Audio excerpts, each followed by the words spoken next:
Hello, everybody. This is an audio test. This is the sound of my voice. Do you hear the sound of my voice? If you hear the sound of my voice, in Twitch chat, please type, "Happy birthday, Jake."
Hi, everybody.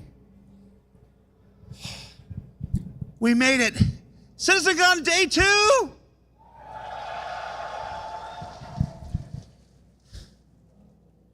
How's my mic? Is this where you want it, Anthony? Is this good?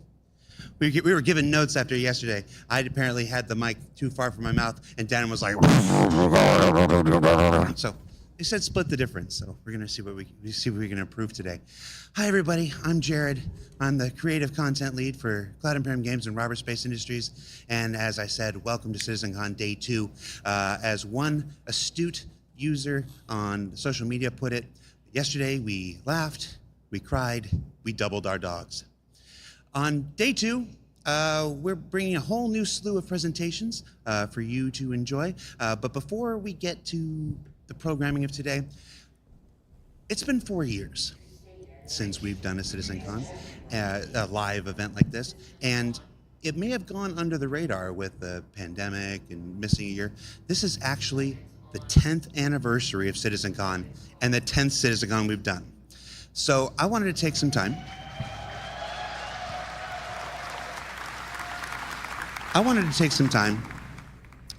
Here on the pre-show, where I can do pretty much anything I want, and shout out some of the pioneers who came before us to make this event what it is today. So CitizenCon actually started, the very first one was back in 2013, back in the Alamo Roadhouse in Austin, and it was the brainchild of Sandy Gardner, Ben Lesnick, and Pete Mackey. Now it was in a little theater. Down in downtown Austin, and it was, for some, it was an excuse to watch the Wing Commander movie in front of a crowd and in a big theater. But for others, it was the birth of our annual convention and the introduction of Aaron Roberts and the Foundry 42 team at that time to the CIG family.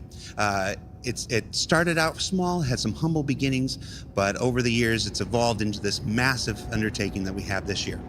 In 2014 and 2016, CitizenCon was here in Los Angeles at the Avalon Theater, just in downtown. At 2014, we introduced the vision for the persistent universe, which was not yet playable. Arena Commander had only come just earlier that year. And in 2016, we followed up on those procedural planets with a visit down to the planets and the introduction of the Sandworm. And Sean Tracy, if you're watching, when my Sandworm, man? Can we hear it? When my Sandworm, man? He goes on stage in the first presentation. He's probably not happy right now. Between those 2 years in LA, we took our first trip to Manchester and the, what was it called? The Runway Visitor Park, which was presented underneath a glorious Concorde, fantastic aviation craft that our chat users at the time really thought we had built a giant spaceship for this stage. I can remember sitting in the chat and be like, no, that's not a spaceship. That's the Concorde. Get a calendar from 1988. It was like January. 2017 was where things started changing. 2017 was where we started to adopt the format that you see here today. It was our first trip to Frankfurt in the Avalon Theater, where we started breaking apart multiple presentations, multiple teams. We started really diving into the depths of Star Citizen's development. After the first several years of building up, having to build 4 studios around the world and lay the groundwork, CitizenCon had evolved to becoming the true showcase that it is today and showing you as many different aspects of our development as possible. But it reached its final form in 2018. Going back to Austin at the Long Convention Center, Long Center in Austin, that's where CitizenCon exploded. 2 tracks, 2 competing theaters of presentations, the mocap stage. We introduced the Xi'an language, which changed Chris Harrow's life forever. Shout out to Chris Harrow if you're watching. And then in 2019, the biggest CitizenCon we had at the time back in Manchester, which parallels what we're doing today. Huge screens, huge exhibitions, huge panels, huge discussions, huge reveals. I'm sure we all remember that Carrick trailer. Yeah, that was a pretty big one. Also, it was a Carrick ice sculpture that didn't melt all day. I lost $50 on that. I got 5 minutes? Oh, cool. Sorry, the person in my ear. Guys, I've never done a day 2 before. I'm running on fumes. How are you guys feeling?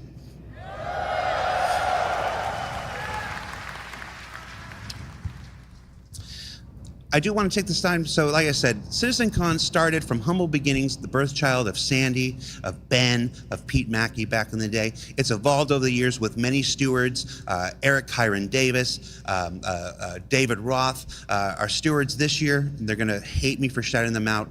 Leah and Tyler, please give them a huge round of applause for Leah and Tyler, who have driven this year's event and made it everything that you guys hear live and in the theater have seen. Hall B, geez, I hope you've seen Hall B during the interstitials between the panels if you're watching from home. Leah and Tyler have kicked the ball out of the park. I mixed my metaphors there. I wonder what I'm gonna be like at the end of the day. Let's go into the day's programming, shall we? So in just a few minutes, at the top of the hour, we've got Ian Leyland, Sean Tracy, Forrest Steffen, and Sean Tracy again for character advancement. They're going to show you some of the latest advancements in our character tech. You saw, oh, and Andre, don't want to forget Andre. You're going to love Andre. Sorry, Andre. You saw a little bit of it in the Star Engine presentation yesterday. It's gonna explode, and they're gonna show you the full potential of that work for the star hair and the star cloth and the facial stuff and the clothes stuff. You're not gonna wanna miss that. Life in the first person is a look at the first-person existence in our Star Citizen's first-person universe. It's not just FPS combat, it's how you interact with the universe around you, and a lot of improvements I think many of you are going to appreciate.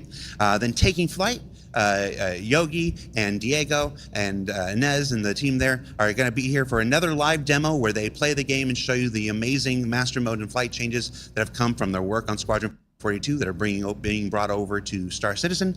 We're going to break for lunch again, 2 o'clock. Get your lunch. It's a long day. Then finally, two-part environment and gameplay summit here with Living on the Edge and Destination Adventure, where we're going to go through a bunch of the new locations that are coming to both Stanton and the Pyro system. You're going to want to check those out. And for those who are here, be in your seats. If you have a chance to be anywhere, be in your seats as those presentations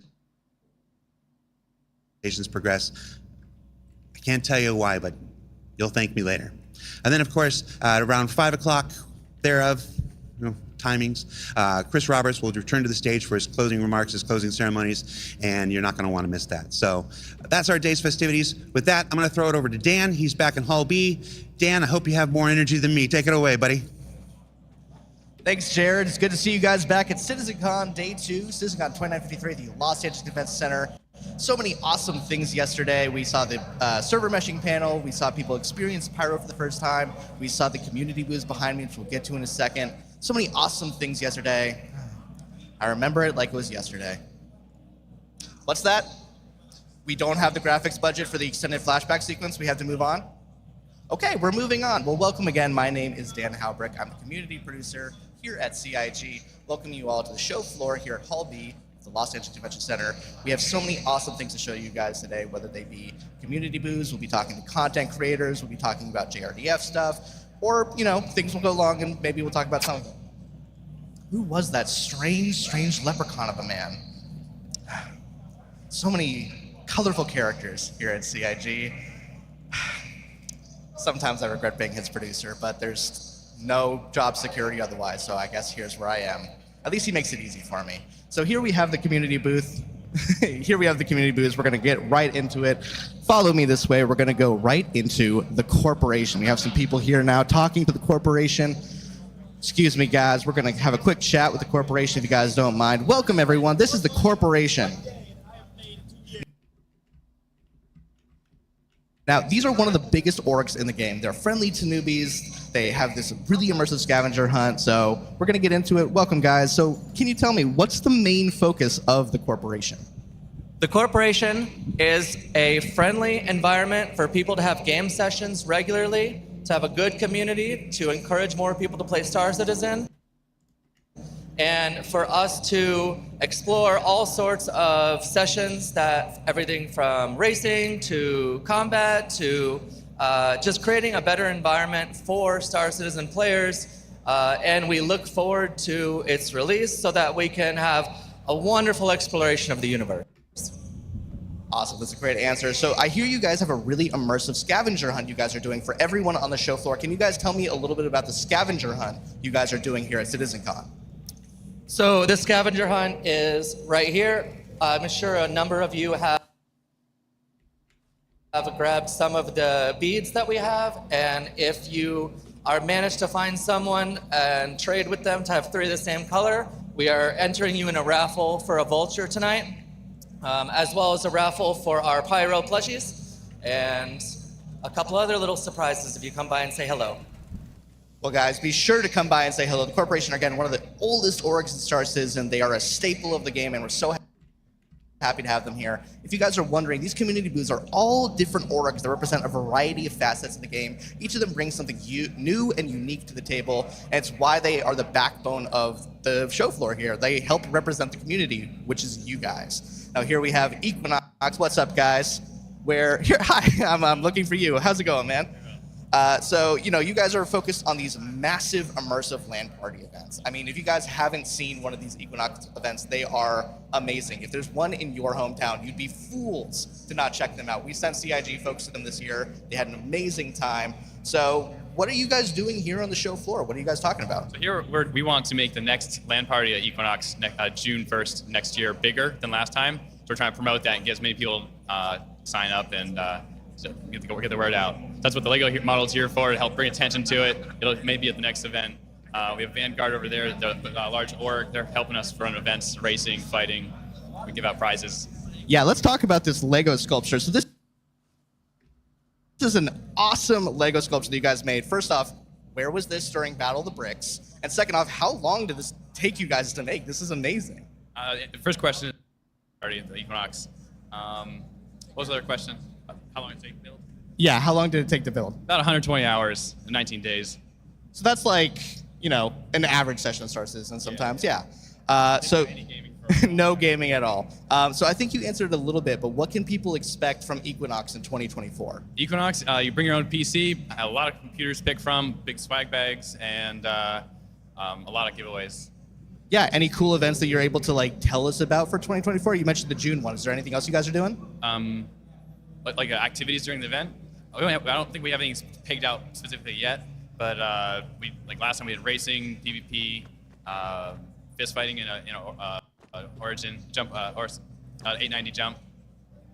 Just some rich people boxing. You'll love to see it. Well, thank you guys. If you guys are here on the show floor, again, come check out Equinox. Come check out this Lego sculpture. It's the coolest thing I've seen in probably 5 minutes. I have a very short attention span. We're going to be making our way now over to the Walkers of Sigma. Now, these guys are the forefront security org of Star Citizen. These guys provide security for major events like the Daymar Rally. They are the forefront runners, like I said, of security. So how's it going, guys? Happy to be here. Happy to be here. I love that. So how do players or other orgs go about requesting security from you guys? What's the process for getting the Walkers of Sigma to be security? Sure, absolutely. The best way to get a hold of us is to join our Discord. You can go stop by our booth and pick up a business card where you have our Discord link on the back of our card. Let me see that. That looks so cool. Look at that. That's actual wood. Is this laser engraved? Yes, sir. Laser engraved. That's awesome. This looks phenomenal. Look at that. Here you go. I'm going to have you hold that for a second. So what's it like running security for things like Daymar? Obviously, that's a huge operation. There has to be so much that goes into it. What's it like running security for it? So running security can be both very stressful and also at the same time a little boring. You're going to have some of those servers, you're securing roughly 15 different servers for something like the Daymar Rally. So some servers might not see any action at all, and you're just kind of sitting there hoping and cheering on your favorite racer. But there are other servers that can be super chaotic and are nonstop bombarded by outside forces. And those are the ones you really have to keep your eye on, make sure they have enough people to secure as many people as possible, and get any reinforcements if needed. Yeah, that sounds like a logistical nightmare, but luckily they have the Walkers of Sigma to help make it all possible. So, kind of last question. Jared and other people have been harassing me throughout the convention. How do I get you guys to follow me around? I actually have one of my best guys here. This is our combat branch officers. He's going to keep you nice and safe. All right, well, I now feel safe and secure. Come follow me, guys. I got a big bodyguard now. I feel on top of the world. We're finally going to end our community booth segment. For now, we're going to go to other community views later today. We're going to end on ASUS Republic of Gamers. Now, we talked about them yesterday when we were over at Pyro. These guys are the forefront, using that word a lot. These guys are the precedent makers of gaming technology, whether they're monitors, accessories, etc. Star Citizen people alike know that ASUS means quality. So I'm going to talk to some people over here. Hi, guys. How's it going? Hi, how are you? Doing great. So I don't know if you guys know this. Every single monitor in the LA studio is an ASUS monitor. Like, we love you guys, and I think the same is probably true for the other studios. What kind of stuff do you think people can expect from ASUS in 2024?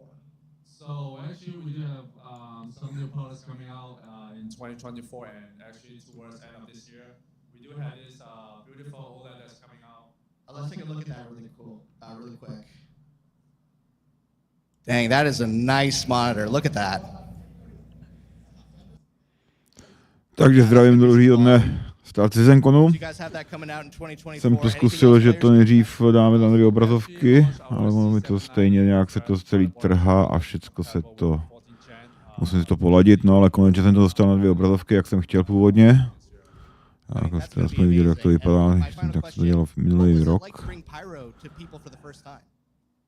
Jsou tam zatím jenom samý plky, takže já asi típnu hru a budu jenom zase komentovat obraz jako včera, protože když se bude všecko sekat, vole, jak hra, taky ten přenos, tak je to na hovno samozřejmě, takže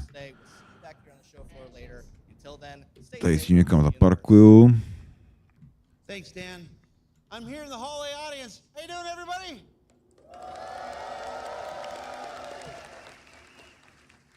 I've not spoken one word to this individual next to me. Hi, individual next to me. Who are you? My name is Jack. Hey, Jack. What do you do in the verse? Salvage. Do you like it? Takže tady si někam zaparkuju, ty vůbec nevím kam.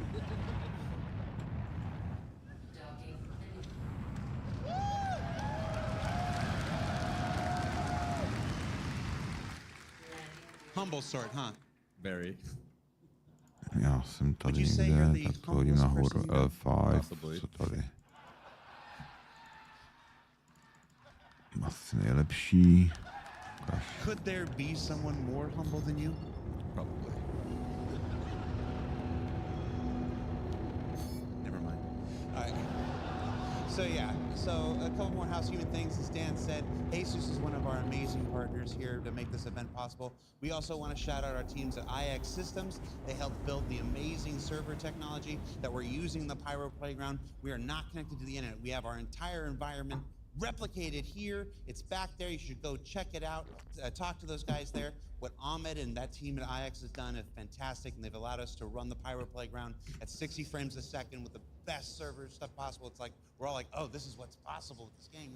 It's really exciting. No, tady ten server, na kterým jsem, je zrovna 4 frame per second, což je úplně 10% z toho, co má běžet, ty vole. Bída. No ale s tím server meshingem a replication layer by se to celý mělo změnit, takže se na to zvědavý, vole, jak to bude vypadat.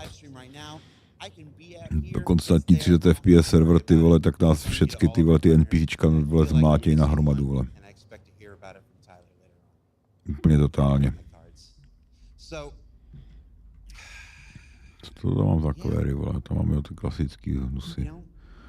Laserový, no, všecko zase balistiku, všude.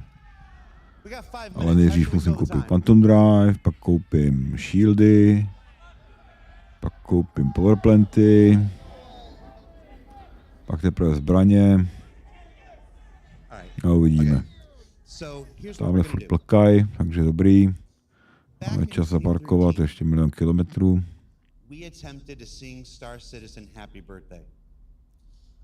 And at that time, there was a weird legal kerfluffle. It was believed that the stream got muted because we sang happy birthday on stage, and Twitch automated content said, no, don't.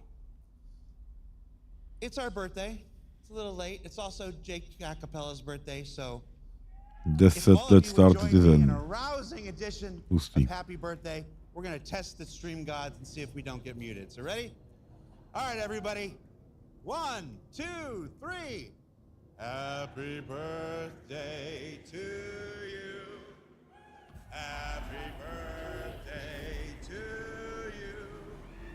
Happy Birthday, dear Star Citizen. Happy birthday. Nějaká nová, trošku předělaná stanice, koukám.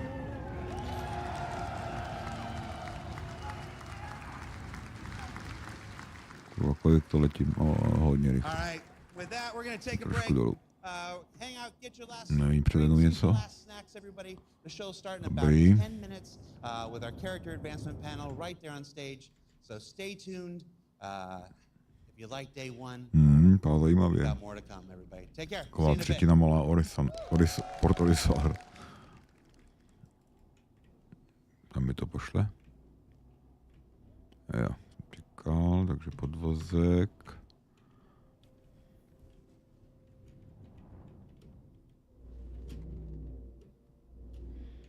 Tak. Pomalu, žádný hra. Se nerozmázli hned.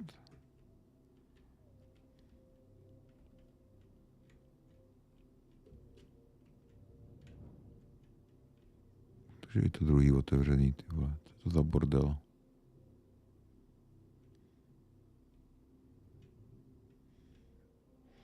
To je bordel, no.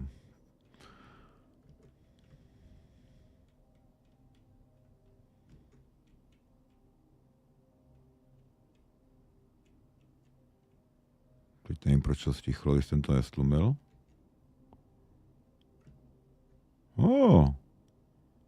Hangar vypadá trošku světlejší než obvykle, že by už dynamické osvětlení tady přišlo, vole.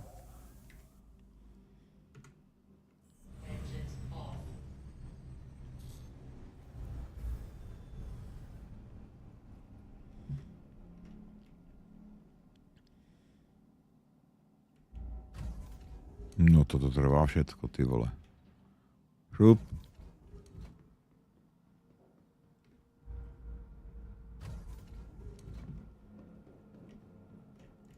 To je bída.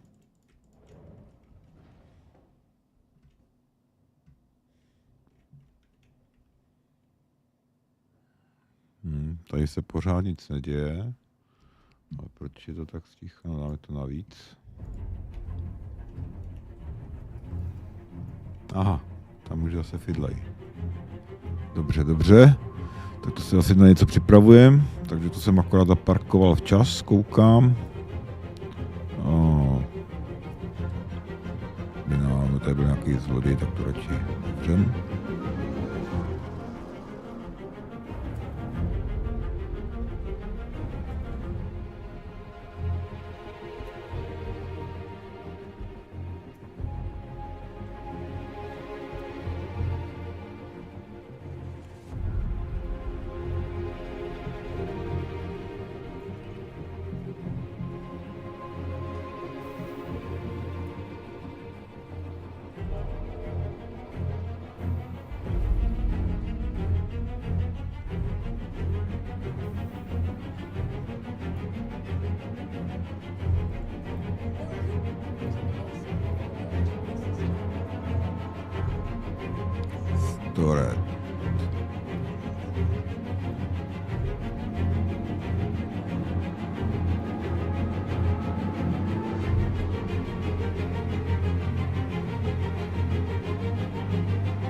Tak jo, tady se rozloučíme se hrou a jdeme sledovat na ten druhý den CitizenConu, kde doufám,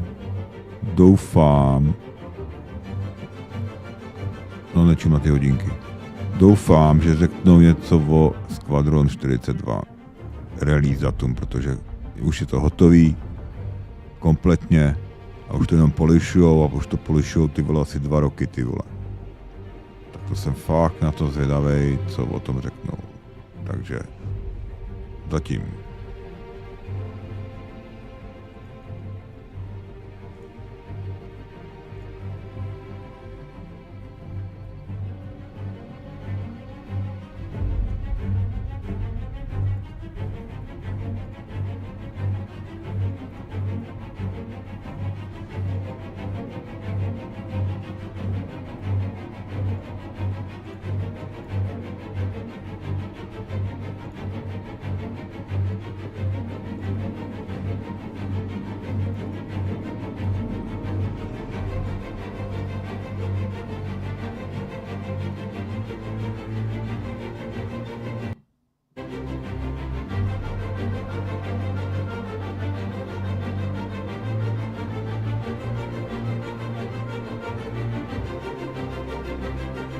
Tak snad se už nic nebude cukat zase po dlouhé době.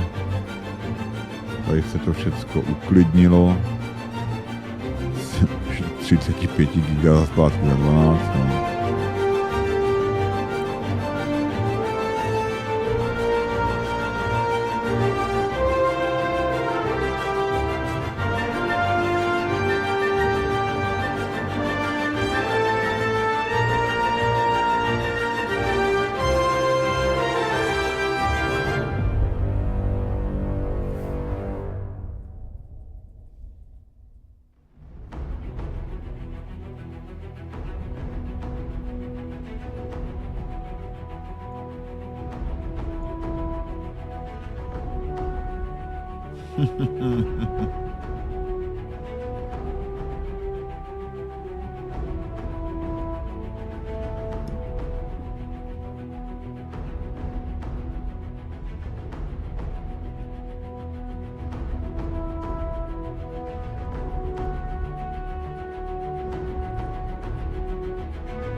Aha, už to... Magická žába, ty vole.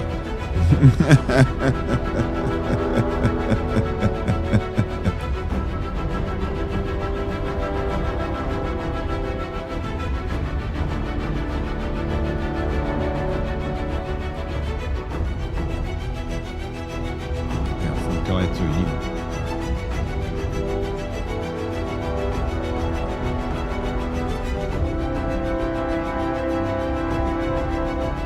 No, že by už se něco dělo?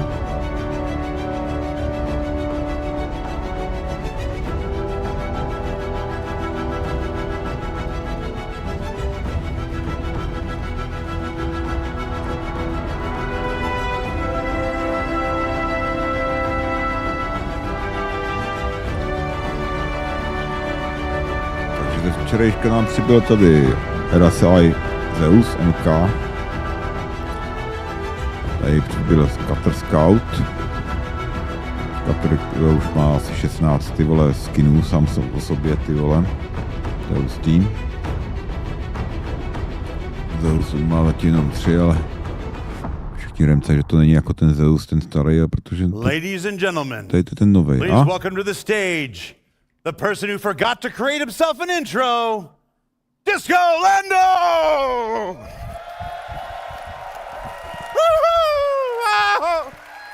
He also had caffeine in the last 10 minutes. Welcome to CitizenCon Day 2, everybody! Jo, dal jsi to, vole, do druhýho dne. Gratulujem. Are you psyched? Have you eaten 2 dogs? Get in your seats. It's about to start, ladies and gentlemen. Welcome to Day 2. I'm not going to take up any more of your time. Up first, character advancement with Ian, Sean, Forrest, Andre. Give it up. Bone, start the show! Dobře, dělej. Jsem myslel, že to zvrhne, ty vole, jak Microsoft prezentace, vole, Windows, tenkrát, jak tam ten plešatej úplně nakoksovaný týpek skákal. Hello there. Ale nebylo to takový, dobrý. Tady to jsou ty... It's so good to see you all again in person. Thanks for coming out. So I'm Ian, I'm the art director Art director, budeme se podívat na, jak to všechno má vypadat. By talking about some of the awesome work done by the character team. All right. Character team, takže... So first let's talk about life in a frontier system like Pyro and how this influences the character design. So we wanted to create something unique compared to what we've seen in Stanton already. We wanted to give a wider visual palette and a feeling of historical age between the different solar systems. So this chart describes the fashion pillars for humanity. We can see where all suits, armors, and fashion items should belong. In terms of material use, manufacturing technology, and novelty. So you can see Earth fashion on the left, Terra fashion on the right, and frontier fashion right in the middle with a little bit of overlap of Earth.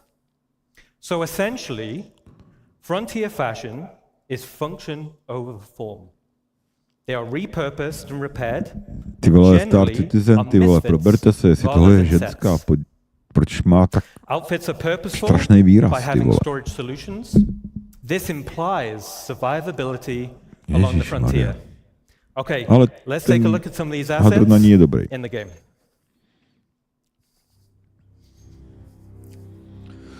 Tak se podíváme na nějaký kostýmky nový. Tady to je pravděpodobně za Pyro, no to je Pyro, je to takový oranžový celý.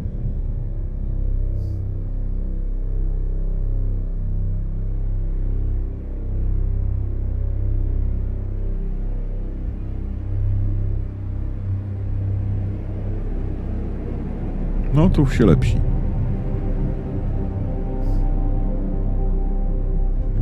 Jestli je to stejná, tak byla blbě nasvícená ta v případě, no.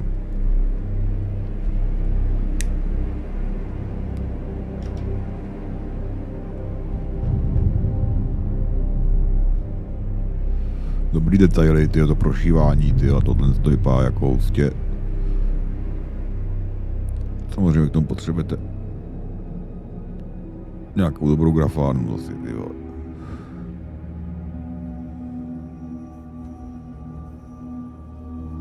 Moje 5500 RX XT začíná být toho trošku spocená, ty vole.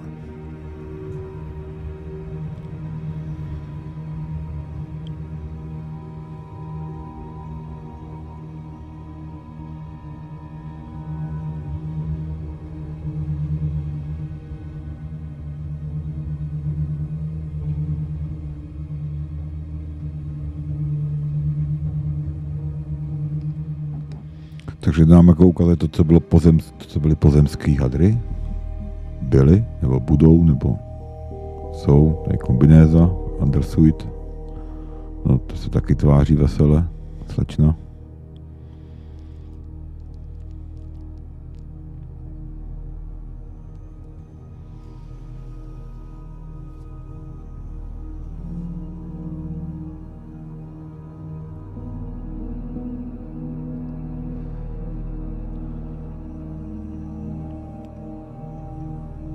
Ty vole, to Pyro. Tam budou všichni brečet, ty vole, ty noví hráči. To se z toho posereme. No, to jsou ty nový hadry, co jsou z toho, vlastně to je helma z toho nového peku. Awesome. So hopefully you guys that played Pyro Playground, you will have seen a few of those assets being Frontier showcased. aesthetic. So as we saw from the video, pouches and storage are a key part of the Frontier aesthetic. This drives the feeling of survivability. But from here, we thought it'd be really cool to give the functionality, but also some customization options. So let's take a look at a video we just developed internally. And this is for modular storage items on the player.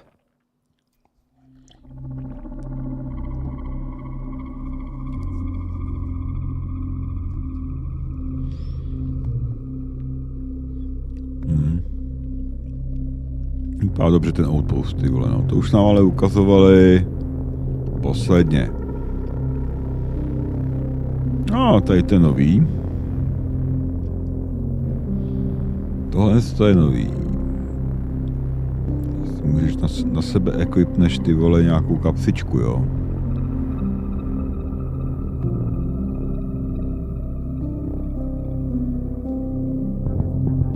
Ne. Tak to je docela hustý, no. Ale to je v podstatě něco jako, vole, na sebe, když dáš zbraně nebo něco takovýho, že jo, ale... Že jo, to nacpou další, jakoby, vole, no, že tam máš další, vole, pouch. Hip pocket.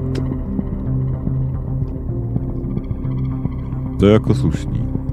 Že to jde už na ty hadry navěšet, že ten potřebuješ, vole, uniform, undersuit nebo armor. A ty noce to je dole.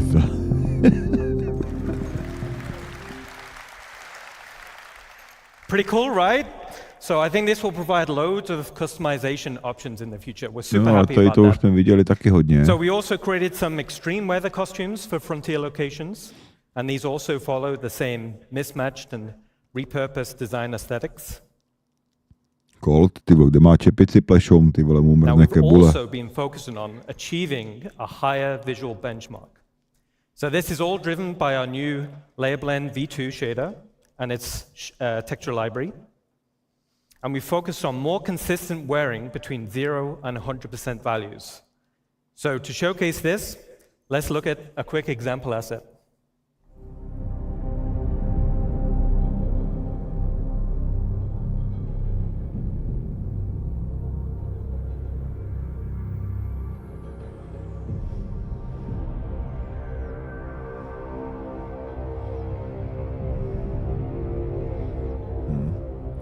To bych si na sebe nevzal.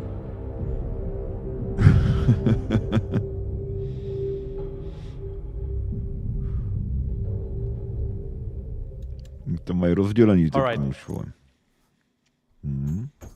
So as we saw in the video, the insides of the helmets můžeš are looking fantastic. Ten Now this is us getting them ready to animate with put on and take off. Dobře. So, in summary, Frontier Fashion is expanding the visual design palette for humans, giving a more credible feeling of age and history when you travel across multiple solar systems.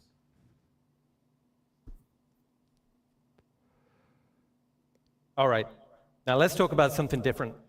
Now we're going to talk about some of the gangs in Star Citizen. So, Ninetales have been one of the main gangs in the game. So far, over 105 million have been taken out by you guys. Pár tisíce mi taky dal, no. Pár stovek, no, aby nekecal. So you guys have been busy. Great job. All right. So it was like, all right, now we're going to need to introduce a few more factions to the game. Statistiku na všechno, kokoti. So the first faction we're going to talk about is Rough and Ready. So the aesthetic of the gang was to be subtle. They're understated in terms of clothing, and they almost blend into their environment. On closer inspection, you'll notice their tattoos. These signify rank and progression within the gang. Let's take a look at a quick video. Kerky. Hezký. Cyberpunk, jedem.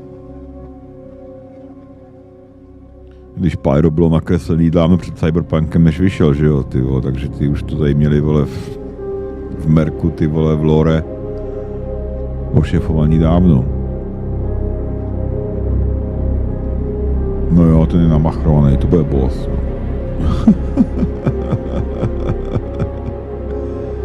Když musíš chodit, vole, polonahej, ty vole, abys ukazovala kerky, tak ty vole, spíš, že nemáš, ty vole, na tričko, ty vole, ne, že nejseš, vole, nějaký šéf, ty vole.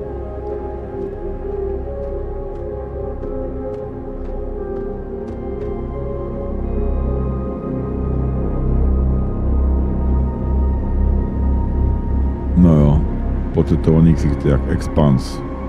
Perfektní. Perfektní. Ty vole, dejte to tam, ty vole. To jako dobrý, no.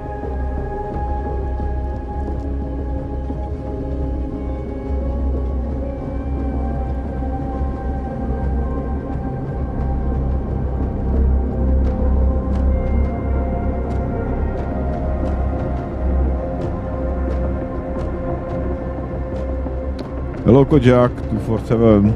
Nice to see you here.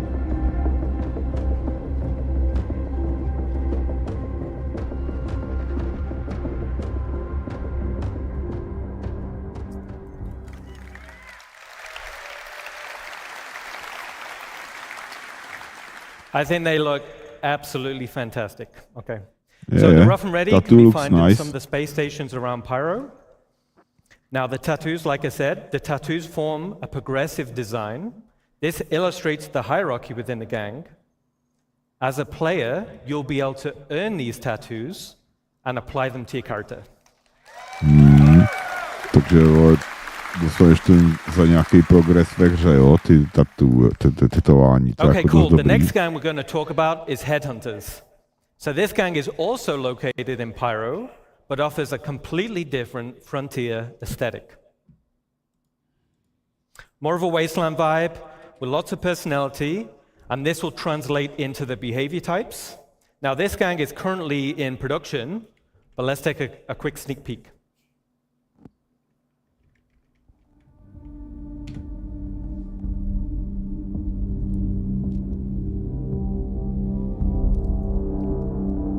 Tak tady to už, ty vole, jsou next level tattoo.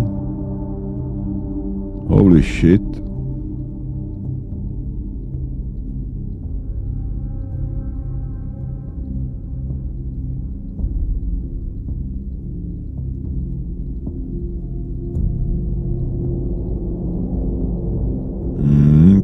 Pretty cool helmet, also.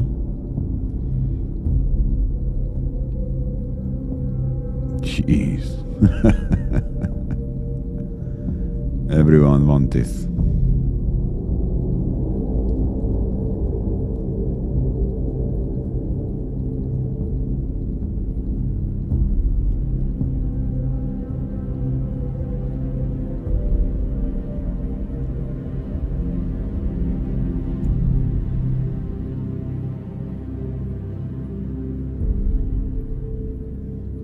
What the fuck? Up in smoke?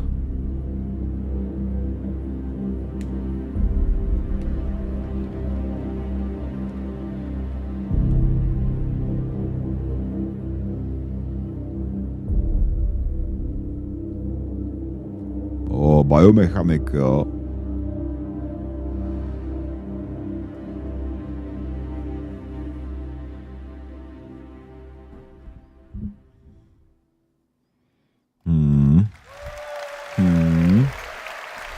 That was pretty cool.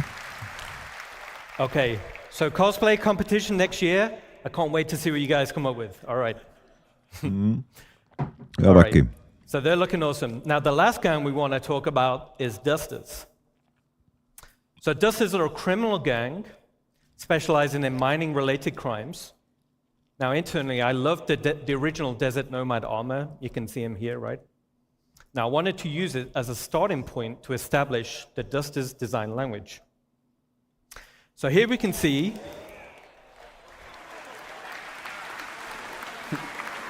to je dobrý postup. So here we can see the dobře. Dusters gang lineup, showing armor leveling and rarity. So as a player, you'll have horizontal armor progression. This will define your role and playstyle. Then you'll have vertical progression. This is your progression within that role and playstyle. For example, a common bounty hunter armor set will be weaker than a legendary, and as armor progresses in strength, it's harder to acquire. So harder missions, rarer drops, higher reputation. Now, as we're talking a little bit about armor sets, let's recap a little. So the goal is that players should consider which armor to equip based on the role they wish to fill and the scenario they're heading into. There will be also greater differences between the current armor types. So light, medium, and heavy, and this will be in protection and mobility. New armor categories will be combat, specialist, utility, and support.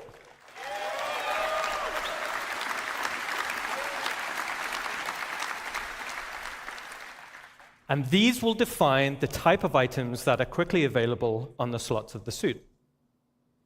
There will also be additional functionality to assist in your chosen role. A matrix of armor type versus category will provide a variety of roles, with each providing best-in-class benefits. There will also be hindrances to out-of-role gameplay. For example, if you're wearing a heavy armor set and you're trying to fly a little snub fighter, you'll have restricted visibility and less vehicle control. To je dobře, protože tak by to mělo být, samozřejmě. A nemůžeš s baťohem se do sedačky a takovýhle věci a s buchačkou na zádech do sedačky.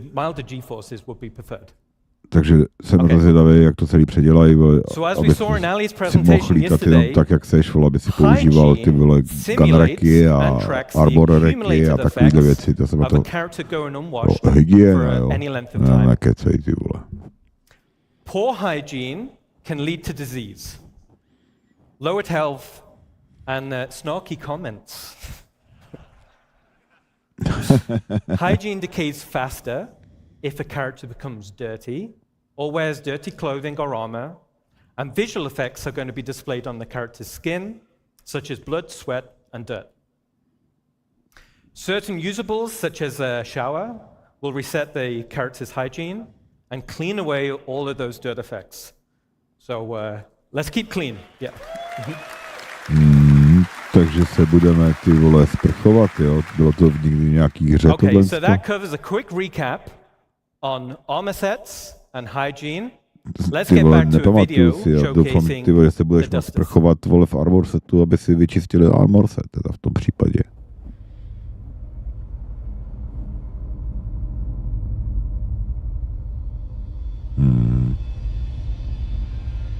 Old samurai without katana.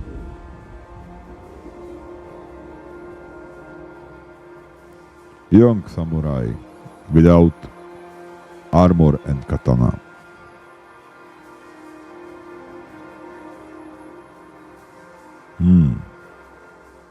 Middle samurai with gun.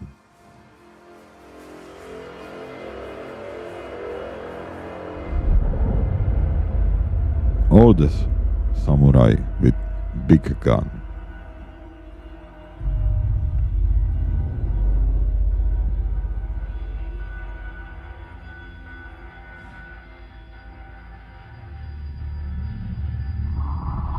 Tady to je koště od týmu Mad Max. Pravděpodobně. What a lovely day. Teď jsem to říkal, to jsou všichni oni, hele. To jsou všichni ty vole požahanci, ty vole z Mad Max 2. Z 3, pardon.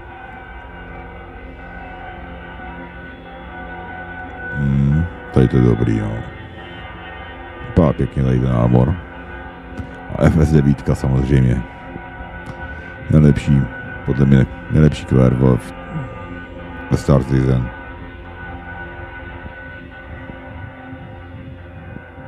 Tady to vypadá trošku jako Dark Stormtroopers, tyjo. Little like Stormtroopers. Awesome. So you'll be able to find the dusters scattered around various sterile settlements and wrecks in Stanton, and the dusters will be available Q4 this year. Q4 this year? To And with that, I'll znamená, hand you over to Sean to je, Tracy. ty vole, You guys have been awesome. Enjoy the rest of the ty show. vole, pár měsíců, vole, příští 2 měsíce, 3, do konce roku. Výborně. Sean Tracy, hele, Theatre of War, pojď. Hello everyone. Tebe jsme taky dlouho neviděli, kámo. Pojď nám povíct nějaký novinky, prosím. All right, so I'm Sean Tracy. I'm the Senior Director of Tools and Tech Content here at Cloud Imperium Games in Los Angeles. Výborně. Theatre of War. So today I want to talk about StarCloth. And StarCloth was initially unveiled at a previous CitizenCon kind of in an early stage. So it's now rolled into full production, and it's used in both Squadron 42 and Star Citizen. So it's going to be seen on more and more assets, like some of the great art that you just saw. So what's really cool about it is that it's unified with the physical world, whereas before it wasn't unified and was based completely on character movement. Now, it's faster than the previous cloth setups, and in the end, it just looks a whole lot better. So today, I'm going to cover some of the tech, the pipeline, and we'll see some results. So let's get and see it in action.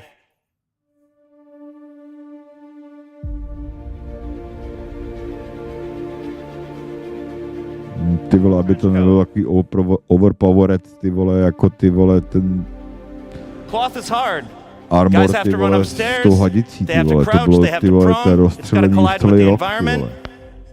A je to jenom pohybující se hele, ty vole, Squadron 42. And even more difficult, it needs to hold up in high-end cinematics. Vypadá, že budeš hrát za něj, ty vole. No jo. A prolímám to, vole, dlaněma, ty vole. Je to stejně takový nějaký, vole, imperfecto.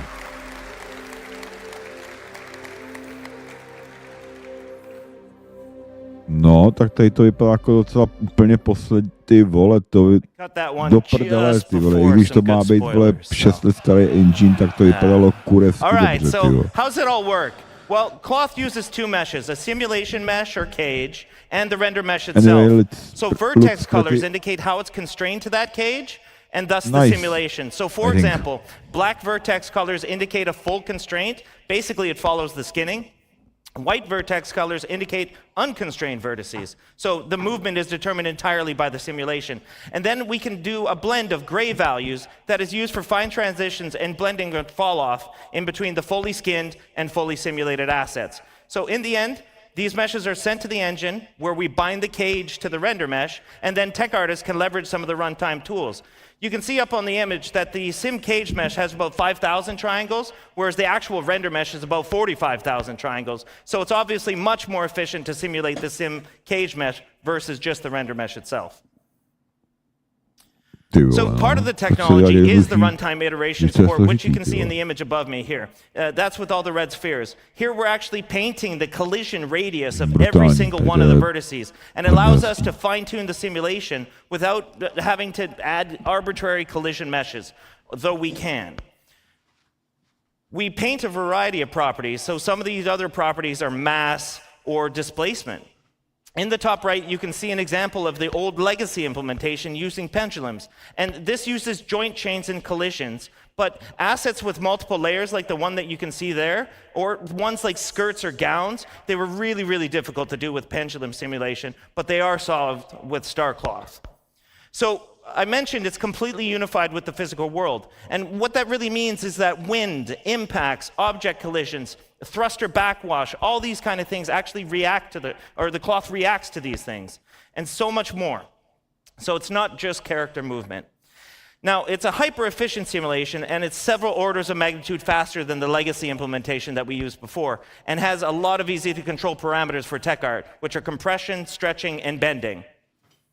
So as mentioned yesterday by Chris Rain, our senior lead physics programmer, we support soft body tapered capsules, which are twice as fast as our ragdoll capsules. It's also key to solving one of the most important aspects of plausible cloth simulation, and that's mitigating the tunneling or the clipping that happens through a character. So it's very, very difficult to solve with pendulums. So with all this tech in mind, we can do really complicated assets like the duster and the one I want to show you now.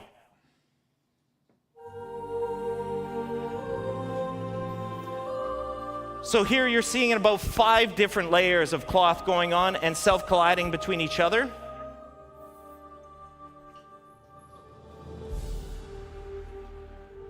It's reacting to the planet wind, which is always changing. On the front, there's a big leather apron. So this one's actually a lot heavier and it moves a lot differently than the cloth on the back.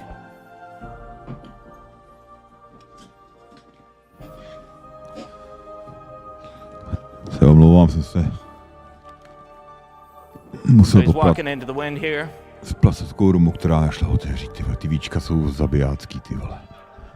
And in the end, Anyway, as I mentioned, it na just zdraví. looks a whole lot better.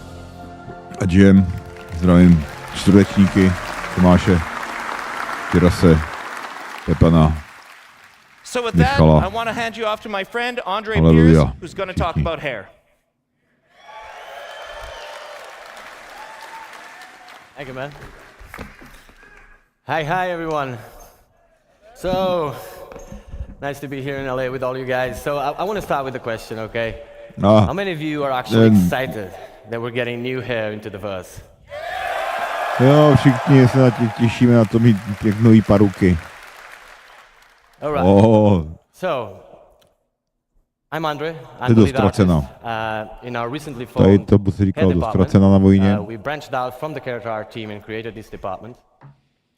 And it's a pleasure to be here today with all of you and tell you that A pak bylo na Havla. damn proud of what we Jsem měl achieved. na hlavě It's been a takovou long lapli road, vzadu, to but, vypadalo strašně hnusně. Definitely worth it, okay?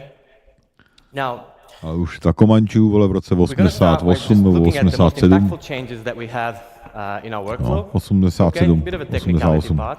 Už jsme Then se you're gonna get to volili, look at the stříhali na vojně, benchmark nám assets řekli, we jak to created. chceš, do Ztracená, Okay? nebo And na from there, Havla. we're gonna take a glimpse Říkám, ty into the vole, co je na future Havla, ty vole. of what Nebylo hair could be Ztracená, vole. with a more Pak jsem viděl diverse toho, hairstyle, jak to where dopadlo we're na trying to Havla run a away a bylo little to bit from strašný. the Strašný. military look that was driven Jako mostly kdyby by ti na what Squadron 42 was. So because we did a lot of work for that as well. zadku hlavy, vole, seděl brouk. And yeah, from there, as a last note, I'll have a special announcement for you guys. Jsem radši, vole, do okay? Ztracená, vole. Don't want to spoil it, Já jsem, but vole, you stick around, you're gonna love what vymáchanou we have. patku, vole, v Okay? peroxidu. So, Jsem, first thing I vole, want to touch rančový on blonďák. very simply, okay? Hair for No, games tak tady to is vypadá hard. It's really hard. kurve Oh, by the úplně way, did I tell za you these stejný are actually level, ty game ready vole, než assets to in the teďkon persistent je. universe?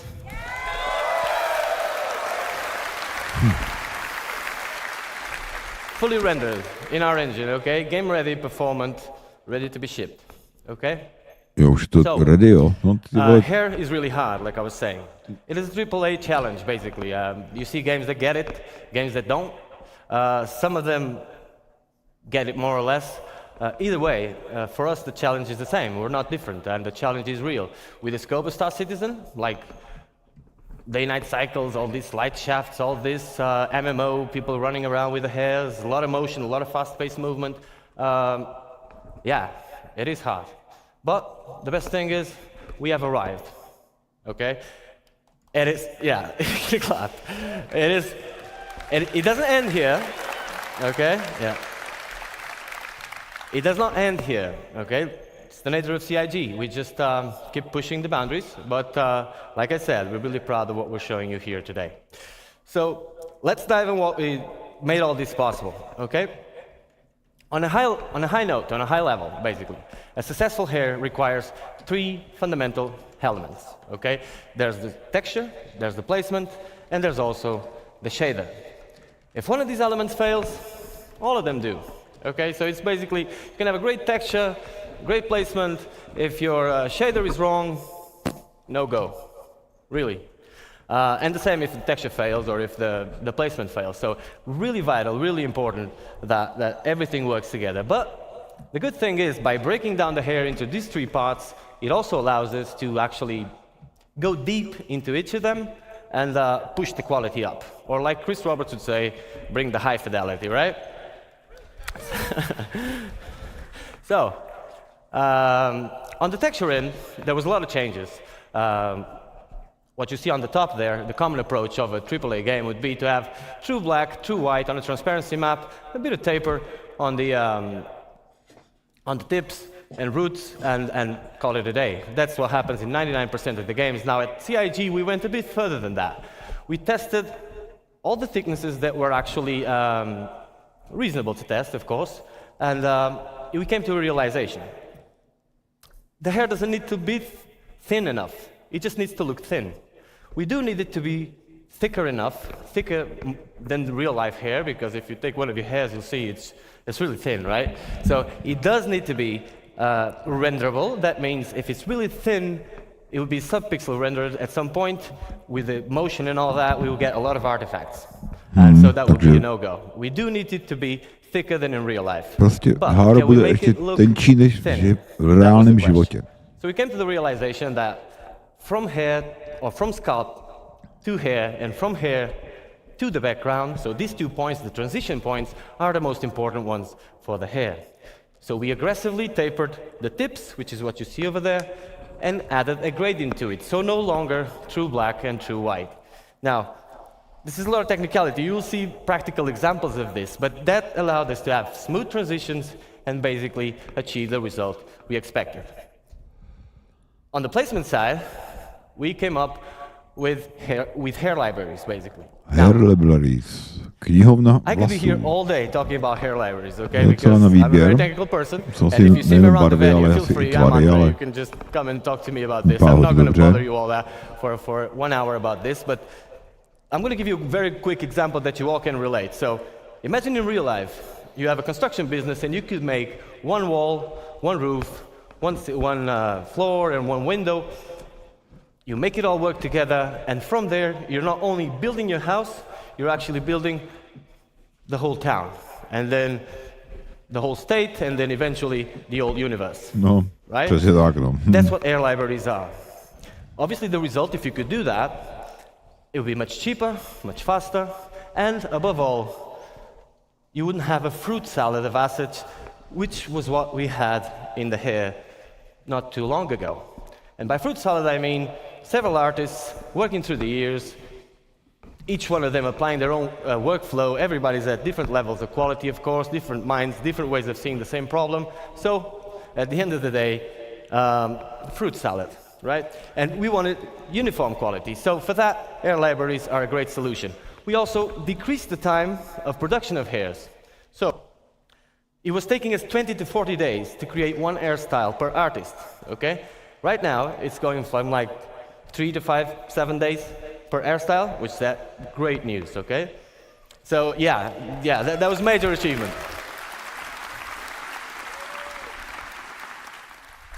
Cool. So hair libraries are just a thing. We love it. It's not just picking up a texture and putting it there. If you do that, like, you need to actually see the scope. Gladly, we have some of the best artists in the world on hair working with us, so we managed to achieve this at the scope that we wanted. Now, on the shader side, there was plenty of changes as well. Some of them are very techy, very, very cool as well. I'm going to run through fast through some of them so you guys can understand the scope of what we're dealing with. But let's just understand, like, at bake time, so bake time is prior to runtime. Runtime is where the game runs. Bake time, we're preparing the asset to actually put it in the engine. At bake time, we calculate the custom normal and we store it per vertex. So each vertex gets a custom normal. That makes, in a practical sense, for those who are not too technical, it basically makes the card, the air card, not look like a card. So the normals help with the way the light reflects. We kind of do more smoke and mirrors on it and make it look not like a card by just baking it that way. Now, on the ambient occlusion, we store two baked ambient occlusions onto the color channels of the vertices as well. Now, each vertex on a mesh in any game has a color to it, okay? You might use it or not. Imagine in a car, you have a trunk. You can use it or not. It's up to you. It's not silly to use the car without using the trunk, of course, but if you have a luggage, you can put it there or in the back seat, wherever you want. Now, we decided to use this because it was free. The trunk was already there, so the vertex color was already there, and we just decided to store two ambient occlusions on it. These two ambient occlusions work this way. Light hairs, like a blonde hair, obviously needs more shadowing, or less shadowing than a dark hair, right? And so we store two. The length of the card is now baked onto the last one, and that gives us a metric of where the card starts and ends, and allows a lot of cool things you're going to see on the videos I'm about to show. So, one last thing before we can start looking at videos is that, and this is really creative, total credit for the people, for the tools programmers. I personally had nothing to do with this. This was already at CIG when I joined. It's absolutely amazing. So, we have an hairstyle that was ready, that you can see over there. Ty vole, no, a ten prostředek je prostě, to je moje hlava, ty vole, zezadu, ty vole. Takovýhle kouty mám, vole, možná už větší, ty vole. Vypadá to fakt hustě, ty vole. A ten pravý obrázek, ty vole, no, to je jako ty barvy.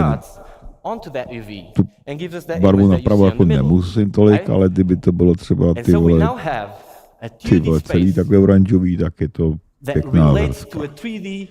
Location, meaning that if I want to have hair like mine, which is white on the sides and dark on the top, I could just paint this part and get it white on one side and then dark on the top, which is an insane advancement because cards normally are stacked on top of each other. So when an artist is placing cards, if you paint one card to make it white here, well, it's going to be stacked on top of the other and you're going to get spots all over the place and no control over it. So this allows us to give control. And what you see on the last image is the possible results. For example, now I can paint one side of my 2D representation of my 3D space and get this possible result, which is pretty amazing. So,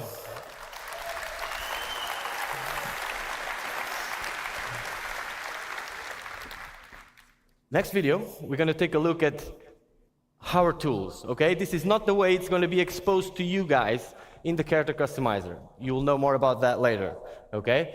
This is the tools we use we are able to actually create the hairstyles. So let's take a look at this video.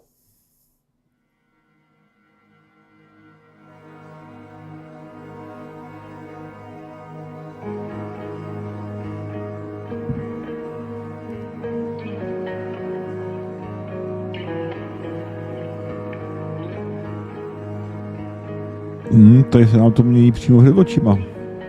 You have the full range, so you can go for full white. These are melanin ranges, so realistic ranges. Fully white up to black. To vypadá dobře. Zase zpátky do... Obviously, you can go red head as well. Do zrska. Pojď. Paráda. Get out of the way.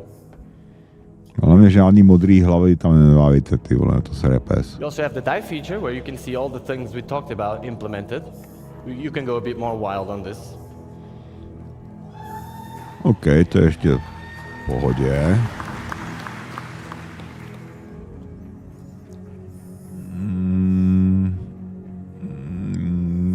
Dobrý, shit. To je pěkný.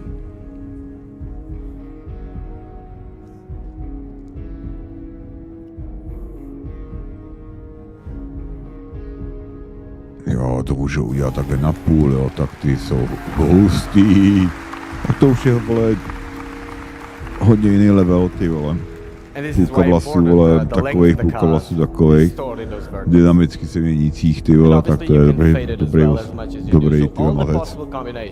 Between the realistic melanin ranges and the dye layer, okay? This is how the occlusion is working, so you can see these shadowings, creating more negative spaces, more structure to the hair. And if you look at the temporal line here, you can see how this pixel depth set helps us with the transitions as well. Cool. Změním to světlo trošku. Nebylo vidět vůbec, ale... By the way, did I tell you these are actually game ready assets ready to go to PU? Vlevo nebo vpravo? Prostředek. Ne. So now that we understand a bit better how the hair is working, that's why the boring part that I told you just before, you can examine these images with a bit more of an informed opinion. That is basically the example. Now, that's all very exciting, but we want to show you hairstyles that are actually in Star Engine and working. So that's the video we're going to take a look next, okay? Aha. Takže přímo video no tak to už to vypadalo jak Matlek Blanc, ty vole, z Přátel, ty vole. Nebo Robinson Family vlastně, že jo. To je celý on, ty vole. Já si nemůžu pomoct. To je taky dobrý.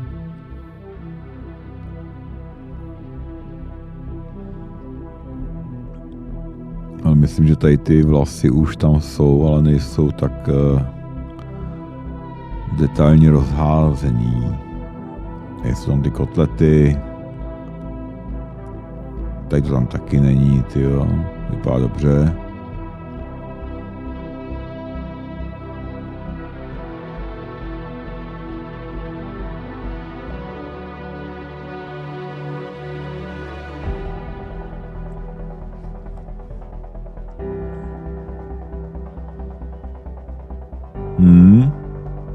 Vypadá taky pěkně.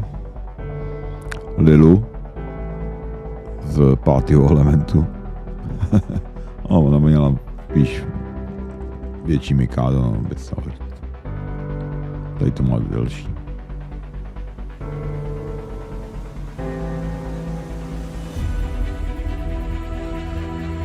Vypadá to, že i jizvy jsou nyní Star Engineu, protože tady ty týpek jich má dost.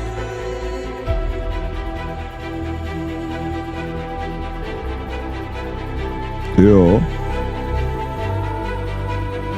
To je, vole, trošku tuning toho mýho nejhovodnějšího účesu. Taky vypadá velmi dobře.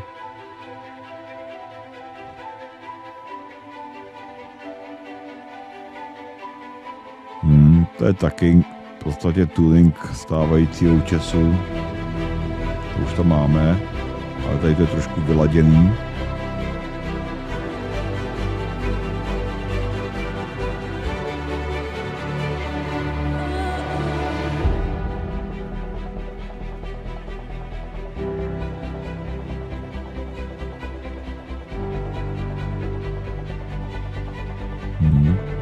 Taky v pohodě.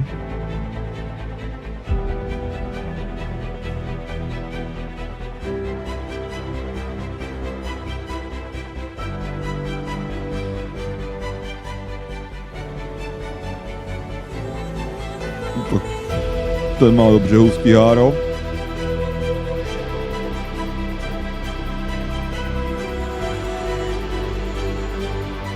Nemohl byste nás tam dát takový háro jako pro nás, pro ty gamery reální, jako má třeba Asmongold. To je takový typický gamer. Má skoro stejný háro jako já. Tady to je pěkný, ale ta barva se mi moc neto. Ale dobrý. Nebylo tam toho moc. Toho barevního, myslím, a toxického. Right, guys, so I can see by your feedback that you really enjoyed the dye, so I'm going to try and direct things that way next time. Pretty cool. Okay, yeah, these are game-ready assets as well. Now, like I promised you... Game-ready, jo? Game-ready, slyšíte to, jo? Všichni. We're trying to make this diverse and get away a little bit from this type of hairstyles you just see now, which is a bit more military. Jo, jen to udějte diverzifikovaný, ale nepřeháníte to. It's important for you to understand that if there's any 3D artist, character artist, air artist, nikdo na to není zvědavej. You will know. Podívejte se do toho publika, co tam vidíš za lidi. Podívej se do toho publika, co tam vidíš za lidi. A nedivekuj toho zase takovým přehnaným způsobem všecko. You can do pretty much anything. Okay? It's our glimpse into the future of what type of diversity we want to achieve. We're not only going for this style, but just showing you that if this style is one of the directions, then the full range will come. I hope you enjoy. Full range, no, ježiš, ty vole, Hamilton, ty vole, mi tam chyběl. Kde jste vzali, ty vole, od kdy Formula 1, ty vole, Drivers X in-game. Od kdy je, vole, Hamilton ve hře. Kdo je ten blb Hamilton v naší hře? OK. Nice. Vypadá dobře, no. To je jako už dobrý. To první se mi vůbec nelíbilo, protože to furt vidím na jednom týpkovi, který ho nemám rád. Sorry, nemůžu si pomoct.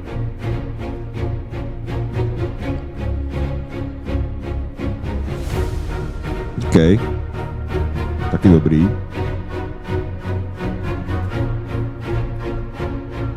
To vypadá no ty originálně, ty vole. Hodně dobrý. Hodně dobrý.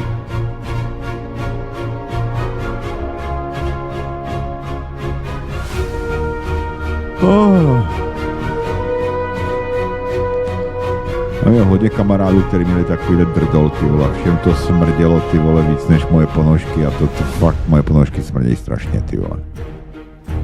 A tohle nosí na hlavě. Wow. Ne. Ale vizuálně to vypadá dobře. OK. Thank you guys. A zdravím dalšího sledujícího. So yeah, like I've been saying, these pictures you see here, they are all rendered as you've seen real time. Viděli nějaký nový druhy vlasů. There's no tricks here. This is actually how it looks. Ty prostřední se mi nelíbí, jak jsem říkal, protože to má nosí Lewis Hamilton na sobě a ty krajní jsou docela v pohodě, no. This is just to replace the stuff that was there. I'm pretty sure you guys were tired. Nobody at CIG was happy with what we had. I can assure you that. Yeah. No, co nám ukáže dalšího? Especially as an artist, right? So, but we finally arrived. Now, we've seen all this. What does this mean in a practical sense for you guys? It's the question you may have. Well, let me tell you really fast. We made over 75 hairstyles since like 6 months ago. On the last 6 months, we made 75 hairstyles. That is a lot. That was possible with all the changes we made. 75 stylů. Yeah. Jsem na to zvědavý, že to tam pustí. That is a great achievement. Now, we cannot hand them all to you right now. It's very simple. It's very simple. It doesn't end up here at the artist end, okay? After this, there's a tech art pass where they need to skin it, they need to... No na začátku vlastně CitizenConu říkali, že všecko, co to budou ukazovat, tak všecko tam bude do roka ve hře. Což nikdy předtím neříkali žádný datum, protože nevěděli, kdy to budou mít hotový, ale teď najednou všechno, co ukazujou, vědějí, že to budou mít do roka hotový, protože druhou větou řekli vlastně, že půlku z toho mi hotový teď. Takže jako dost dobrý, no. Prosím, ty vole, sázejte to do nás, ty vole. Sázejte to do nás.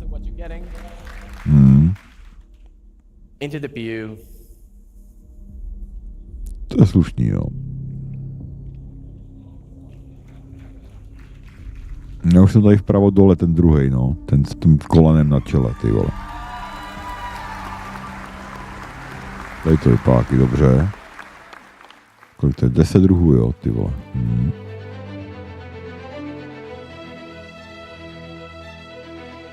Co dál?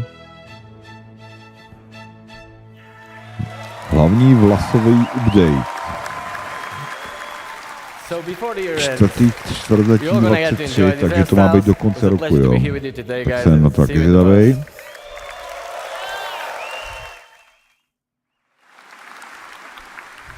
Another round of applause for Andre and getting new hairs into the game. I can't wait to put new hair on my character, I'll tell you that. And for Ian and his awesome character team and the amazing characters they showed us earlier. Všichni se nemůžeme dočkat, až dáme nový háro na svý postavy. I'm going to talk to you about character heads. We've talked about hair. We have talked about outfits. I'm going to talk to you a little bit about the heads and our pipeline and getting us from the actors that we hire to do the photogrammetry all the way to the game characters. Takže teď na čase we have a DNA pool, expansion and customization. I'm going to take you through. We made a data-driven pipeline for adding new heads. So what is a DNA pool? DNA pool is just a bunch of heads that we put in the game. That way you can modify the ears, the nose, the chin, the mouth, and you could interpolate between all the different heads, a DNA pool. We want to expand the pool and allow for more selection and range. So we scanned 60 new heads for our DNA pool, 60 new heads. 60 nových druhů hlav podle We also added DNA customizable pool. facial features, skin tones, complexion, makeup layer on top, revisited the eyes. These characters look new and they Já look musím great. protokolu, ty vole, ale nebo je nějak puknutý, vole. Ty vole, to je dobrá nálož, tohle to je dobrá nálož. All right. So our current pool, there's the 18 heads right there. But that wasn't enough. We need more. That is our new pool.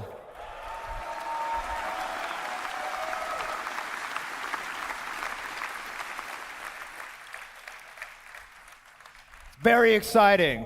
Right now in the PU, when you're playing, see that center row? You get 9 females and 9 males. And now we're going to be getting all these characters for Squadron and the Persistent Universe. Ty vole, proč je to How tak do we do hnědý? it? Well, we partnered with Clear Angle over in Pinewood, London. And they have this thing called the Clear Angle Dorothy scanner.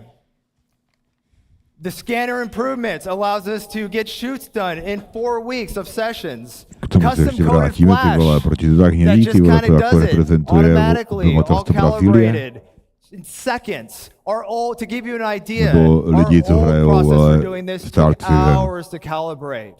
This thing does it in seconds. Tím mluví jako měli ty vole se trošku probrat, ty vole, si myslím. Average of 4 scan actors per day now. We used to be doing 1. What this means to you is we can get you characters faster. We can get you new heads faster. Polarized image data resulted in improved spec, blah, blah, blah. Those are awesome texture maps that we could put on the head. That way we could render them, make them look really good. Anyway, v každém případě, kdo tady byl, tak ten to dlouho nevydržel. Raw images at 8K texture map resolutions. 8K rezoluce, rozlišení. Now, close your eyes if you're a little sensitive to light. Aha. Takže tuhle paní naskenovali ty vole a šoupli tam ty vole jako This is the process we use to get the pictures, to build the photogrammetry, to calibrate the cameras. Kalibrace kamer.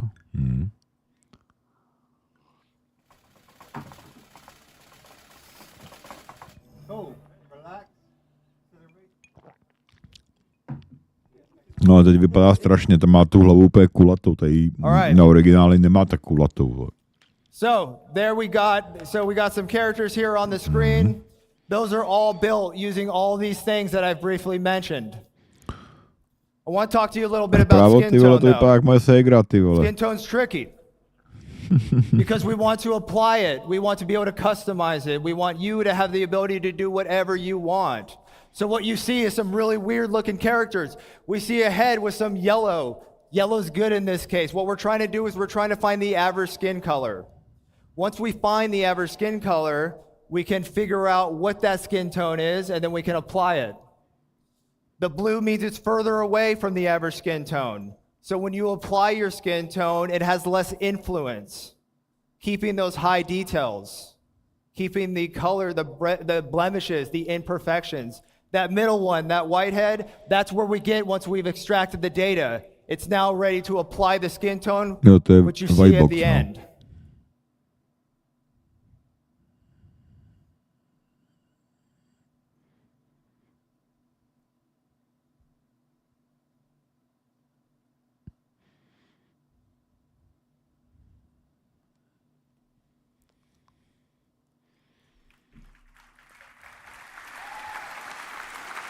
První bílý ze 4, druhý bílý, no. All right, so here's a little more detail what I'm talking about. We knew that we were going to get a pool for these heads, this pool of all these different awesome shapes, noses, ears, lips. But now, ty vole, děláte z toho Brazílii, ty vole, chlapi, neblbněte, ty vole. Podívejte se z toho publika, vole. 90% we could figure out exactly what they're supposed to look like. Oh shit, and then once I extract and do the average banana thing, I'm able to get a value. And that value translates into a skin tone. And that skin tone translates into a chart that you can customize your character with. And what's great about this is as we grow our pool and we get more heads, we get more skin tones. So our skin tones aren't based on, you know, 80. whatever it should Pak je, be. vole, What 10% should těch it be? napravo. What does it look like? A These are pak real je, data. vole, These are real data that we dalších get 10%, který jsou from these úplně incredible vpravo. clear angle scans and the incredible tech that is written by our Není staff. nic mezi tím. And the skin tone will grow along with our head data and along with our heads. Jestli jo, There's an je to example of me Brazílie. just applying it and showing that in practice. No. And now here's another look. Here's a couple more characters that I put together with this stuff. No to je, vpravo je to dobrý. And here's what's great to about háro, ale that. I did that with our brand new character creator, hlavně ať tam nedej character ty vole nějakou customizer for Squadron černošku 42. s čírem uprostřed a s vylepanýma vole okolo ušima. Every head you To see mě in už here, úplně zabije, protože to už tak which vole will also be profláklý applied to the profil vole persistent ve universe, všech, so vole all ve hrách, heads vole ve filmech. are in the verse. Ať to už konečně strčí do prdele, ty vole. And as you can see right here, here's a little scene I put together using the outfits, using the hair, using the skin, using the heads. And I did that all with the new character creator. And here to show you that, if the live demo of the character creator, I'm going to bring back my good friend Sean Tracy. No, tak pojď. Sean Tracy, dělej. Thanks, buddy. Give me. Oh, it's awesome. All right, so what's this all mean to you guys? Let's show ya. Time for live demo. All right, so I want to welcome you to the Biotic Corp Calliope machine. To si jako kam šel, ty vole. Oho, All to je right, jako so nový here you can see we've got the creator. I'm getting feedback. You To can je, see we've got jo, two to je body vlastně, types that I can to select DNA from tam at any chtěli point in time. nacpat, protože každým respawnem bude člověk degradovat, ty vole. Now you might recall how the character creator currently works. You would have a whole bunch of source heads from our DNA pool. We would select one of the facial shapes, and then we'd blend it up or down, depending on how much you wanted that certain facial shape. Now, this was pretty good, but it's not the most intuitive of systems. So instead, what we wanted to come up with was a much more intuitive way to control this. And what we've now introduced is sculpting mode. Až takhle jo. So Taky dobrý, it's quite ty vole, to už interesting to vypadá know jako what's going docela on dobrá behind the magie. scenes. And this wasn't an easy problem to solve, but our animation programmers and tech artists and everybody came together and they figured out a way to basically make it so that from the DNA pool, we are making a selection based on what you want out of it. So it's going on between all the different options. Now I'm going to start making some changes here right away. Prostě podle So DNA, I want to vole, wind up který the sebrali nose. někde, tak ono to You can see that it's rýsuje all very intuitive, tvoje it's fast to rysy, use. I'm going to make the velikost lips a little tuší, bit vole, bigger podle toho, here. jak se to taháš, tak ty vole, ne, že ty vole to měníš, jakoby, vole, I'm going to adjust the brow here, maybe make a na little bit of a výherní heavier automatu do brow. kolečka, ty vole, jak ruletu, ty vole, ale Now we prostě can adjust the eye taháš, shape, ono we to can go prostě more mění, ty almond vole. eyes, we can go Taháš more nahoru, dolů, oval, prostě we can taháš have a kam heavy chceš, ono to lid. po každý You know, dělá I něco can find a jiného. whole bunch of different options To je within here. hodně dobrý, ty vole. So here we're starting to look pretty good. I want to give him a little bit more of a hero chin. And there we go. I'm liking that. No, musíš trošku větší tu čelist udělat, když chceš hero čelist, So vole. not to spend too much time on that, I want to show you some of the other features. And Viděl speaking jsi of features, Supermana nebo we go to Batmana, our vole. skin tone. To So jsou finally, klasikové. you're not just selecting a preset skin tone. You can move through the whole gamut of the lookup table, and this is Ty vole, oni to melanin udělali and jako, vole, hemoglobin at the same time. posraných Windows si můžeš vybrat barvu, taky barvu kůže si jako můžeš, to je úplně stejně jako, vole, vybíráš barvu na pozadí, So at ty the vole, very top of it, I've malování. got a texture slider. So instead of the whole head sort of selection, we can go between all the different textures. Now, like Forrest mentioned, we're going to have 30 of these for one body type and 30 for the other body type. So here I'm kind of like in, what am I like? Oh, Kdy to tam bude? Tohle to do konce roku, jo, všechno. So here, and I'm just gonna set a skin tone Vy that I mě kind ty of vole like. začínáte rajcovat čím dál tím víc, ty vole. That's cool. All right. So the next step in our skin tone is the complexion. And complexion, we've added freckles. Nechci pihy. Už nějaký mám. Who cares? So here I'm just blending in and I'm blending out the amount of freckles. Now I've cranked it all the way to the top just so you guys can see it. But for my character here, I'm gonna keep it kind of subtle, like this, but quite a few of them, something like that. We've also got sunspots. Now this is, a little more weathered skin. We'll give this sort of look. And we've got a whole bunch of different blemish masks planned for you guys. Whether that's sunspots or liver spots or anything to that effect. Now, I'm going to give this guy kind of a weathered look because I think this skin tone looks pretty cool like that. Vypálení na čele. All right, so next up, eyes. So no longer do we have the green and the brown, just the full selection. You've got a full RGB chart of what you want to select. So you want to have bright green eyes, if you want to have hazel eyes, if you want to have blue eyes, if you want to have any of these eyes. This is all very, very nice. So again, we can go with deep browns. We can go with sort of a steely blue, which I'm kind of digging for this skin tone. Výborný, výborný. Netoť se, ty vole, funguj. I quite like that look. That's cool. Oh, well, we'll get into some funky colors. Don't you worry. All right. So one of the other things we've added, and it was mentioned before, we've added a makeup layer. And with the makeup layer, we're totally inclusive. Any of the body types can have makeup. Now, I don't want to spend too long on it here because we're going to get into it in a couple minutes. But I just want to show you sort of blending that in, blending that out for this particular body type. So next, as Andre talked about, we have all the hairstyles that you could want. So I'm just going to pick a couple different ones. There's a reality for some of us and another reality for another one of us. No, skoro se tam blížím. That's what I want my reality to be here. Something like this. I'm digging the mohawk, though, for this one. He's got a bit of a Mr. T look to him. Fine. I kind of like this. Yeah, I pity the fool. All right.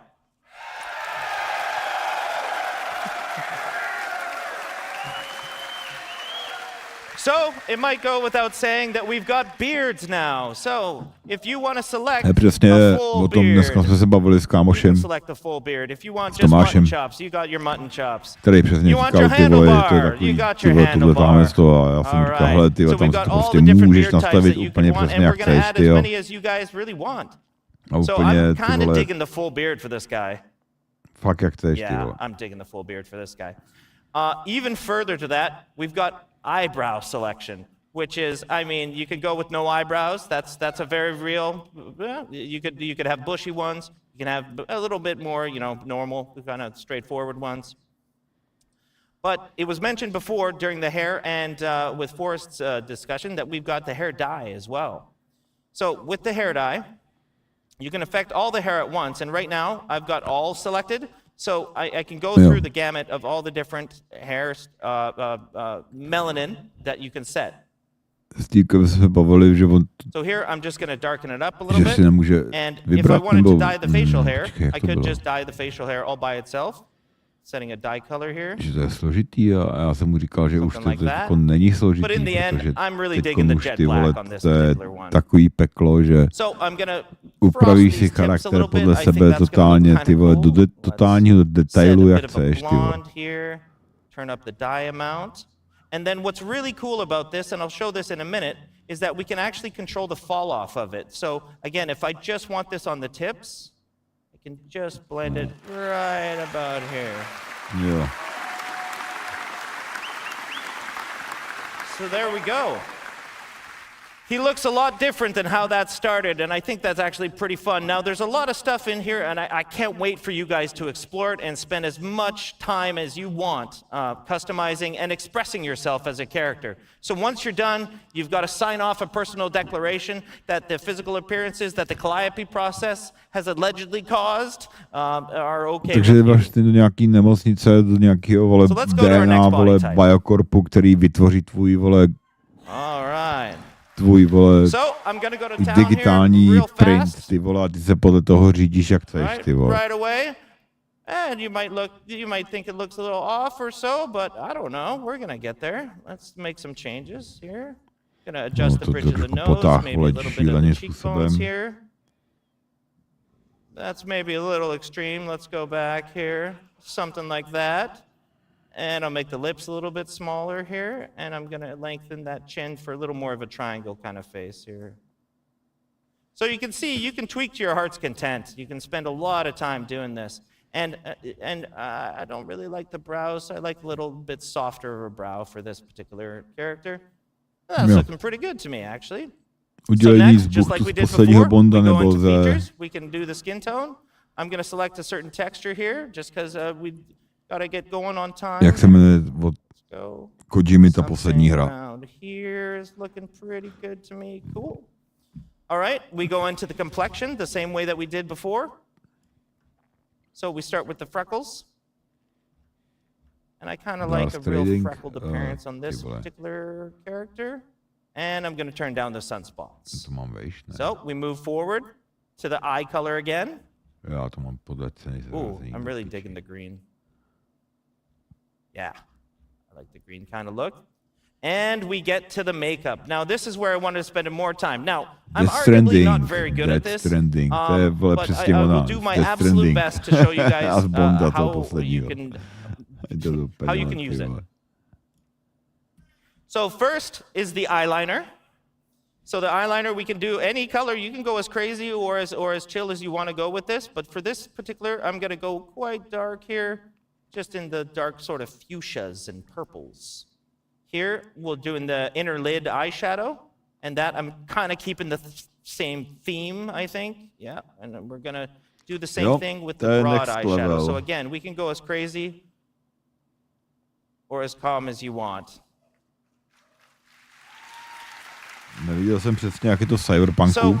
Cyberpunk je už taky vymakaný, je stejně jako tom Blurgate třeba, nebo v Ark je to taky hodně vymakaný, jaký si uděláš ksicht, ty vole, jaký chceš, ty a prostě v Arku, Cyberpunk, co myslím další, ty vole, tam Blurgate, jo, tam si můžeš, vole, u ženský nařídit penis, ty vole, což taky není, OK, je to možnost. Ale nevím, jestli je to takový přirozený, by se dalo říct, ty vole, nebo normální, ale prostě já nevím, ty vole, jako, když si budu tvořit charakter, ty vole, a budu chtít mít chlapa, tak taky nebudu mít, aby měl, vole, kozy, ty vole, jak Mia Khalifa, ty vole, nebo někdo jiný, ty vole, ne. Abych si tím mohl pak hrát, nebo proč, ty vole, jo, nebo víš co, to I have no business doing that, that's for sure. Same thing on the hair, again, we've got a whole bunch of different hairstyles. These will all be shared between the two body types, but for this particular demo, we've got the ponytail, we've got the slick back kind of look.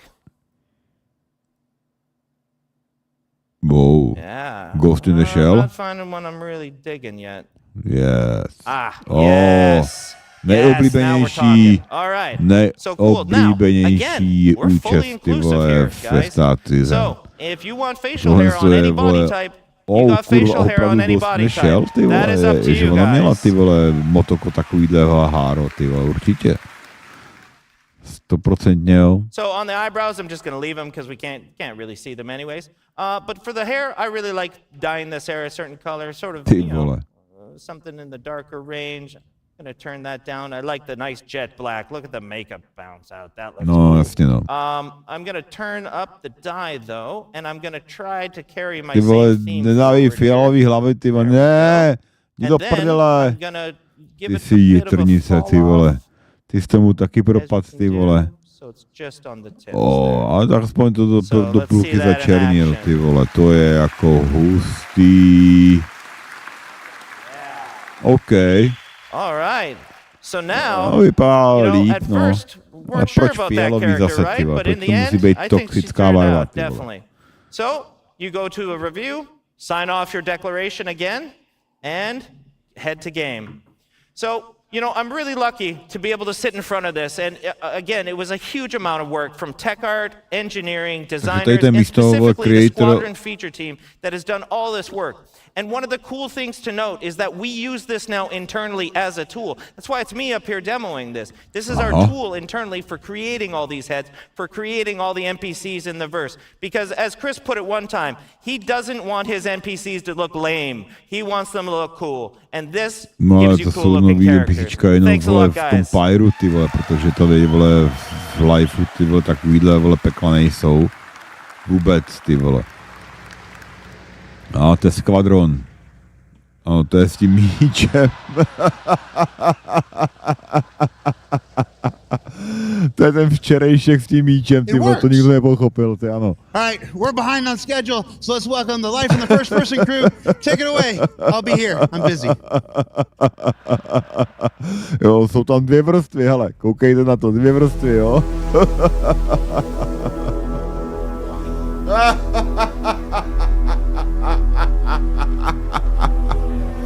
Hello, everyone! Co tady máme dál? Život z prvního pohledu. Am I too early? No. It's a real pleasure to be here at CitizenCon Sir. in person. I've had so much fun. Thank you all. But my name is Jens. I'm here from Manchester. Charakter development. Se možná dozvíme nějaký zajímavé věci. So we're going to start in Zero G, where we've been rebuilding the EVA experience from ground up. Jo, EVA experience. No, výborně. Potřebovali. The first thing you should see is that we've made the exit from gravity. Less disorientating. Ne. Můžu otočit, jo. Konsil si. Oh, we're gonna face plant. Dopad. We made it. All right, so we made the re-entry much more forgiving. So this EVA has a new prone lateral pose, and this is really important to us because it allows us to get close to surface. Jo, to tam bylo předminulý rok. So we can see that in this ty video vole here. už ukazovali, jo, to jsme viděli.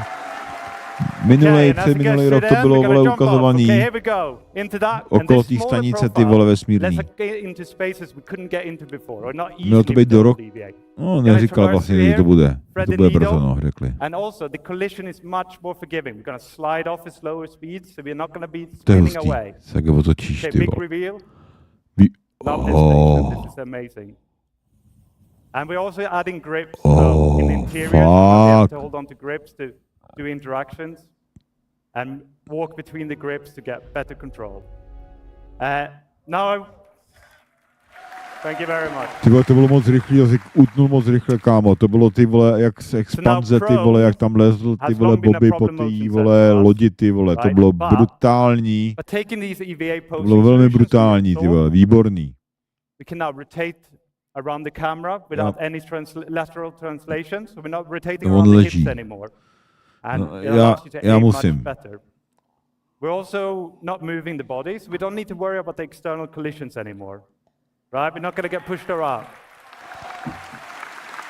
No jo, ale opěrku má v mozku, ty vole, to vypadá trošku blbě, ale dobře, no. Ty vole, co se loaduje? Come on, baby. Of course, prone isn't all about looking around. We want to traverse as well. So we're going to head down this bend. And here we put in a new collision style. So this is all about letting you have control in narrow, small spaces, smaller than this. We're going to be able to push around the corners. Going to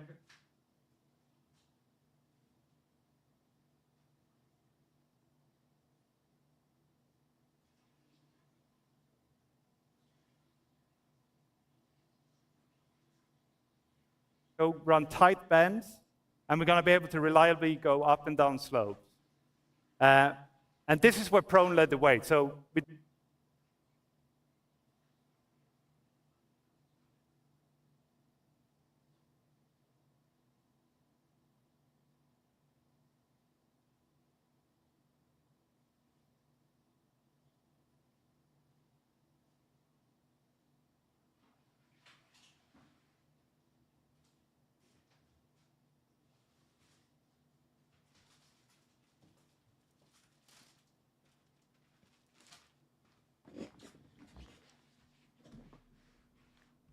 Co se to stalo? Je to nějak ticho.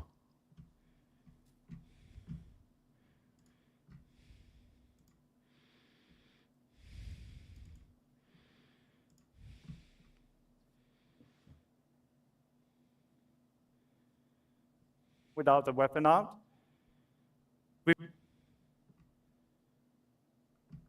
What the fuck is going on? We reduce the inertia, so you're going to be able to push up to your desired speed faster.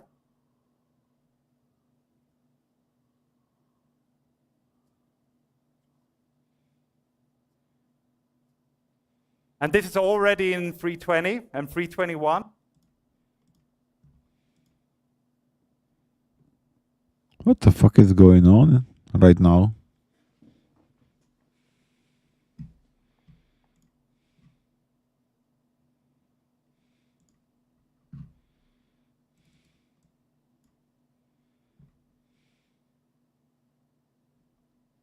And we got more things like this to come.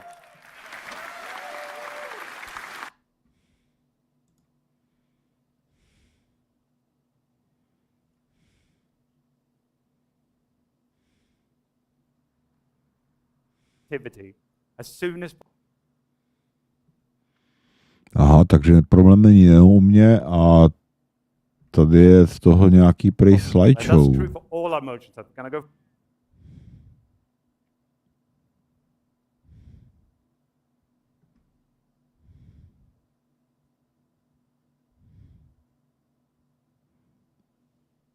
Nebo ne? Through all of them give you interactivity. So to je u mě?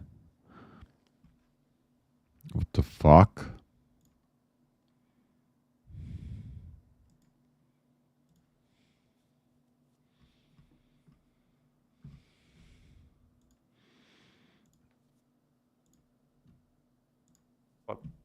Bone, can you press the button?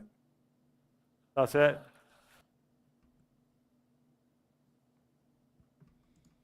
Okay, radiation. Bone Right, so again? radiation.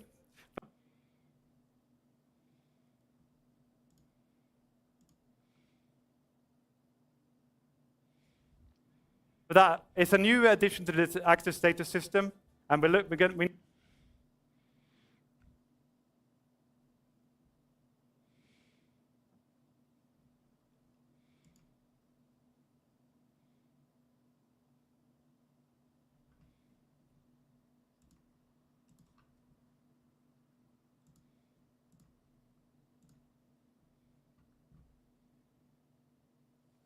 Ježišmarja, co se stalo s tímhle? So in the middle, you got the amount of radiation that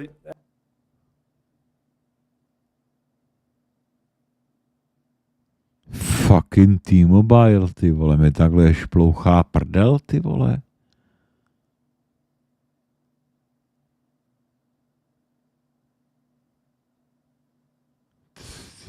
Cože?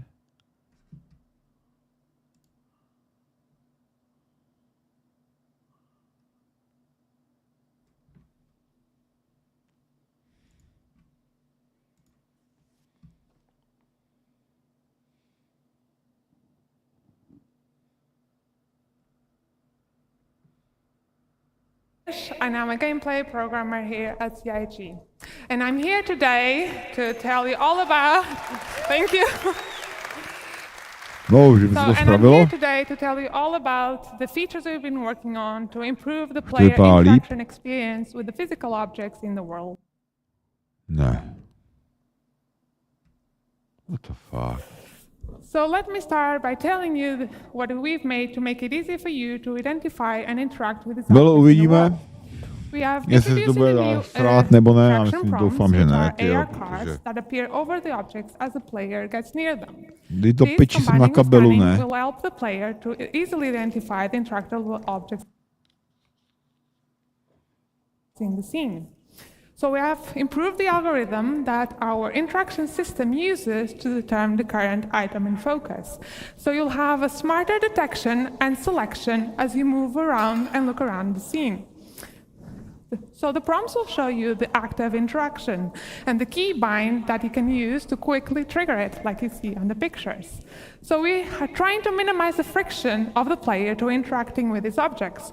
You no longer have to go into interaction mode to bring up the cursor, then drag it over, and to select using the inner thoughts. So we're removing that.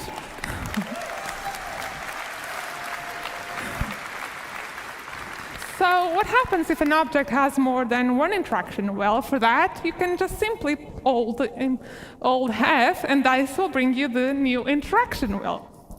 So this is our new interaction wheel. It will be focusing on the item.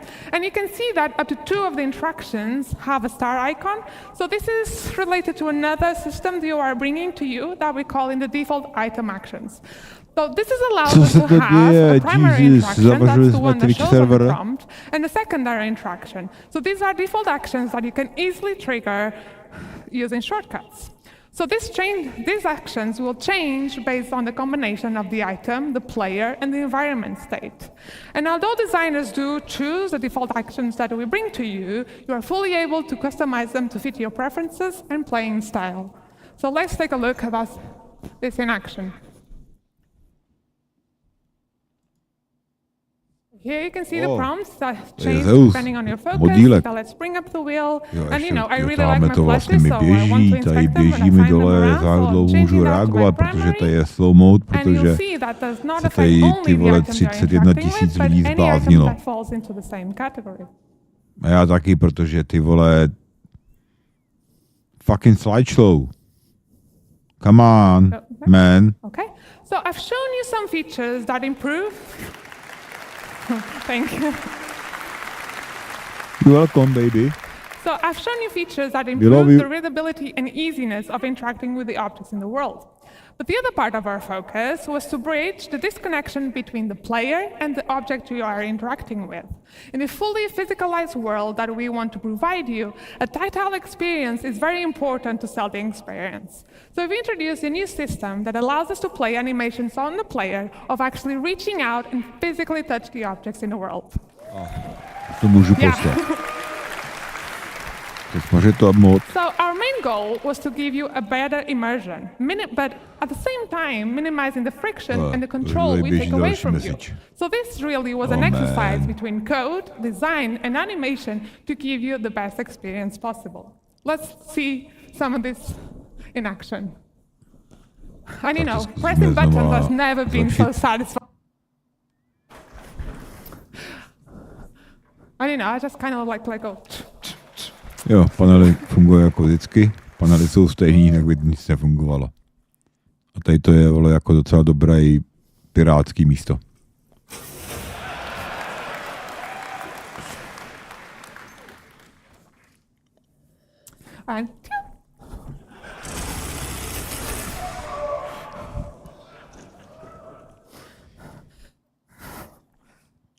Okay, so let's continue with this theme of tactile experiences. The next thing I want to talk to you about are usable interactables.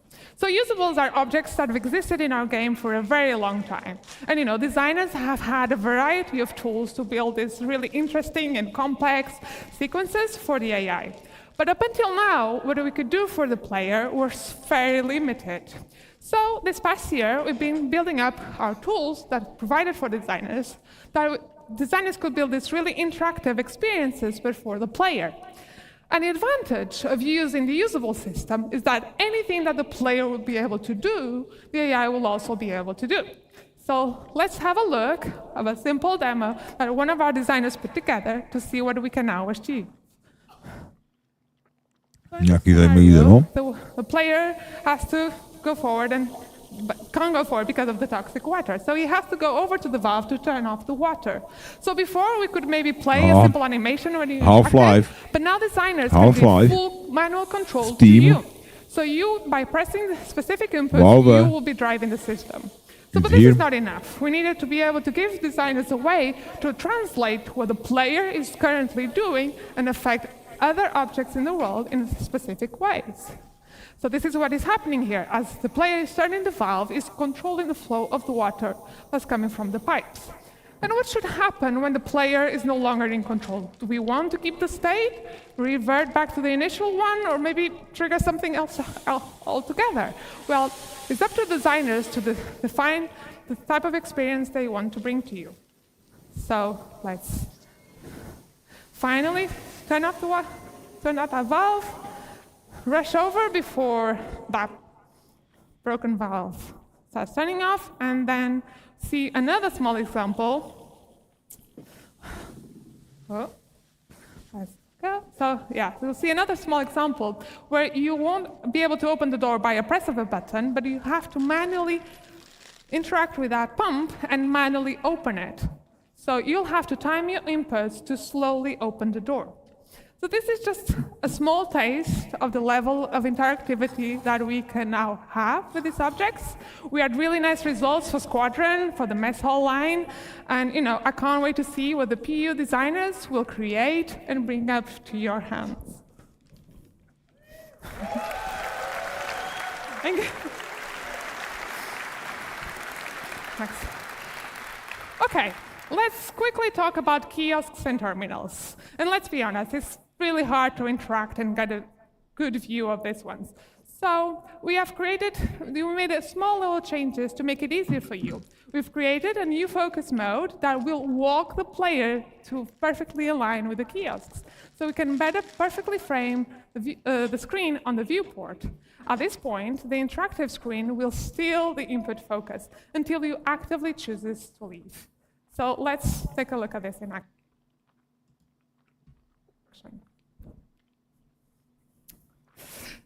And look at that when you trigger it, and yeah, so this is a very small quality of life improvement, but it will make it much easier for you to interact with these kiosks. And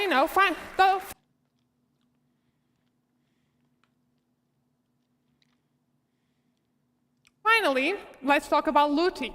This is our new looting screen. It's not replaced. What's going on? Come on. In the inventory, but it will be used when you're looting a body, amount of time to grab any items you need from your target. So it displays the current loadout and a simplified version of the inventory. Looting space favors speediness, while the inventory is there so you can fully manage your loadout. So we're still actively working on it, and this is especially on the UI and art, but I want to give you a little sneak peek how this all works.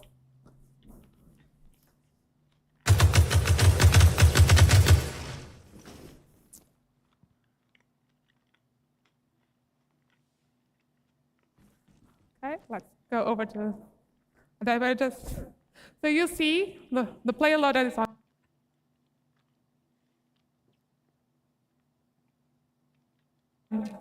Items are on the bottom, the target is on the top. You can if you hover the different widgets, you'll see a tooltip that with the different quick actions you can do. You can just simple press. Yeah, it'll be so much easier. So yeah, you can quickly press to just equip or swap. You can even use your mouse wheel if you want to change the target. You can drop anything, store anything, just really quick actions. And you'll see in a minute that we also can trigger ammo repooling. So this will grab all available ammo, either from your target or from your inventory, and will fill up the magazines in your loadout and get rid of any empty magazines. So yeah, it's looking really good. Yeah, so it's looking really good, and I can't wait to see the final art. So that's all from me, so thank you so much for listening, and I hope you have a great time.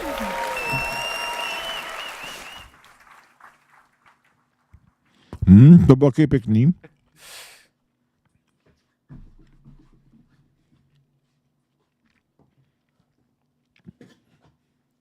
Right, hello everyone. For those who cannot remember, my name is Jens.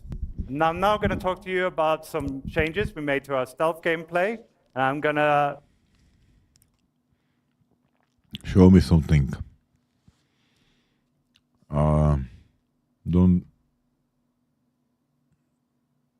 Don't do this. give you an update on weaponware.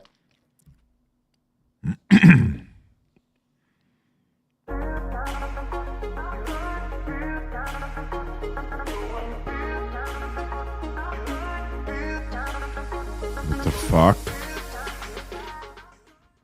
Than our knife takedowns, like sedative injection pens and contextual takedowns. So this guy on the railing here, let's see what we can do about him.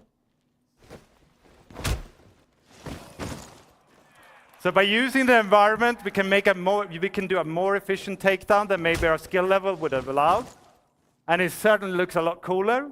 And we're going to be able to use this to get to enemies that might be otherwise difficult to get to with our normal takedowns, like a pilot strapped into his pilot seat, you know, sneak up on him and take him out. Týpkovi můžeme dát hlavu, vole, vozábratný a čau, výborně. To se hodí vidět. I'm going to introduce you to a new weapon, a new item, sorry, and that's the restraints. So with the restraints, okay, let's take him down first. One more. Oh, kolínko. Okay, so with the restraints, we're going to turn him over, we're going to cuff his hands, we're going to cuff his legs.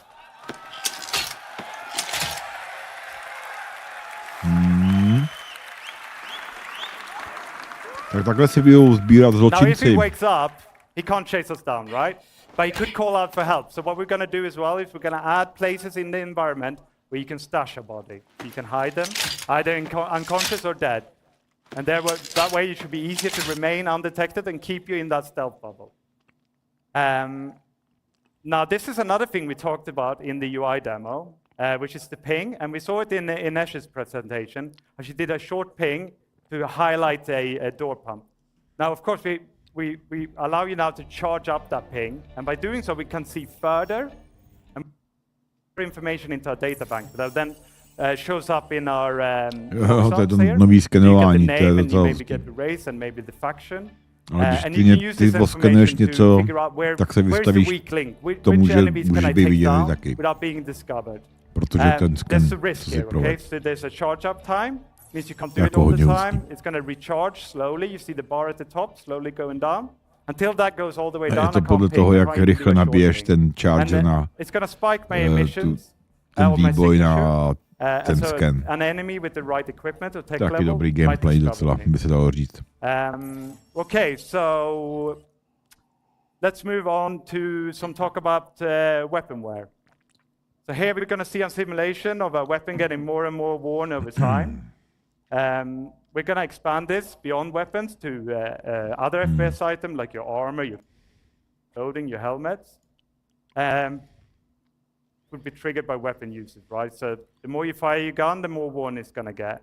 And this is going to affect its efficiency, it's going to affect its reliability, and it's going to reduce its resale value. Each item is going to wear at its own rate and persist at its own rate. So you could have a worn rifle with a pristine scope or a pristine rifle with a worn scope. Check this one out. There you go. Všechno pod gáz občasu.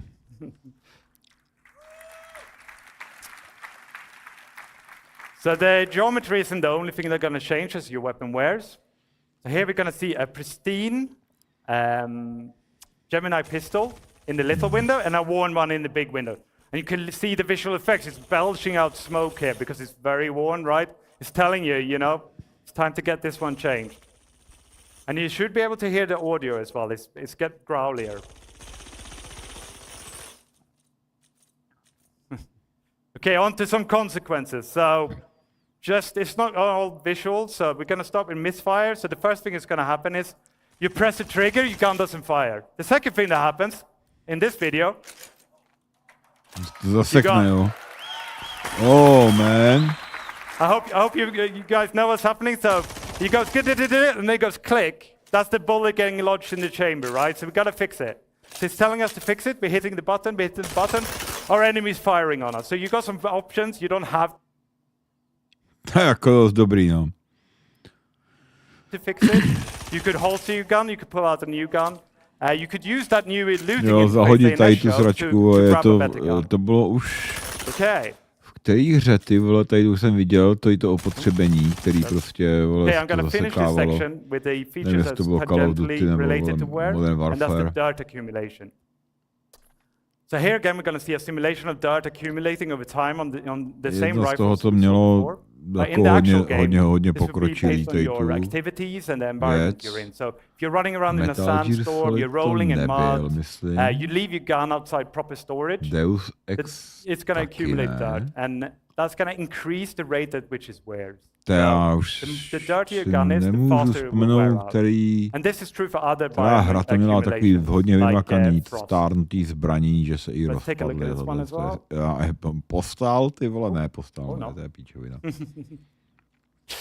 Jedna z takových so yeah, so in the future it's going to be really important that you keep your guns clean and repaired. I'm now going to welcome Zach on stage, and he's going to talk to you more about the FPS weapons. Thank you very much. Není zač. Bouchačky.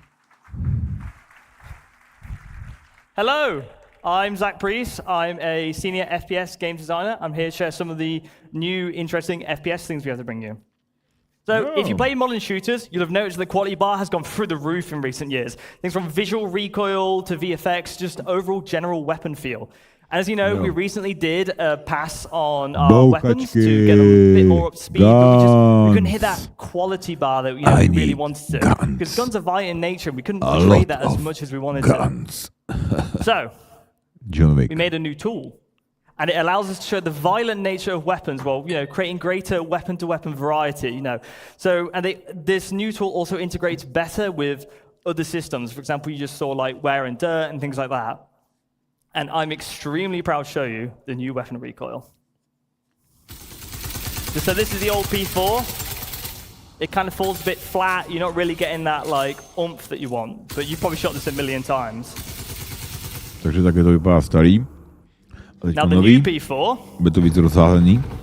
It has these nice little bop downs, and you feel it getting close to the camera, and the overall aggression of the weapon is a lot more there. It feels a lot more visceral when you fire it. This new tool gives us granular control over the movements of the weapon. So essentially what we have in one of our tools now is almost an animation tool, where we can control the rotation and the location of things. So this is the old PA SMG. This is a new one. To samý. V malých dávkách to dá kontrolovat. And in general, it's bringing the house down now. Zásobník někomu so recoils are just, in general, easier to tweak now. And they're a lot more impactful, and we can create weapon variety in the just far new, more and interesting ways. Taky dobrý. Cool. Karna rifle.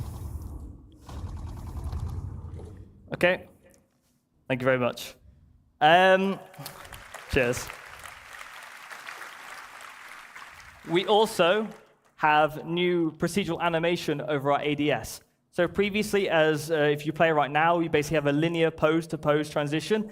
And sure, it's there, but now we layered some of this procedural stuff on top. So, for example, with an SMG, it can come up a lot quicker, it can flick up, you feel really cool. LMGs can be a lot more heavy. So before, it basically just do, move from pose to pose. But now we can keep it longer down here, bring it up slowly, and overall it just feels like you've got an LMG, or it feels like you've got an SMG. We're just using things like, ease in and ease outs, and just give more life to the overall weapon.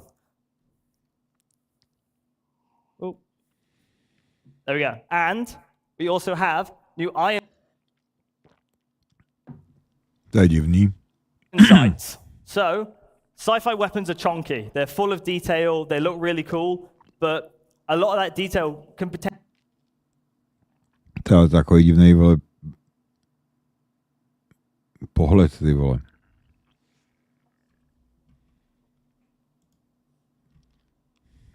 Potentially get in the way sometimes. So you've seen, this is a change to the Kana, where we have raised the weapon sight.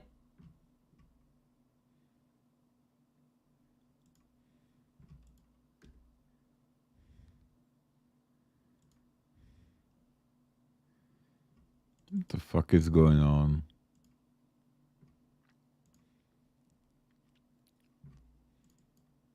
My pistol. Now, Gemini overall, it's rule of cool.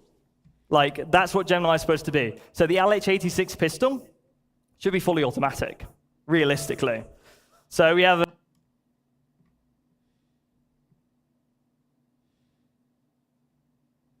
A video to show you of the pistol. Ty vole, dobře to sype.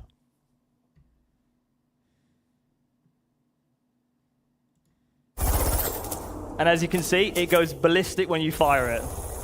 The magazine count is also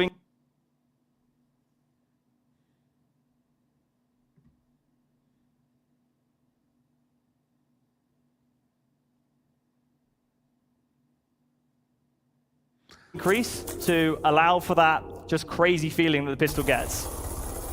Co se to kurva děje, ty vole? Proč se to zadrhává? Hru jsem vypnul, ty vole, všecko jsem vypnul, ty vole, nešahám na nic, čumím na píčoviny, ty vole, co mi tady předvádějí. A stejně se to sere.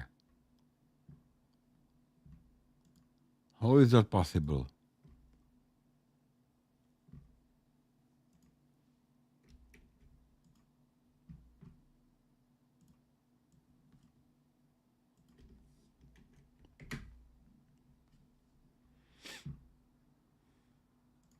If anyone plays a modern FPS, they know the optics are just gorgeous now. In all modern shooters, they look fantastic. And as you can see, we have zoomed in optics in the center. So and then we have other things like parallax, like you see in real life. And they look gorgeous. And so in general, all our sights and scopes have been overhauled to be more realistic with things like parallax, pin cushion distortion, and things you'd expect from having a scope in general. And it differs manufacturer to manufacturer, right? So some things are purely digital, some things are purely physical. So if you get hit by an EMP grenade, for example, we're using something like a television sight, like something like Cluey might have, then your optic would turn off. Right. Thank you.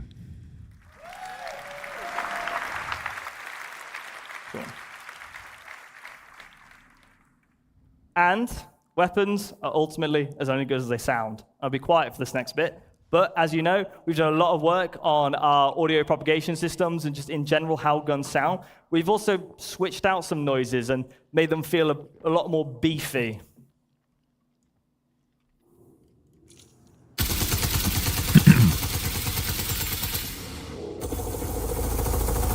Ne, FS9 je úplně nejlepší teďkon to nová, ty vole. S tlumičem, ty vole, to je hollywoodský šepot květin.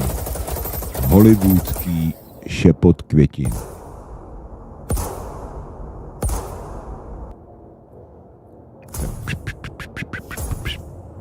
Bunkr je vykydlený. Nelíp jsem to udělal na nějakých 70. No, to je dobře rozházený. Fantastic. I think all of California heard us there. Backpack reloading. In real-life combat scenarios, you often grab magazines from other surplus areas. We want to simulate that in our game. Anyway. So, to show you this, we have something called backpack reloading. If you run out of ammo in Star Citizen, you have to open a menu, put things on. It's a little bit clunky, it's a little bit awkward. So if you have magazines in your backpack, you will now be able to grab them at the price of a longer reload animation. You will also be able to tell when you have a backpack reload coming up because it will be displayed on the inventory with the backpack symbol. So there's no surprises, no catching up, you have all the information you need. And this has been shown, and it has been teased a little bit, the dynamic crosshair. Takže si dal dobíjet z baťohu, zbraň, akorát to ukazuje, že trvá díl. So, if you have a look at this, this is our new crosshair. It's a crosshair that fits the aesthetic of Star Citizen. It's a crosshair that follows the barrel of the weapon, so you'll see exactly where a bullet is going to land. And it's projected from the visor using AR. Some visors won't have access to this crosshair, but some will use modified combat lenses. So if you don't want to use the crosshair, you can just use a different visor. As you can see, it works with recoil, and overall it just looks gorgeous. Dobře to říkám. Cheers. And on to more data things. We're going to provide an improved PvE experience. The accuracy calculator for NPCs is coming over from Squadron 42. Some people have been playing it in the venue and here, and I've been harassing them, whoever's doing the hangar mission, to get their feedback, and it has been overwhelmingly positive. We also have new NPC archetypes, what we're temporarily calling the Juggernaut, which is basically a very high damage resistant enemy that has an LMG or a shotgun. As soon as they see you, they fire, they walk up to you. And overall, it's been playing amazingly, and I'm really happy for you guys, well, I'm really excited for you guys to get your hands on it at one point. PvP, we want to increase the time to kill. This allows for more varied weapon balancing. You know, we can lay into like sort of different aspects of the element more. It leads to higher skill ceiling and less unfair deaths. Lepší balance zbraní, ale tady to napravo, tu bouchačku jsem ještě neviděl. Speaking of which, force reactions. We're reworking them. We're aware it's frustrating, and we are going to rework the system to work beautifully. And we're also working on some other highly requested PvP changes. I'm very happy to say a lot of this work has been dialed in for Squadron 42. It's in a very good state, and we're bringing this to you bylo třeba jako Counter-Strike, ty vole. Takhle rychlý, ale over to the AI director Fran to share some exciting updates on combat AI. Ty vole, jak to se to může stát v Counter-Strikeu a ve Star Citizen? Hi everybody. So I'm Francesco vole, Cucci, as you said, and I'm the director in CIG. It's a great pleasure to be here with all of you guys. It's fantastic. So what we're going to do today is to explore how all the work we've done for Squadron 42 is going to flow into the Star Citizen experience. So we wanted to make the AI presentation about how you guys are going to experience the tech and the features we have been working on. So from the player perspective, you've seen how many new opportunities you have. And now it's interesting to see how the NPC are going to react to that. So the goal of Star Citizen is to build a breathing and living environment where your actions matters and the NPC you will find in the universe needs to have the same opportunities and same limitations that you have. So when we play a game, we want you to spend the time that feels memorable, that feels special, right? Something you can remember and talk about. So we want you to give you a challenge to overcome, but also a challenge that is fun and doesn't feel repetitive and boring. So when we look at FPS Encounter, we want to build variety. We want to give the designers, like Zach, the ability to craft combat scenarios, not just to put NPC in the level. And we need to make sure that he can tweak something such that he can experience the unique play style and the play space that you have. So Star Citizen can benefit from tons of unique environments. So for those environments, we want you to have different type of fun. So what we look at today is some of the tools that they have to achieve this goal and bring the AI to the next level. So the first tool we're going to look at today is the NPC trait system. So we spoke about this in the past, and we have now available for designers the initial set of traits they can use to influence the behaviors. So those are some of the ones that are available to the designers. Today we're going to focus on the combat traits, because we have traits that also apply to the peaceful situation and the social environment, but those are the ones that influence NPCs during a combat scenario. And traits, you can imagine them as characteristics NPCs have or don't have. So through the usage, we can make sure the combat feels different from one encounter to another. Traits in tech-wise, are just traits and tags that we can apply to character instance, character classes, but code can also apply them automatically based on specific rules. For example, if you see somebody with a rocket launcher, those will apply, an example, the sentry trait automatically, because those weapons are weapons that work well at range, so you want them to not push forwards to you. So they allow to block, or actually, they allow or they block specific section of the behaviors to run, but they also influence the likelihood of some logic to happen, or they modify the outcome of specific actions. So let's imagine we want to model a pirate faction, something that you can actually experience in the Pyro playground. So we want them to feel aggressive, but also not very trained. They are not very military. So how do we do it with the traits? We can start adding to this faction either the aggressive or reckless trait. Those are traits that increase the risky behaviors. So for example, fighting more in open space or expose themselves longer when they are in cover. We can then assign to some of those pirates the ignore fire obstruction trait. As you've seen, for example, in Chris Rain's presentation during the CTG demo, like we have now destructible environment. So what the NPC will try to do is to keep shooting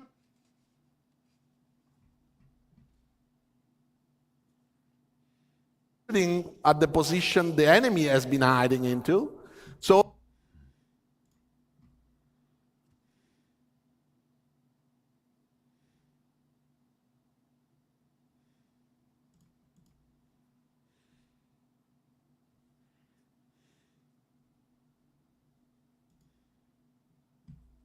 compare or match or you know also just a bit longer compared to what the behavior is asking. Ty vole, mám 100 giga, ty vole, So big data ty vole.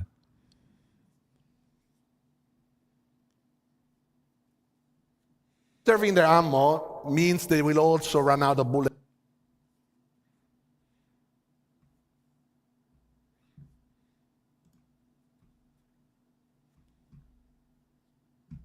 It's much quicker. So this offers interesting opportunities for players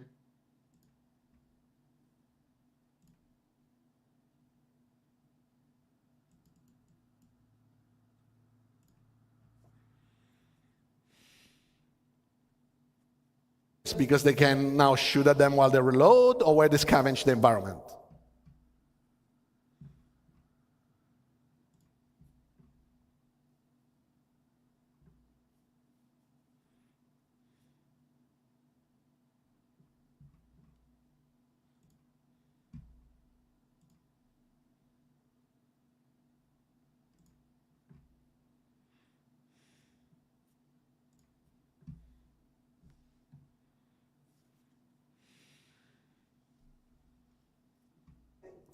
So what you will see here, Zach created a mix of enemies, some equipped with, for example, shotgun and aggressive traits.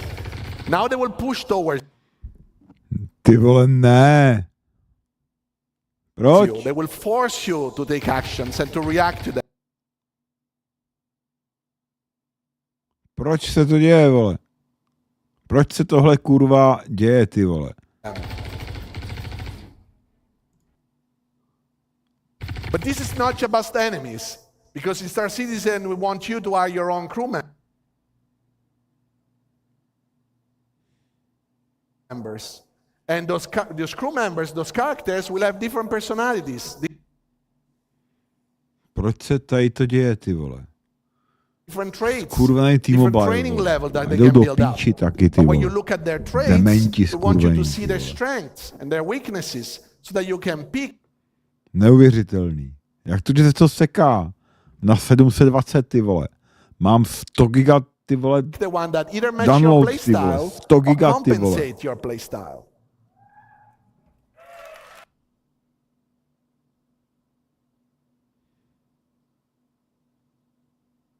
A ty vole, video 720p mi se tady zasekává, jo.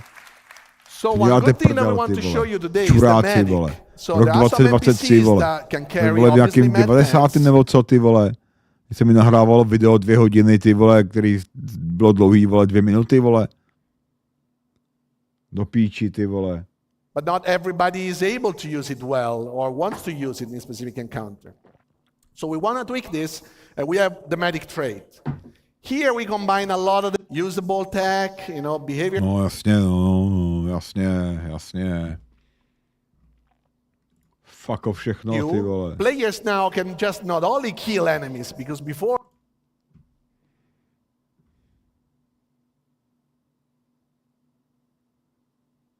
but now you can take them down. All this information about the different actor states. So he needs to dive, or if it's just, you know, some. So a medic in the regular combat flow can, when it's safe to do so, and at the right time, attempt to heal his mate that can be helped. So now you can imagine guard character. The guard finds this body on the ground. He doesn't know if he's alive or not. Skáče, ty So he can vole. go there, he can check it, check the pulse, see the state, and if he can be helped, he can basically execute Zvládne, the ty vole, right healing stream process. 31 000 lidí, ty vole, posranej Twitch, If ty he needs vole. to shake him to wake him up, it will shake him up. And if he needs to unrestrain him, it will unrestrain him. Your crew members can also do the same with you. So if you are down in critical condition, they can come and help you out. We'll see now an example of this, where two factions are fighting. You will see Nechám to that chvíli at the takhle, right ty time when vole, the guy to ty vole retreats, srovná, nebo this ty guy vole can to go normálně there and rozkopuch, heal ty his vole. mate. Jak jsem přesně říkal včera.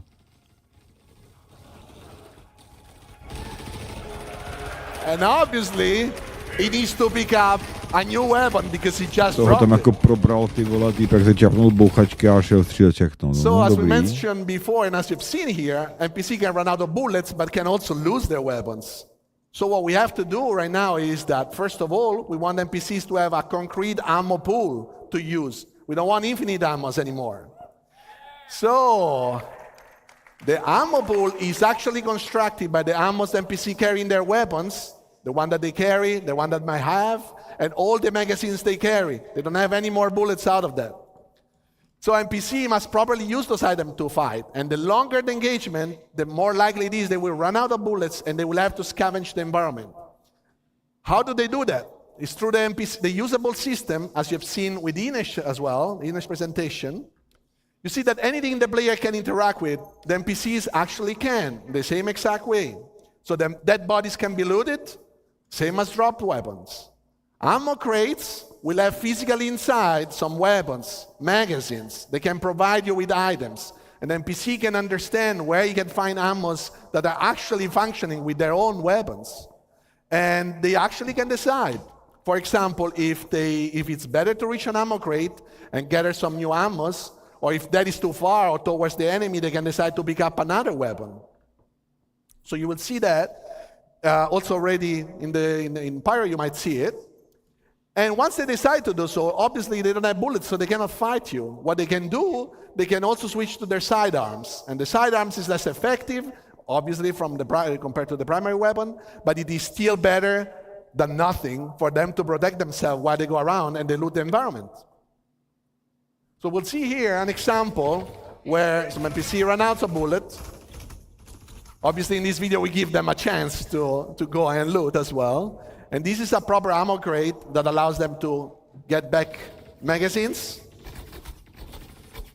And another NPC arrives, and he will loot the dead body. This is the same dead body you might be able to loot, and you will not find ammos after that. But you will probably find it in the other one once you kill it. So, last but not least, another tool in the FPS arsenal is grenades. Grenades are a great tool. NPC can now fully react and use grenades in the environment. So grenades are a great tool, especially when an NPC needs to counter a player that is camping, or a player that is hiding, or say in a location that the NPC cannot reach. So grenade force the movement and keep the action going. But they're also very dangerous. You've seen in Ali presentation and Mike presentation that a grenade can make electronics explode, ignite a fire, and then the fire can propagate in the environment. So NPCs need to properly understand the environment and not jump into the fire and get damaged. So how do we do that? Is we have a new full system to handle hazards. Basically, a hazard on the technical side can create a navigation volume modifier, and the navigation volume modifier gets registered in navigation system, and our basically mesh can be modified, and it will carry semantic about if that is a danger, something better, and how much costly it is to go through. Because maybe you have a suit that allows you to go through the fire, so that is fine. You will not, the NPC can understand that. But if they can't, they would try to find positions that are safe for them to position themselves, but also paths that will avoid those dangerous areas. Now we'll see an example of that. Asi se tam dal moc smajlíků. This is a safe environment, still fighting, but safe, safer. Jeden. And what will happen now? Ne, dva. Fire ignites and propagates. This is fully dynamic, so it's fully controlled by the fire system. The fire system modifies volumes in the navigation system, and we really know where we can and not pass at any given moment. Nějaká přestřelka. Zajímavý. So this is a subset of the things that we worked on and we wanted to show you today. A to jsou Thanks very much for listening. And now back to Jens. Jsou blbečkové, který mají nám dělat společnost. No, jsem na to zvědavej. Jak to bude I vypadat? want to thank Ines I want to thank Zach and I want to thank Francesco for joining me on stage today. We want to extend a massive thank you to everyone who contributed to, supported us, and made it possible to show what we showed today. Now, with relentless optimism, we're looking forward to bringing you this all to the Star Citizen and more. Okay, we're going to leave you with a quick peek of a demo in Hangar 14 of Checkmate with some of these new features. Enjoy.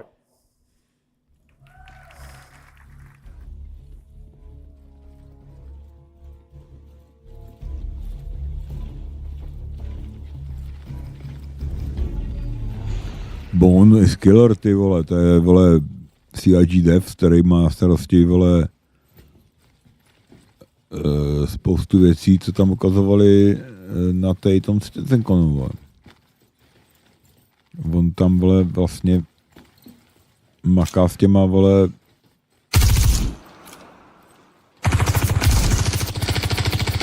no, on tam maká s těma borcema, on tam vlastně, vole, funguje jako pokusný králík, Bonds. Dobrá, zkusíme to zvětšit, jestli se to bude srát dál nebo ne.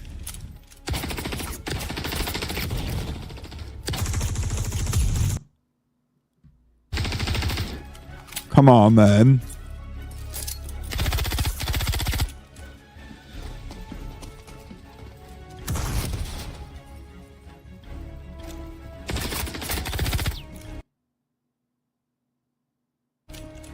No.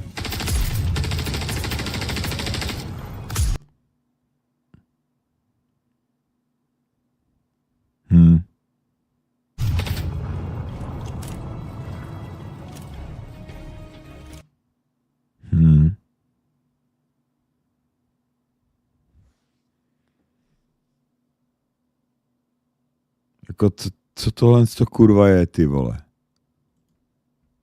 Skurvenej, vymrdanej Twitch. Jako mám to dát na auto, aby mi to spadlo na 360, vole. Čuráci dementní, vole. O, na 480 dokonce, no vy jste úplně boží, ty vole, děkuji. O, 720 dokonce, 780 se zvrátilo. A je to zase spadne na 480. Ty krávo. Ten Twitch je mrtka všech mrdek, ty vole. Já nevím, proč tam ty lidi všichni jsou, ty vole. Táhně to na YouTube nebo Rumble, ty vole.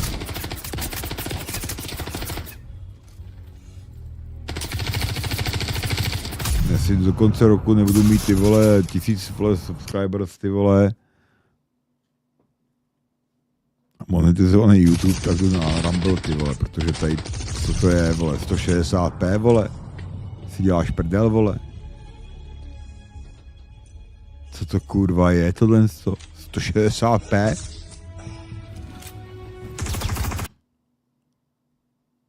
To je Doom, ty vole, 2 z roku, vole, 98, ty vole. Jdou do píči, ty vole.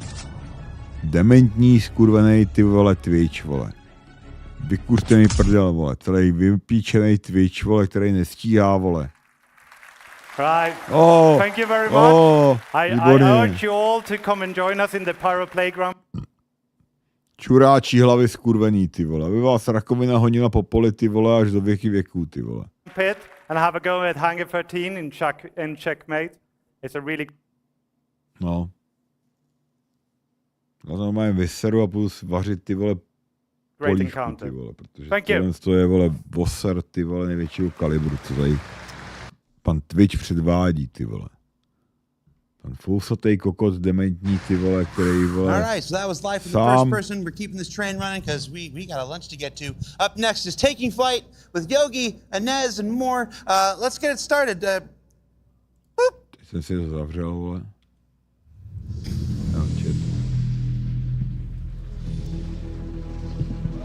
No fucking way.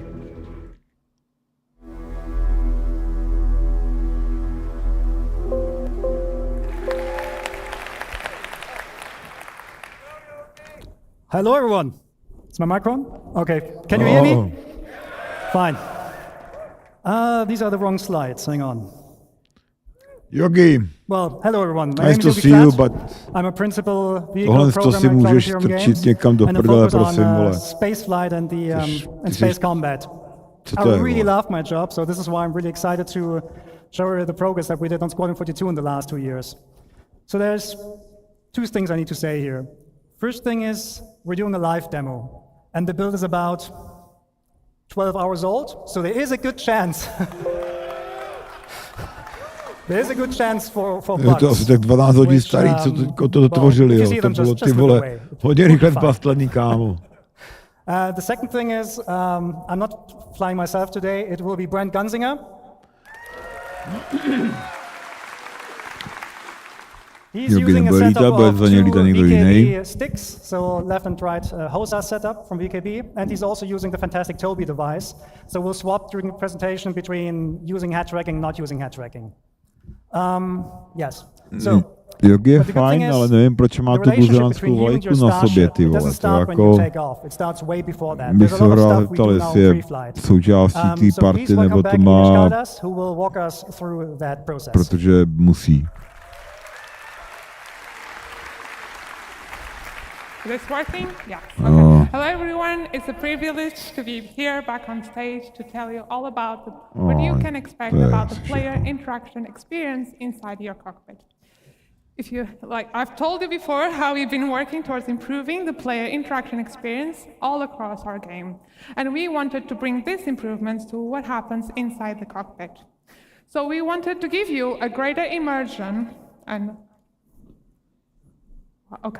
Okay. Yeah, the slides are not, sorry about that.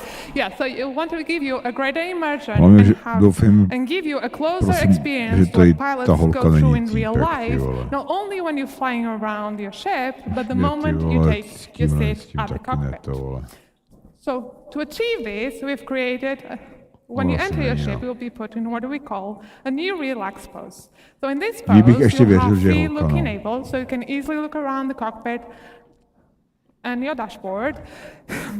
The prompts will be showing over the button, so you can easily find the ones you have to interact. And you, the pilot, have to press all the different buttons to get your ship ready for flying, and the character hands will be lowered away from the control stick. So all of this blends neatly into our new player animated interaction system, whereas any button is now physically pressed. So this new system uses what we call a letíš dlouho a letí to automaticky, tak nedržíš páky, ale ruce si položíš do klína. Full control of the IK setup to the code. So this, among other things, allows us to record the path of the hand relative to the target. So we can have more detailed animations than just simply blending the hand into position. So for example, we can open a flap and then press the button. But enough of me talking, let's go jump into the demo and see all of this in action. So now.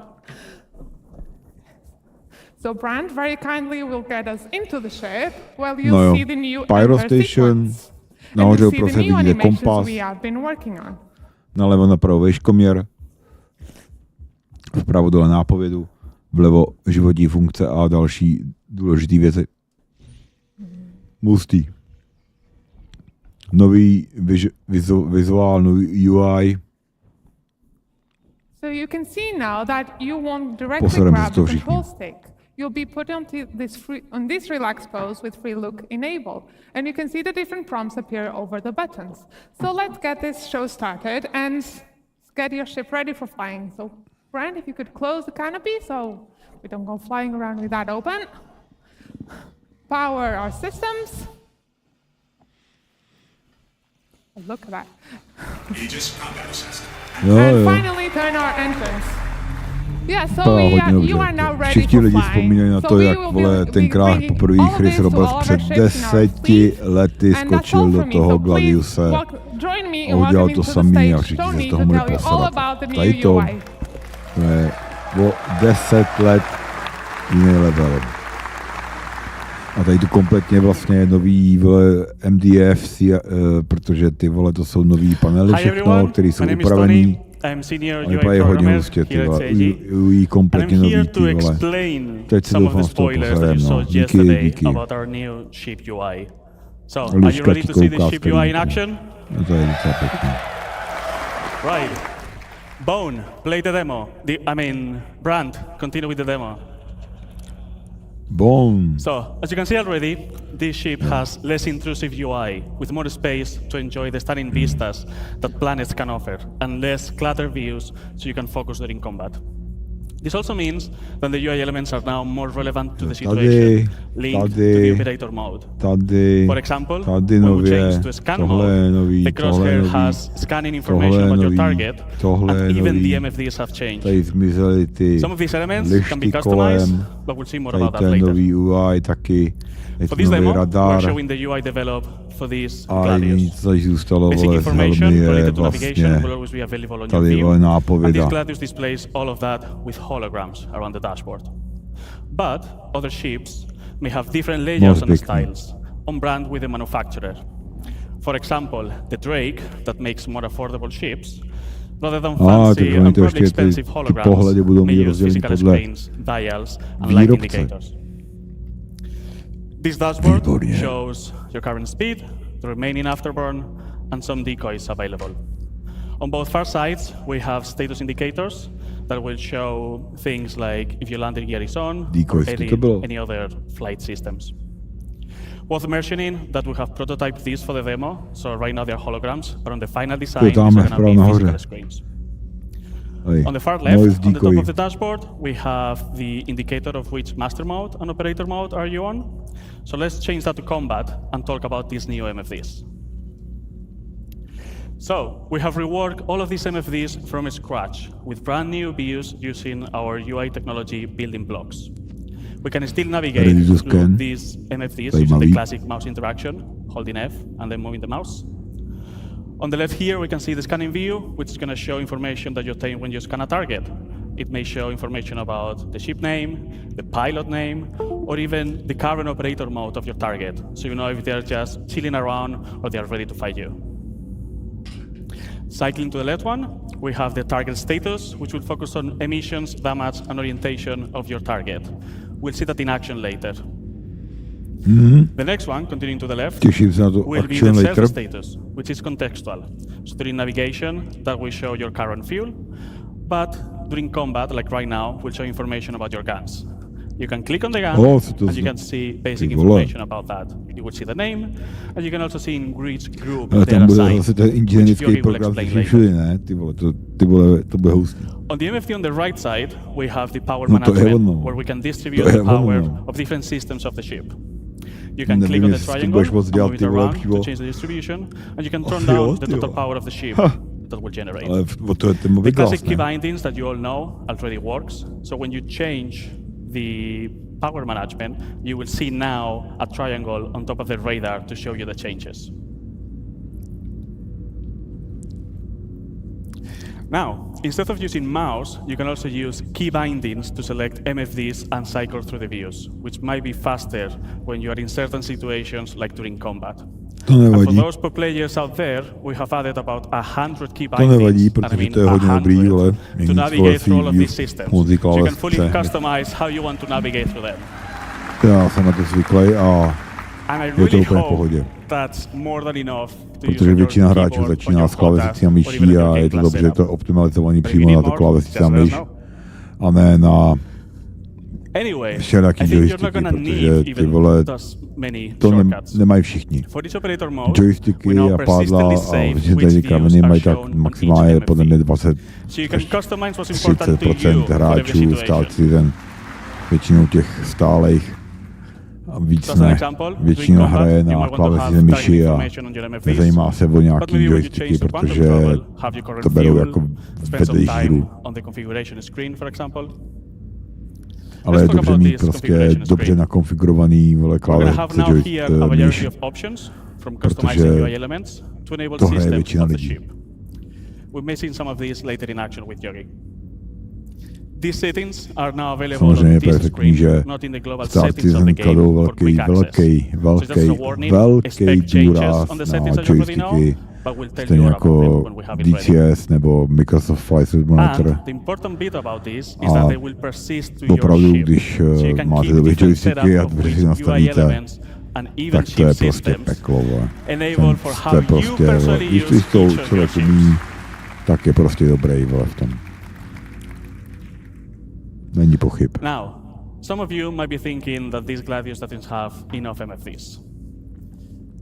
Can we enable the top setting? A nikdo mi nenapsal na chat, ty vole, takových odkazů jsem poslal, ty vole. Jeden člověk se objevil, ty vole. Po 5 minutách zmizel. Aniž by něco napsal, ty vole. Kdybyste napsali aspoň, ty vole, už by to jako silu běží do prdele, ty vole, ale For vy jste this, napsali you're gonna need to vůbec equip nic. the appropriate helmet, so it's connected to your ship and can get all this information. No, shit happens. You can use the key bindings, as I Stávají mentioned se i before, so horší you can věci. select which cast do you want to control and how to cycle through them. So you can pin views that are important to you that will move with your camera. So as you have seen, if you're aiming at the target or if you're moving with your head tracker, those views are going to be always with you.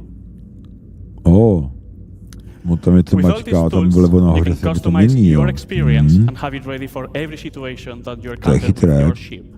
Always displaying the relevant Nicméně to mělo být ty vole na So disk, for na example, tom in MDF-ku combat, vlevo nebo you may want vpravo, to ne? have all the UI elements enabled, all the pips, all the crosshairs, so the information of your ship on the physical MFDs, and maybe focus on the target information on your cast, so they're always on your view. But maybe when you go to quantum travel, you can turn those casts off so you can enjoy the vistas. That's all from me. Now we have MFDs ready, and let's bring Yogi back to tell you all about flying your ship. Thank you very much.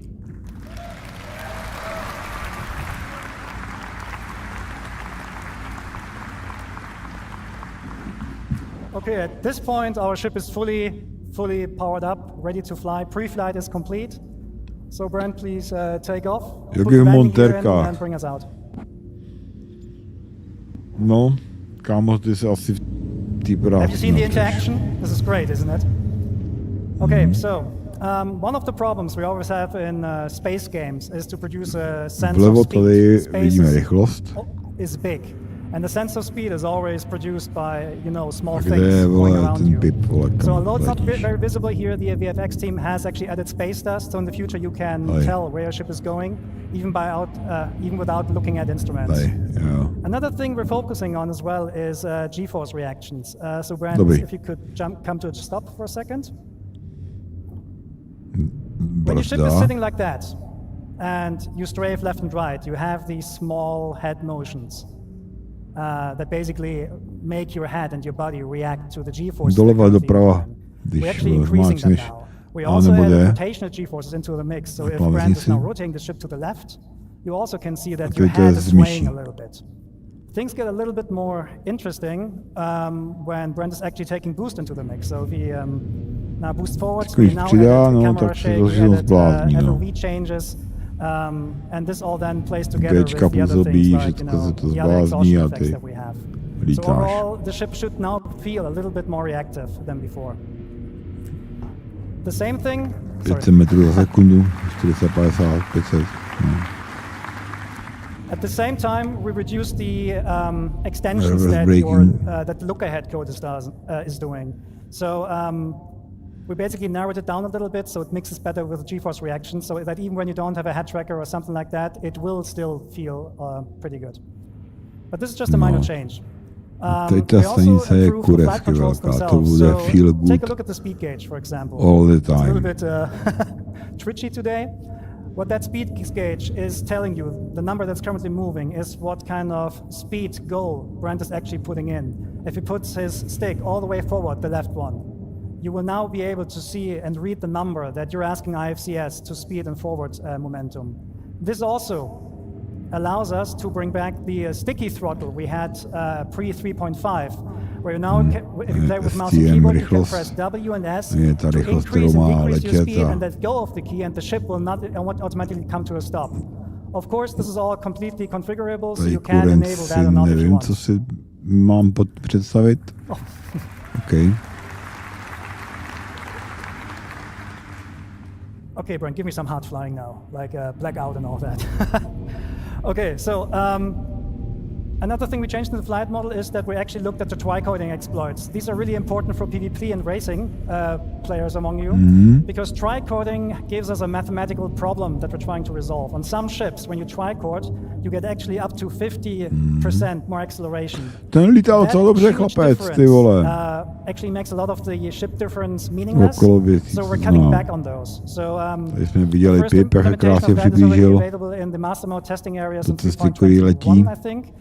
But we're improving the algorithm right now so that it actually is less punishing in future master mode builds. This is actually a current version, so as long as you go roughly forward, you get the full Gs from your back engines. No, full G nevidím. Okay, so now the biggie in the room.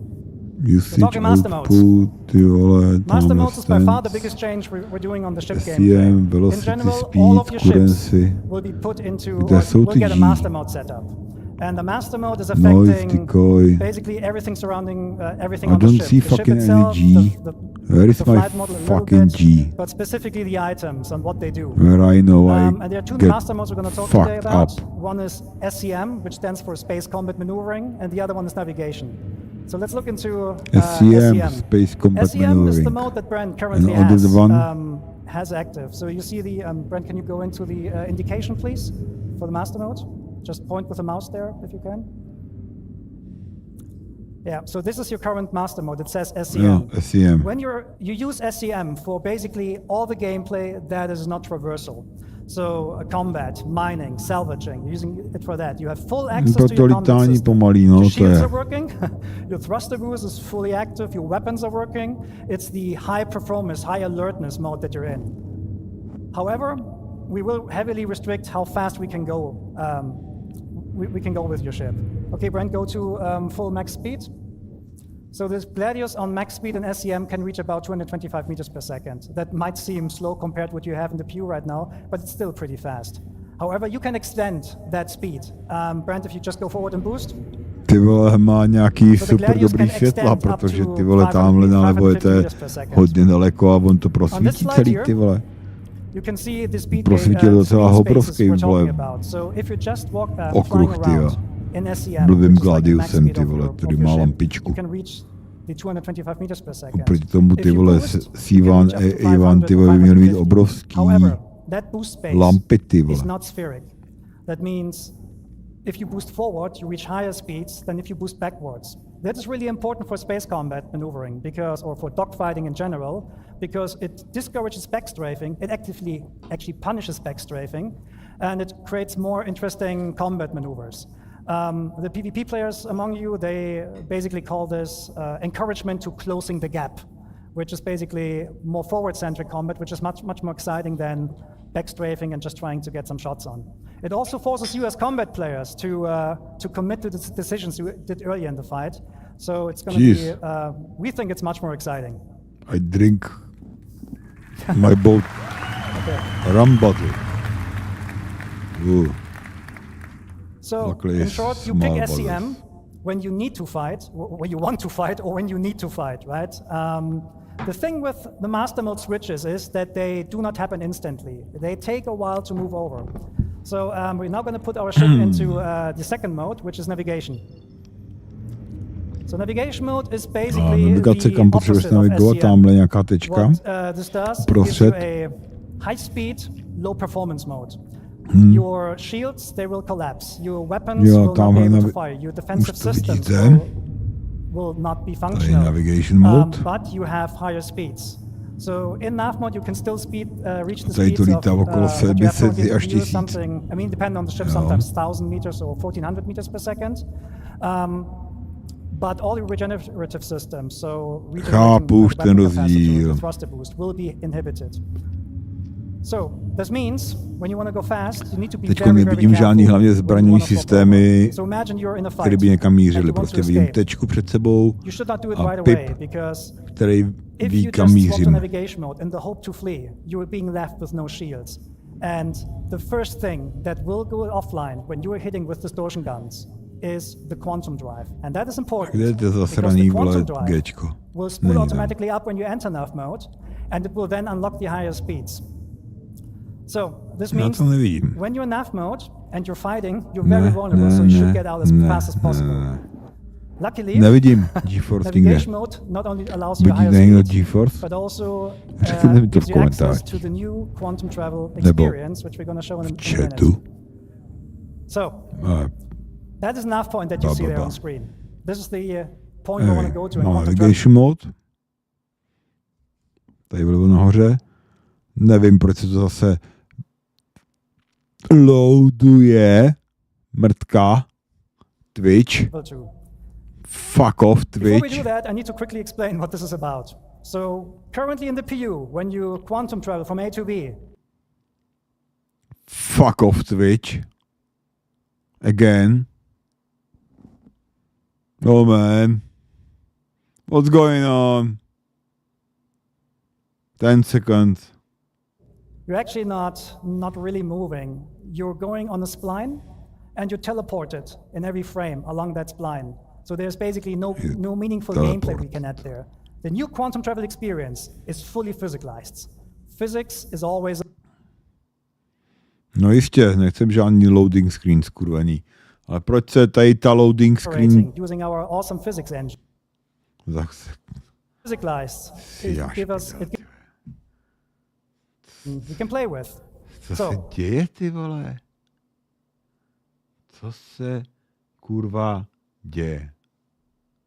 Na tomhle tom popíčeném kanále. In a second. What will happen then is distorts the space around you. And you will accelerate forward. And so this is the time until you act. The ship will experience Proč? You're responsible to counter these forces. So there is an element of failure. Let's show that. Take your hands off.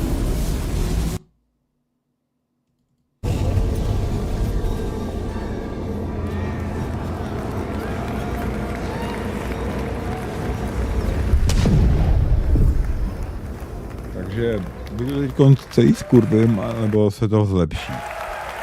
Protože změníme kilobyte.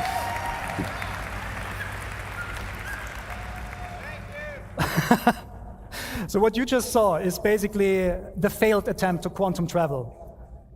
Brad wasn't countering the forces, therefore he was thrown out, the quantum bubble collapsed and threw you out. Your ship doesn't like that. IFCS needs 5-6 seconds to recover from that, during which time you're just tumbling, right? So and this is not just like dependent on your skills. If you think selecting a quantum drive, takže to opravdu bylo kvůli tomu, že jsem to přepálil na výstupu, že jsem si přál 22 000 kilobajtů za sekundu, ty vole, aby letělo ty vole přímo do YouTube a moje 25 000 kilobajtů za sekundu připojení to nezvládlo. Spolu, vole, s hrou a spolu, vole, s vysíláním, vole, Twitche. Oh, fuck off. Tady to, jako to budeme řídit, budeme jako se trefovat do tady té píče. Bubble, jo, to je bubla, bublina. You can now go hands off. Aha, teď bude zalokovaný a můžeš letět, vole, quantum drivem kam chceš. Tak dlouho to poletí. Nebo vyplný to na tom místě, kam to mělo vyplný. Okay, so there's a second variant of quantum travel, and this is for short range jumps. Sometimes you jump to je somewhere, druhá you go varianta somewhere, and you see the next point of interest is like 1,200 kilometers away. Což je We're not taky going to force you dobrý, ty anymore vole. to travel that by hand.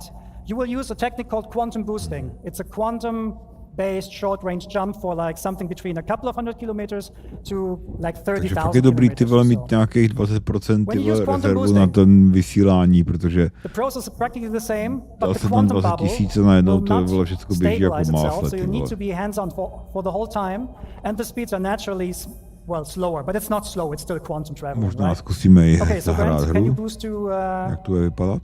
Oh, reinforcement needed. Yeah, let's go there. Let's boost. Jo. Oh, actually, sorry. Thank you. Okay, so what Brent is currently showing here is, I think I forgot to mention, quantum boosting works in every direction. You don't need nav points. To je hustý, no.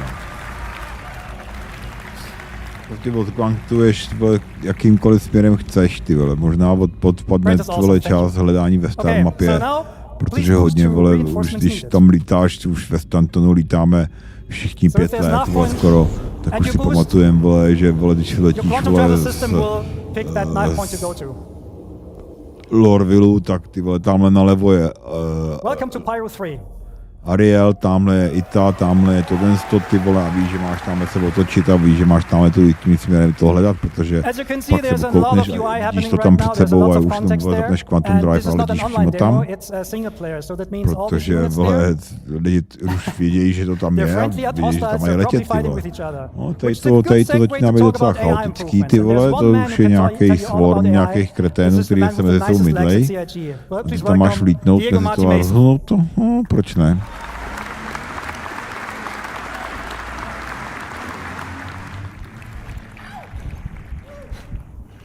So who's excited to see the new AI changes? Tebe neznám. Hi everyone, as Yogi said, my name is Diego Martin Mason and I am the AI programmer focusing on the fly combat. Okay. Over the past year, we've been working on delivering a thrilling experience to the AI encounters. Let me first walk you through our journey. We first started looking at the current AI behavior in the PU. We quickly realized how uniform fighting was, and how we were not using all of the tech available to us to make a more interesting experience. We had the foundations, and we wanted to learn more about how you, the players, do your combat encounters. Umělé inteligence do podstatě se učili z našeho chování, jak něco dělat. Všechny. Bez rozdílu. It was fun, unless you went up against experienced fighters like they are. Anyway, with all of these data, we started crafting the first prototype with the focus of bringing that human behavior into the AI brain. When the first version was ready to be tested, I handed it out to one of the best internal pilots in the team, Yogi. So Yogi, what do you think about my first prototype? Terrible. It was an exercise of humility. It was an exercise of humiliation. I hated it, and I blame Diego. So this was due to the AI being able to keep a good range control and a perfect orbit around their target while maintaining a constant firing solution. Come on, it's a computer. We learned a lot from our initial prototype, and it really helped us to define what we wanted to deliver. A combat experience where the AI, yet challenging, makes mistakes, just like us, humans. We want players to leave every combat encounter with a feel of satisfaction, by encouraging you to keep on the move and make use of the vehicle systems available to you, so you can at least try to win the fight. Let's see how we brought this new iteration of combat to life. We broke down in multiple stages. The first one, interception. Then the main engage phase, which we broke in different tactics: strafer, jouster, chaser, and finally, disengage. Let's switch to the demo. As you can see, Brent has encountered a skirmish. Let's talk more about the combat flow there.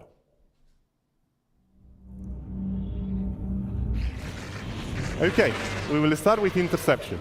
After acquiring the target, the primary aim is to close the gap with the target. If the AI is already near the target, the interception phase is skipped completely. If it's too far, it will tell the AI to use the new master mode to swap into navigation mode and make use of the full speed to chase. Swapping back to SCM mode when we are in a striking distance. That leads us to our second phase, engage. Here the AI selects an adequate tactic based on combat environment. These are choosing via the traits and tactic selector system. You've heard more about them in the previous talk by Francesco. So let's talk about the strafer. As this is a 6 degrees of freedom game, it's the natural combat shape adopted by pilots. We have related the same behavior to our AI, ensuring also that orbits are closed and adding variations to include rolling. Strafers will break combat if they cannot keep an orbit. So now we see how the Hammerhead is being attacked by Hornets. These Hornets are jousters. Jousters consist of performing straight attacks while outputting a lot of firepower, blowing through, smooth turning, and repeating. We added variations for the more skilled pilots, like skid roll attacks, that provide a spiral-like flight path. Jousters are also good at monitoring for back strafers, so if they cannot get into strike distance, they will just spray. And finally, the chaser. Now, Brain is going to get there in a second, but the chaser is going to be the Cutlass, which is following one of the Hornets and is allied with the Hammerhead. Now, we are really far away, 10 kilometers.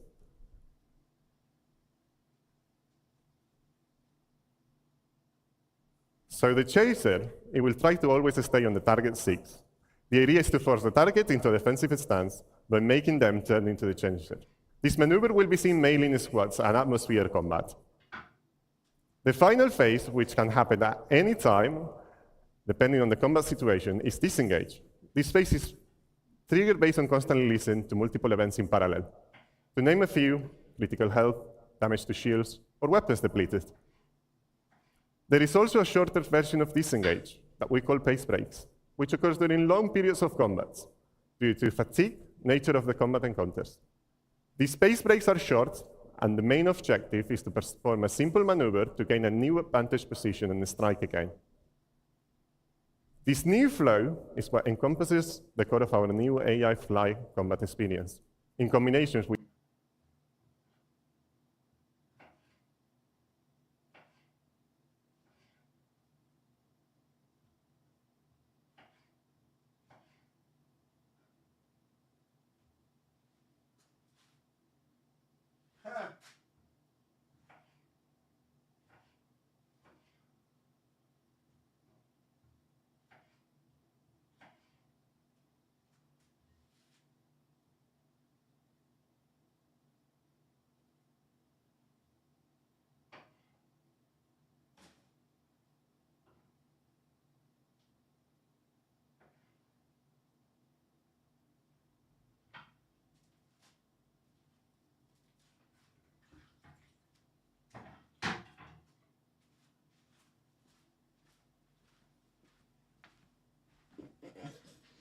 No co se zase zaseklo, ty vole? Twitch. Fuck off. Oh, slow mode. First thing on our to-do list is basically weapon tuning. At the moment, almost all weapons in the PU are Co se děje, ty vole? Practically the same. In Squadron, that's not the case. Almost all weapons have different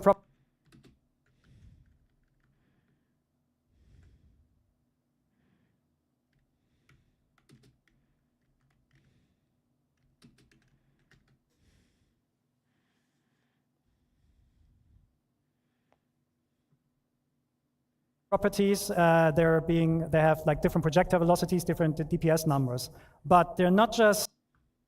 Takže to mám jenom já, ty vole, nikdo si nestěžuje jiný, ty vole. Tady si stěžují všichni na, vole, všechno, vole, ale ne na to, že jim to nejde, no. Takže já to nevím, já to tady hodím na auto, vole, a vole, vykurte mi prdele, ty vole, protože ty vole. Size 3. With one push, they're actually firing 2. So we also gonna have burst to weapons. nechápu prostě. And so on. Okay, cool. So 25 mám odesílání, 100 mám příjem. Engagement ranges, because we want to bring the fights close. But the problem is that, well, how do I put this? Weapons usually, in order to bring them close, what the game devs usually do is they just restrict Včera to bylo v pohodě, dneska to takhle sere, ty vole, nevím proč, ty vole. Vypadá to, ty vole, jak often the fights occur at 1,399 720 v roce, vole, this is not a good way for us to control the weapons. And we tried out things like damage fall off, so that bullets get more damaging the closer you are. But the problem there is how do you get that to the player. So we're going to do a couple of different things with that in the future. Let's see when the graph comes on. Okay, so show of hands or show, which of you has an Ares? Okay, as an Ares pilot, you might know the following problem. You have a target. You're gonna aim at it. And then you... Missy, netrefíš se. This is... What the... No. Okay. I need to go back. Okay, there's actually some stuff Co to je, not ty there vole? anymore. I don't know. On tam něco ukáže a moc to vysere, vole. You actually not aiming at the pip. The Jako legacy někdo, system vole, gives you a schválně, pip which ty does not vole. show you where the weapon needs the pip. The new aiming system actually Kurví. produces the pips based on where the weapon sees them and reprojects them on the target. That means the aiming information you're getting is actually much, much more precise. And this is a very interesting. Sorry, I said the completely wrong thing.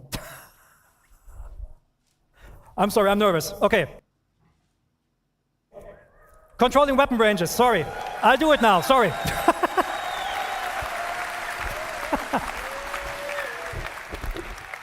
Okay, sorry. Okay, controlling ranges. In the future, all the weapons will get much, much longer ranges. Size 1 weapons will fly to up to 5 or 6 kilometers before the despawn. The way how we do this, how we do this is we're adding spread. Because spread is for us is a very good indication on how to control the ranges. This is not a one-to-one relationship there, so don't worry, you won't get like spread with like 20 degrees offset or something like that. Don't worry, right? But if we compare the spread of the weapon with the target size, we know when the weapon is in range.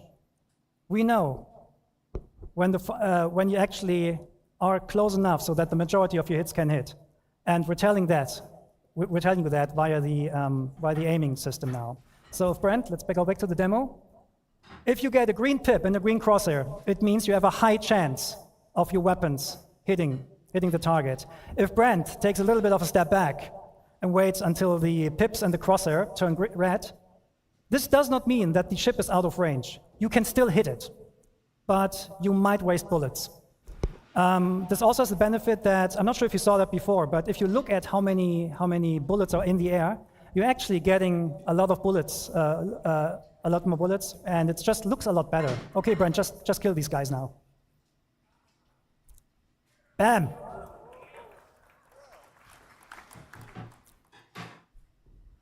Oh well.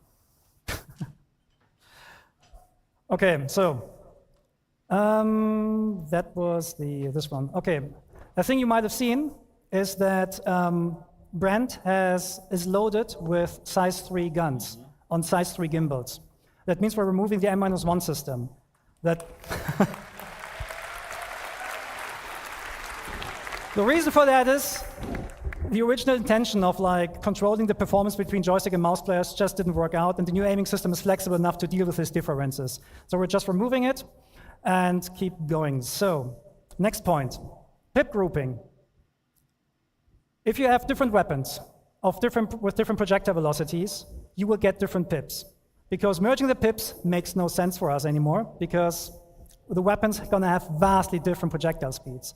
So if Brent, for example, enables all the weapons now, you get separate pips. So let's talk a bit about pip optimizations here. And this is the thing I messed up before. Again, who is an Ares? If you aim at your target, you get a pip, right? Your Ares owners know that. You aim at the pip, you shoot, you miss.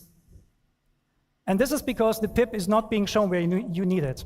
In the future, we're actually offsetting the pip where the weapon sees it and then reproject this onto the crosshair. Like that. And when you then hit, you hit. No, when you then shoot, you hit. And this is, of course, also communicated by the aiming system. So when the pips turn green and when the crosshair turns green, just shoot. Okay, so now to the actual best part. We cannot take down this hammerhead. It's too big for us. But we can cripple it. The weak points on the hammerhead are the turrets. The way we're going to do this in the future is with precision targeting mode. Brent? Enable precision targeting mode. There we go.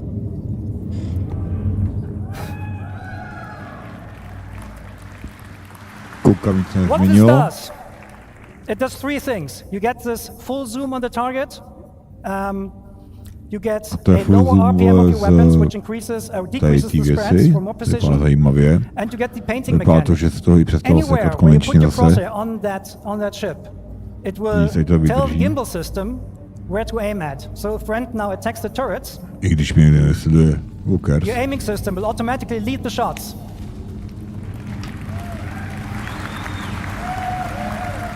Bam! One turret down.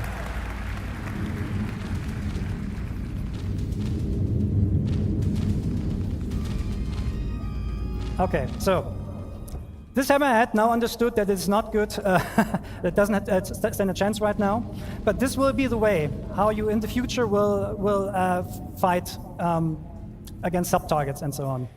The good thing about this, it also works even without painting the target directly, so you can do very, very precise warning shots.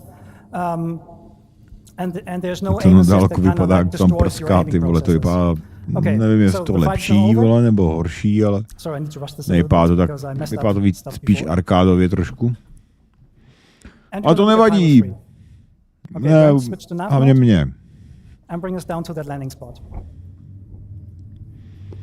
Kolik letí 1000 kilometrů za sekundu, no, to bylo docela rychlý. It's a very big planet with a nice atmosphere.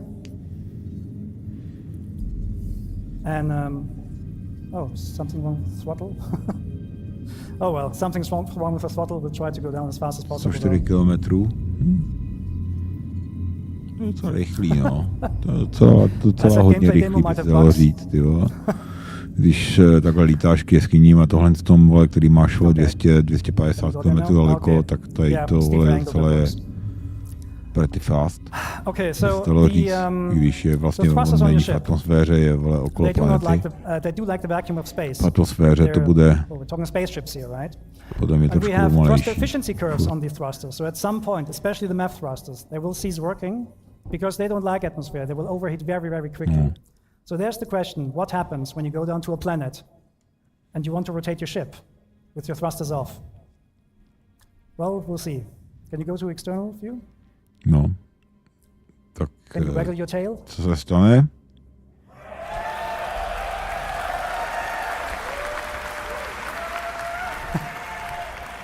Jakože poletí, jo.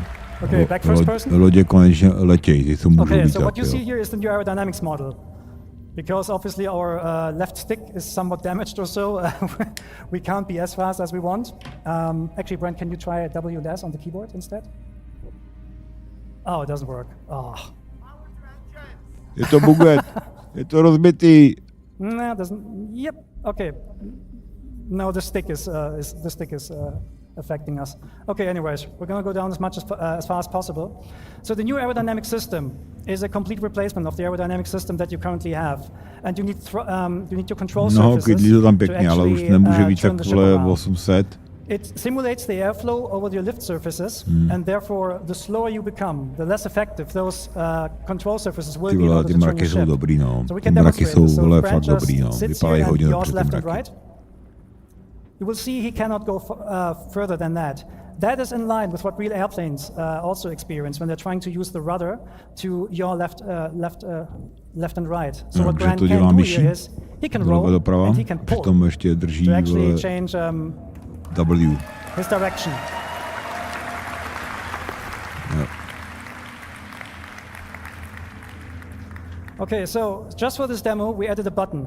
The button is called Thruster Disconnect, because at the moment in the PU, when you go through a planet, you're using the thrusters to rotate.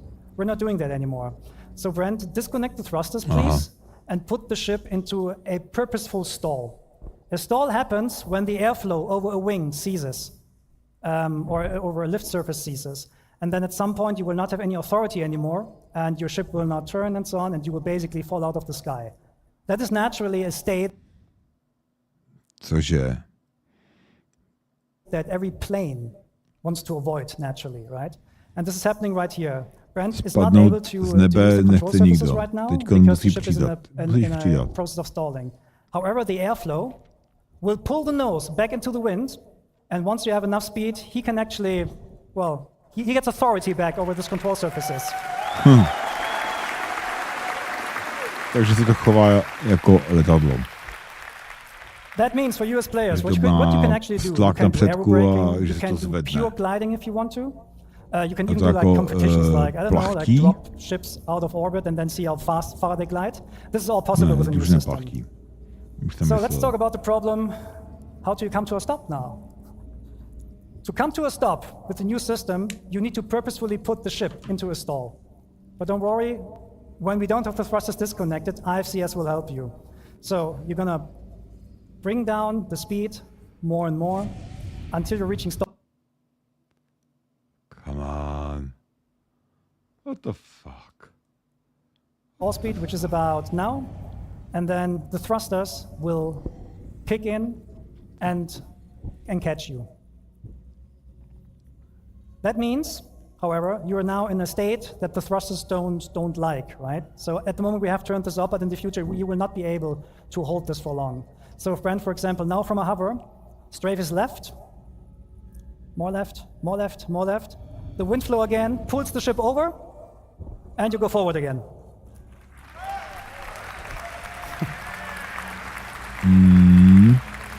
Až takhle, jo. Některý ty aerodynamický lodě budou mít možnost ty vole se rozhejbat ty vole sami o sebe, když zatočíš na nějakou stranu z nulového pohybu. Zajímavý. Ty vole, a ta mlha je dobrá. Ta mlha je kurecky dobrá, no.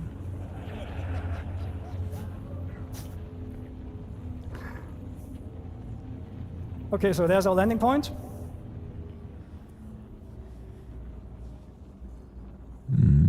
Neletí rychle. Ty vole, to jsou pěkný landing point. We're trying to land somewhere here. To není vidět pořádně. Tam nevidím nic. Kde má přistát, vole? Whoa, look at this!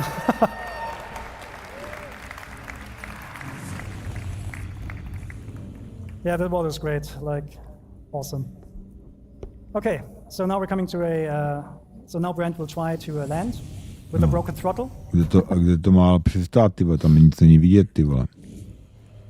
Předtím tam prolí tak rychle, že ty vole nazar bazar, vole. There is nothing. And yeah, he's aided a little bit here by the landing gear, so he has landing gear out, I think. Because that automatically enables precision mode at the moment, so that you're a little bit slower, but you can of course like turn yourself as a player.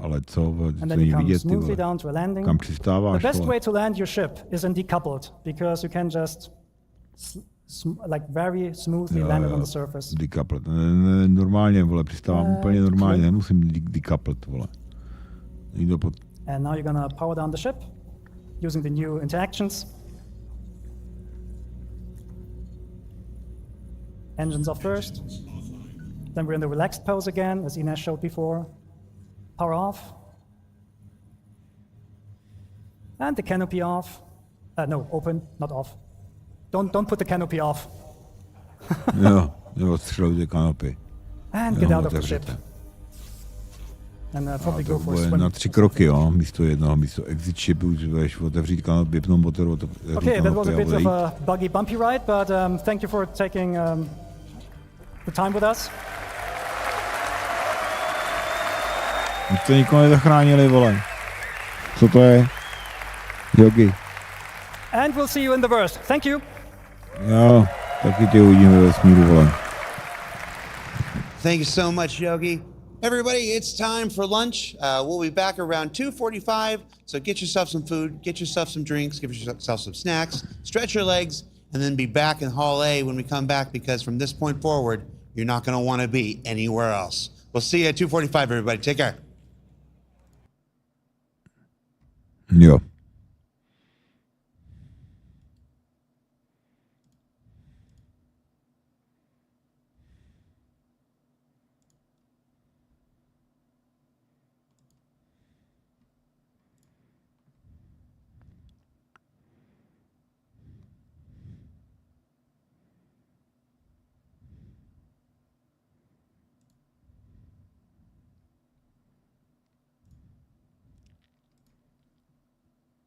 Of exploration, the Pisces features a dedicated scanner, convertible cabin space, and best of all, it's designed to fit snugly within the hangar of Anvil's perennial Carrack. This one, however, fits in the palm of my hand.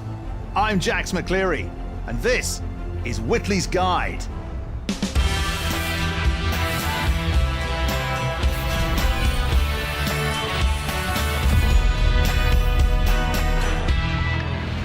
our premiere episode. We're here at the 2949 Intergalactic Aerospace Expo, or more precisely, above it.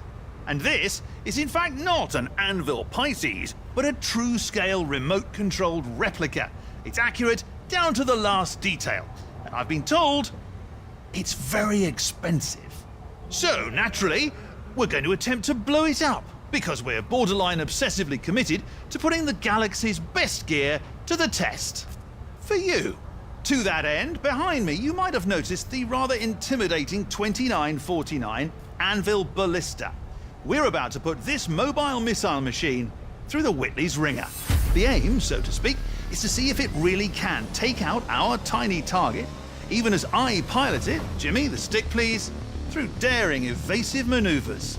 The missile we're launching is, of course, a dummy round with a diminutive explosive charge capable of taking out our tiny Pisces, but not much else. At least, that's what I've been told, and I hope it's accurate, lest the next landing zone over gets a very unfortunate surprise. Apologies in advance, Area 17. All right then, away we go.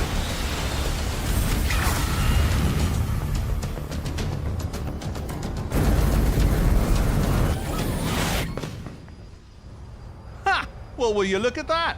It worked! And if that's not pinpoint targeting, I don't know what is.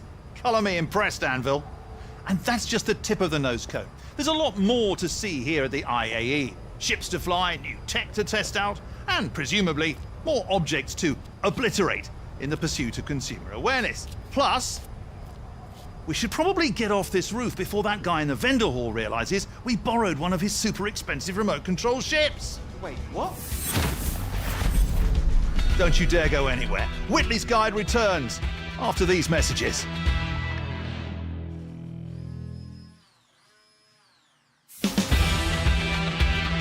Roberts Space Industries. 3 little words that say volumes. The manufacturer that set the original standard for spaceflight continues to defy its age and stay relevant in the modern era.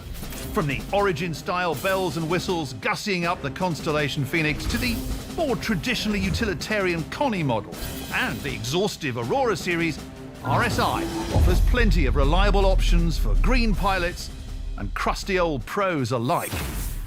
And of course there's RSI's more aggressive side, exemplified by this lean, mean interdiction machine. Behold, the Mantis.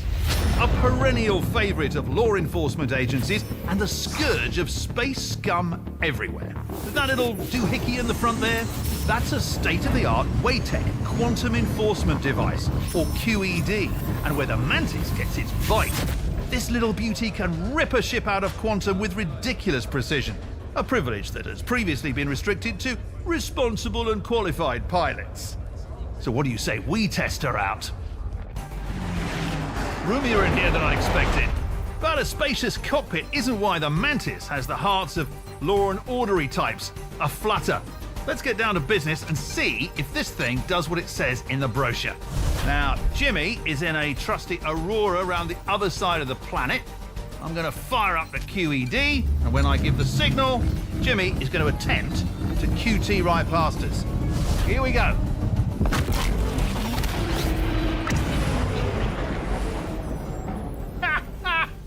That was insane!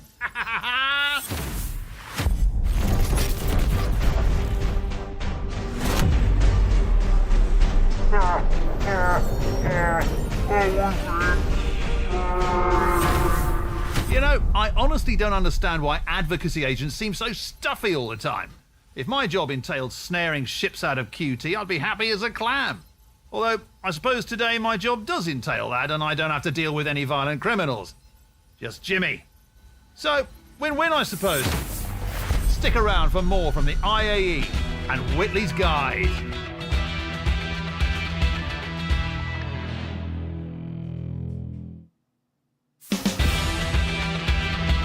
Pure speed.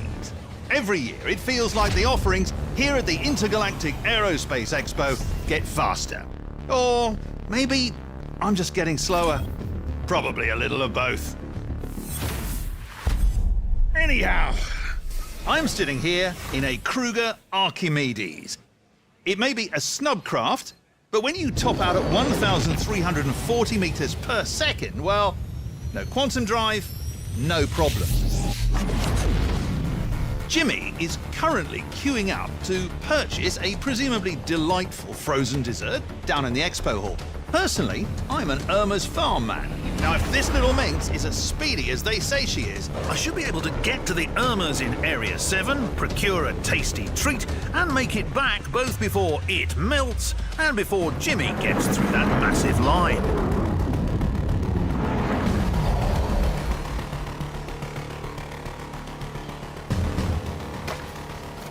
Thanks, Wendy.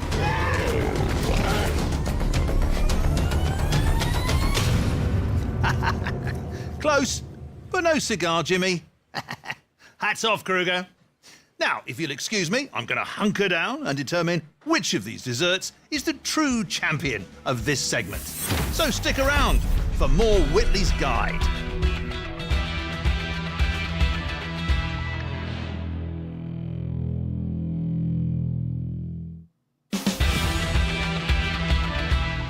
While mind-bending velocity and nausea-inducing G-forces certainly have their charms, not everything at the IAE is about blinding speed and sexy silhouettes. The titans of industrial aerospace are all here, flexing their muscles.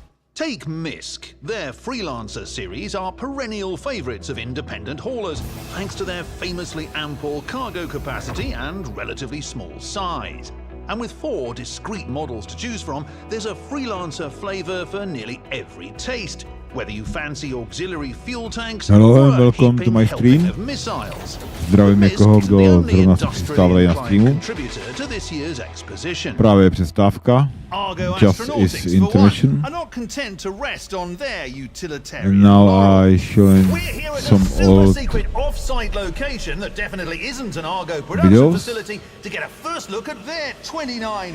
I hope you enjoy my stream.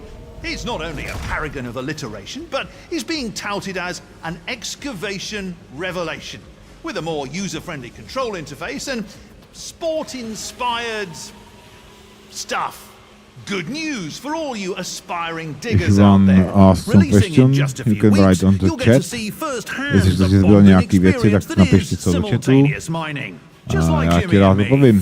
Next on Whitley's Guide, we behold the inscrutable curiosities of the Exotics Pavilion and the IAE Food Court. Don't go anywhere.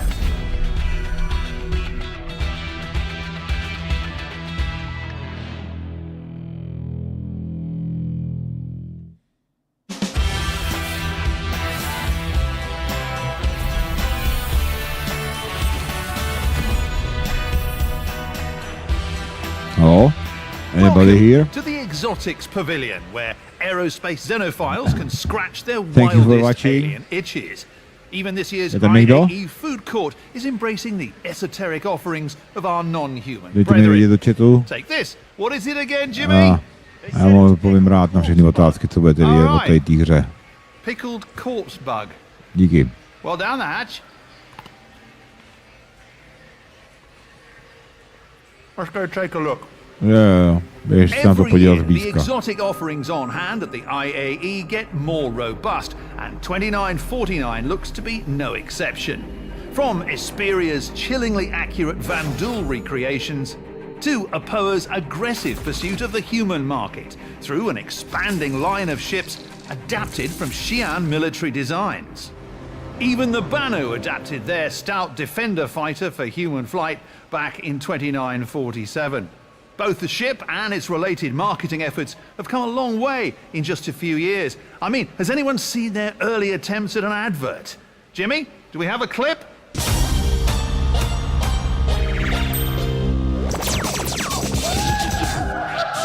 Well, I don't know much about advertising, but now that I see it again, I have to say I sort of miss that authentic Banu charm.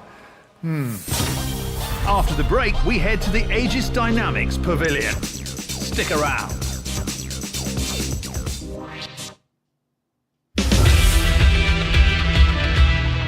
Now, I've been to every IAE in recent memory, and year after year it remains a thrill to traipse amongst the multitudinous warbirds of Aegis Dynamics. From the classic Gladius to the Protean Avenger, Aegis has been at this a long time, and their fleet is celebrated to this day.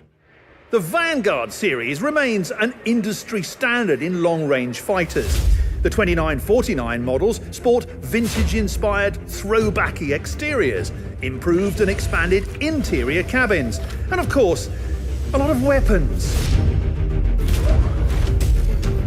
And if huge ballistic repeaters and a plethora of missiles aren't enough, you can always drop a few of these big nasties via the Nautilus mine layer, celebrating 400 years of service this year. To drive the point home, they've been trotting out these decommissioned proximity charge mines, which I'm told are completely safe.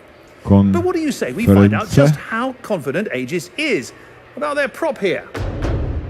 Thank you, Jimmy. Zhruba za půl hodiny bude začínat další segment. Next on Whitley's Guide, we parley with the salty dogs at the Drake Interplanetary Pavilion. Hello and welcome to my stream. I don't even know the Right now we have break. Yeah. Now this is some old video from 2 years ago. Wunderkind CEO Andon Arden, Drake Interplanetary has attempted to pull themselves out of the quagmire of controversy. If you ask me, they continue to turn out the same scrappy, dependable stuff while attempting to song and dance a white hat onto their admittedly tarnished image. But at the end of the day, you can't argue with results. That said, Drake claims that they no longer willingly sell their product to reprobates and nefarious Nellies. I'm about to go undercover, thank you Jimmy, to find out if Drake's people are really towing the line or if they are beholden to the almighty credit. Here on Whitley's Guide, we aren't afraid to tackle serious issues. Come on, how many civilian ships do you think this thing can take down without rearming? 10? 15? You take credit chips? Oh, sorry, there's blood on those. You know, I'm a personal acquaintance of Jan Dredge. Too soon? Yeah, that's way too soon. So, between you and me, roughly how many human-sized slaves do you think we could fit in this cargo hold? Security!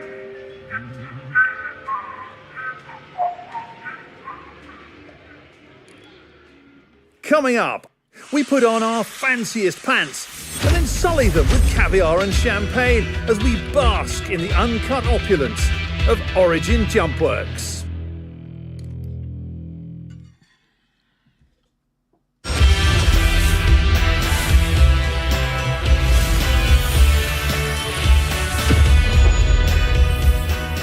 It's been a big couple of years for the quote-unquote sexiest shipmaker in the verse.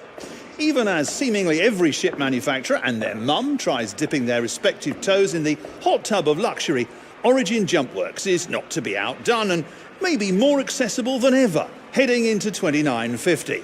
I know, you're going to say, but Jax, I'm just not an Origin person.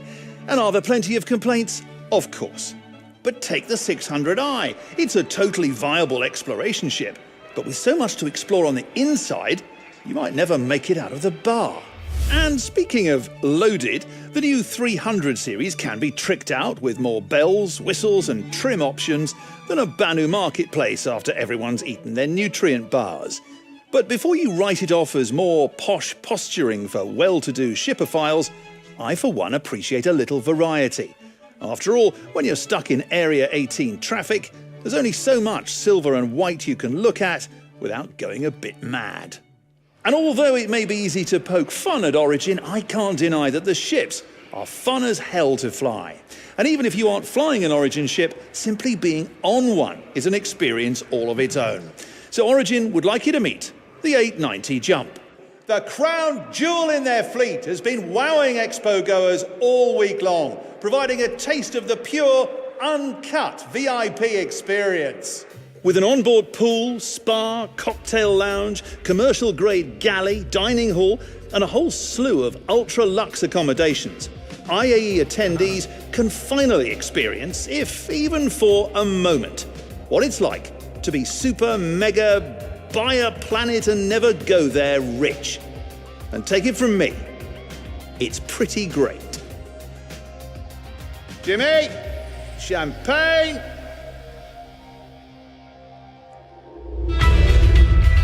And there you have it, folks. We've seen all there is to see at the Intergalactic Aerospace Exposition. We laughed, we cried, we caused a moderate amount of property damage. I'd like to thank the entire staff here at the IAE for not kicking us out on day one. I'd like to thank my producer Jimmy for deftly persuading the IAE staff to not kick us out on day one. And of course, I'd like to thank all of you lovely creatures for watching. This is Jax McCleary saying, see you next time on Whitley's Guide. Jasně.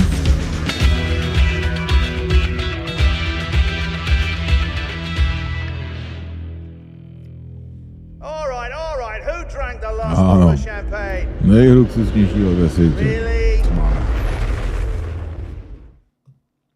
Behold the majesty of the Anvil Pisces.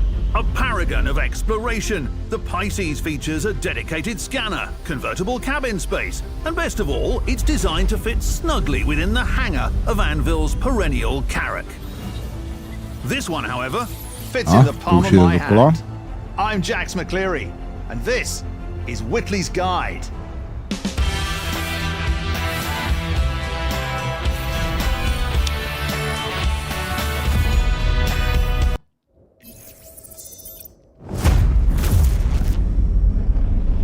No, to bych spíš dělal od druhého konce. No to je jedno.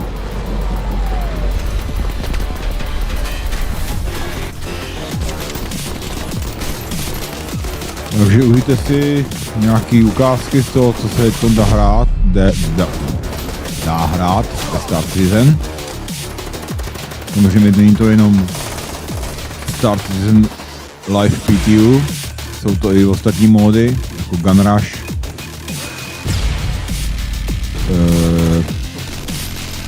Tank Real a co tam je dál? Pirate Mission, Vandal Swarm, Pirate Swarm a podobný. Prostě je tam toho teď hodně.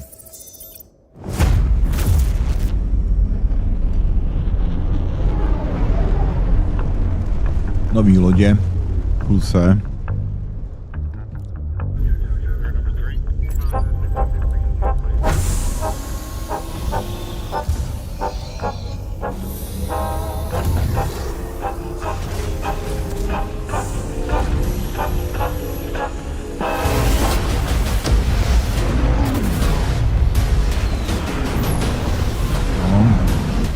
Nový master mody, multiplayer. Tank Royale.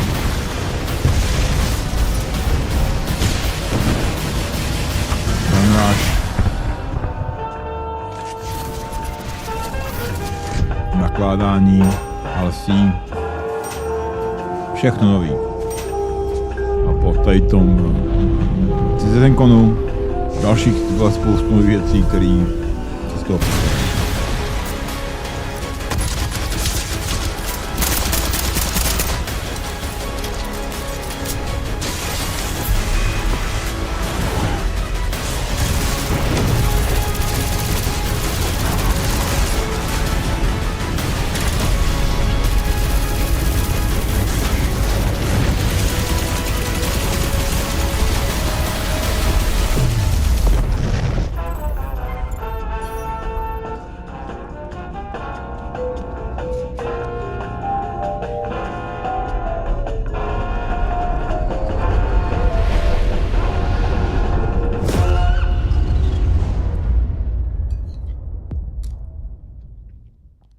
Prostě tohle je boží.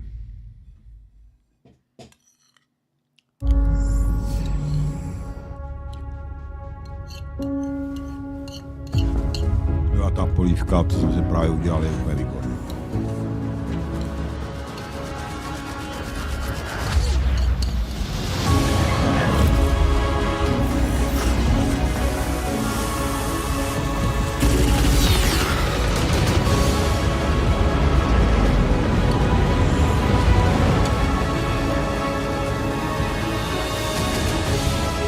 the soup what I just made is perfect.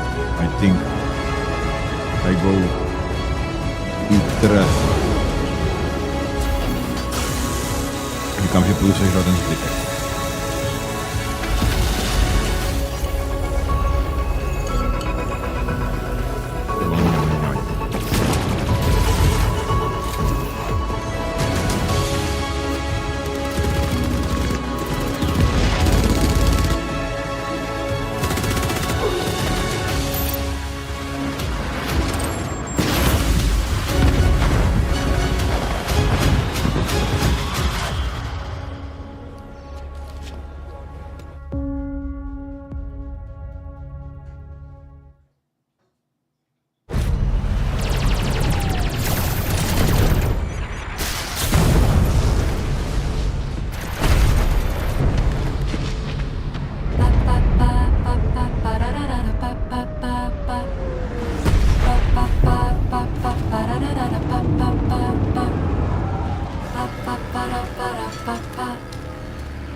Sem teu sorriso iluminando a manhã, me perdoa, meu amor, me beija com sabor de quem nunca esqueceu.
Anyway, thank you for watching.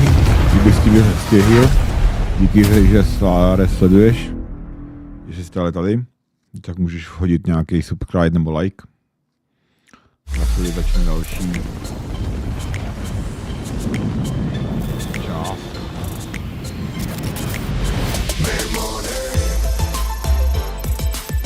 CitizenConu. Tak dobré, díky.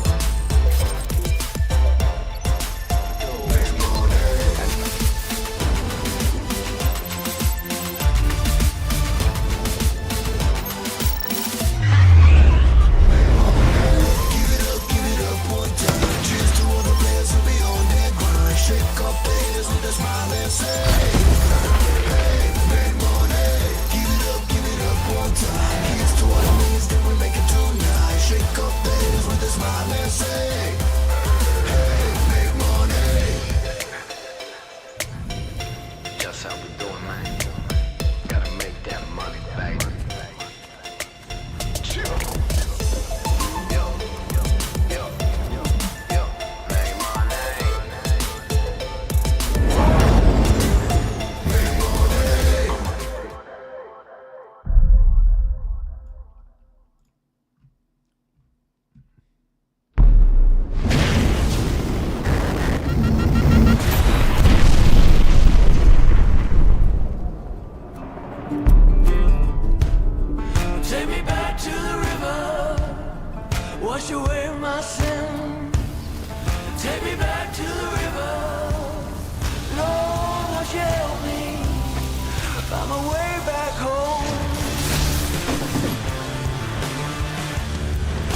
suffered a catastrophic injury, but you're okay now.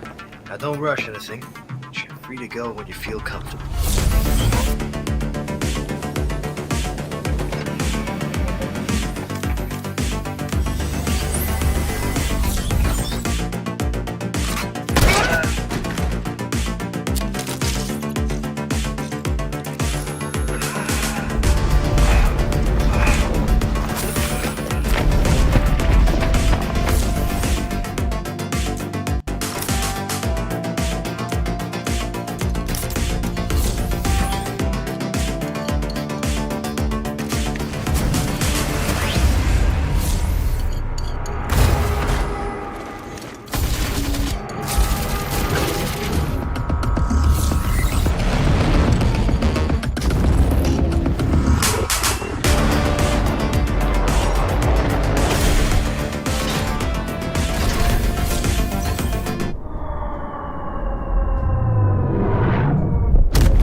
The criminal gang known as the Ninetails have launched an illegal blockade of one of the sector stations.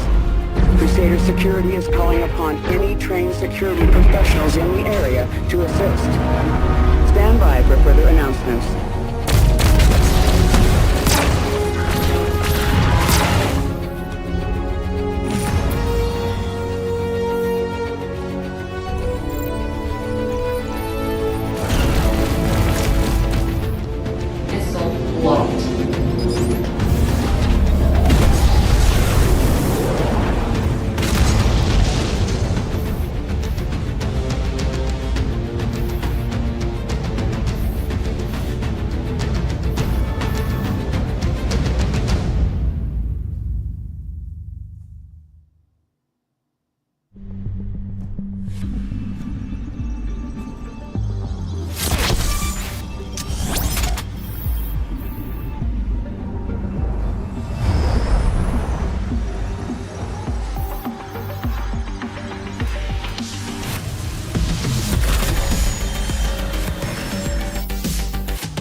Let's hope your execution matches your enthusiasm.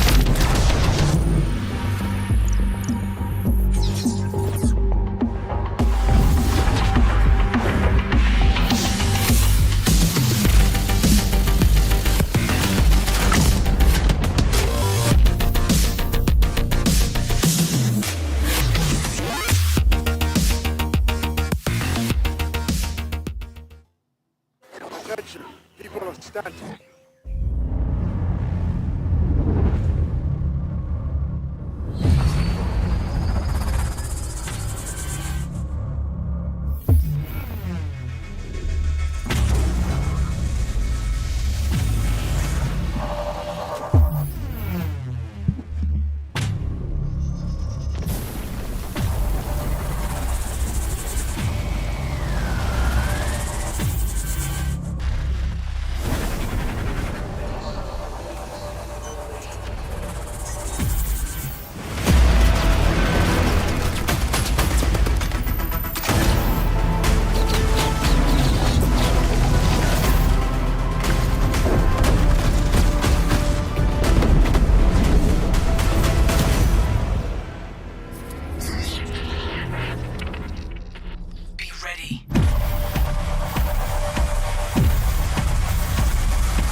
once too. Now you prove the point. You looked at me, 1 and 1 became 3. I'm glad we proved that joint. I do adore our family of 4, and life is simply grand. I've come alive like jazz in 5 because you took my hand.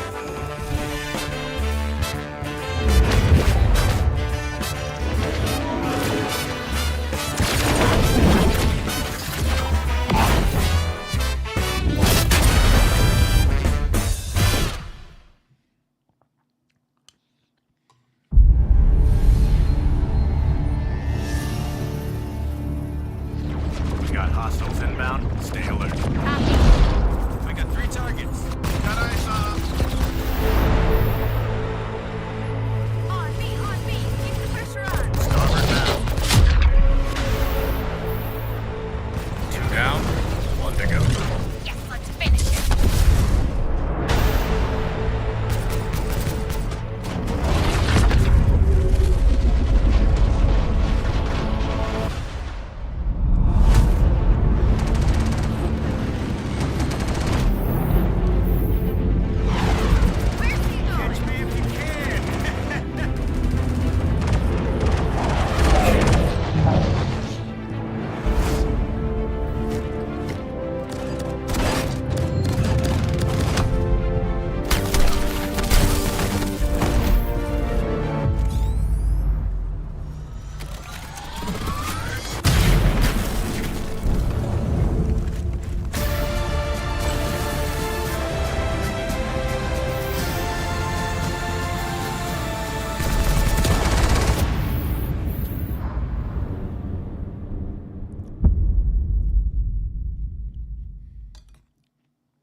Is going to broaden the visual spectrum of Star Citizen a lot.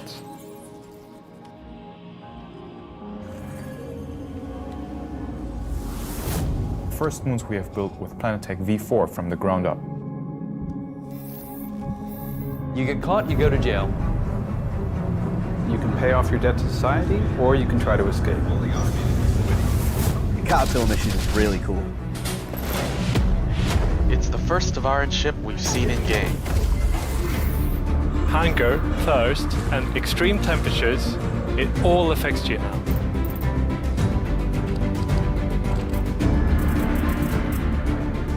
We are really excited to see how players respond.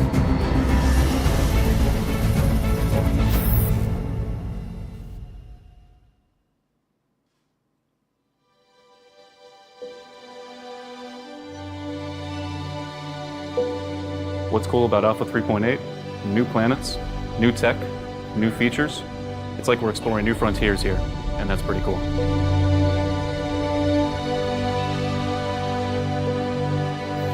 You can see how beautiful Planet V4 looks. You don't see repetition of biomes. I don't think there's any other game that has this range of skill. Microtech, this is the first planet which we approached fresh with V4. Without V4, we would not have been able to do it. So as the Lord describes, you know, there was a terraforming accident, very cold planet. If we actually take a look outside, there is a ground snowstorm blowing in.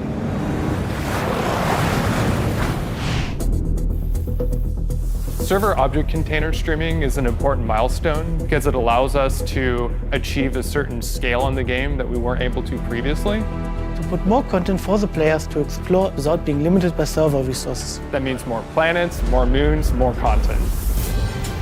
Melee combat does ship to 3.8.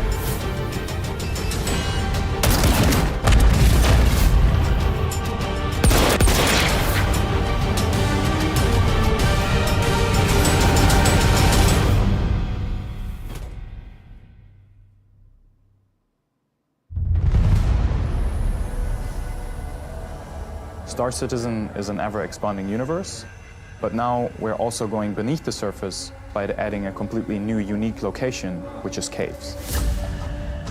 FPS mining in 3.7 is the most lucrative business by far. Discover deposits and mine them.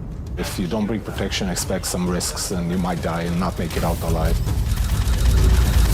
With mission sharing, you'll be able to take on harder missions with your friends. That means there'll be more rewards such as loot or maybe even reputation that you can share together.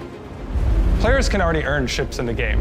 With the addition of ship rentals, this will allow the players to try out different professions and explore what suits their game style. With the new quantum enforcement feature, players will be able to pull others out of quantum travel, at the same time preventing them from escaping into it. With the Banu Defender, we're introducing the first ship of a brand new alien species, which is exciting because it'll be the first time we get a really good look at what the Banu actually look like and where they live. And it looks awesome. So with 3.7, new players will start seeing the glimpses of what we're trying to do. So see you in the verse.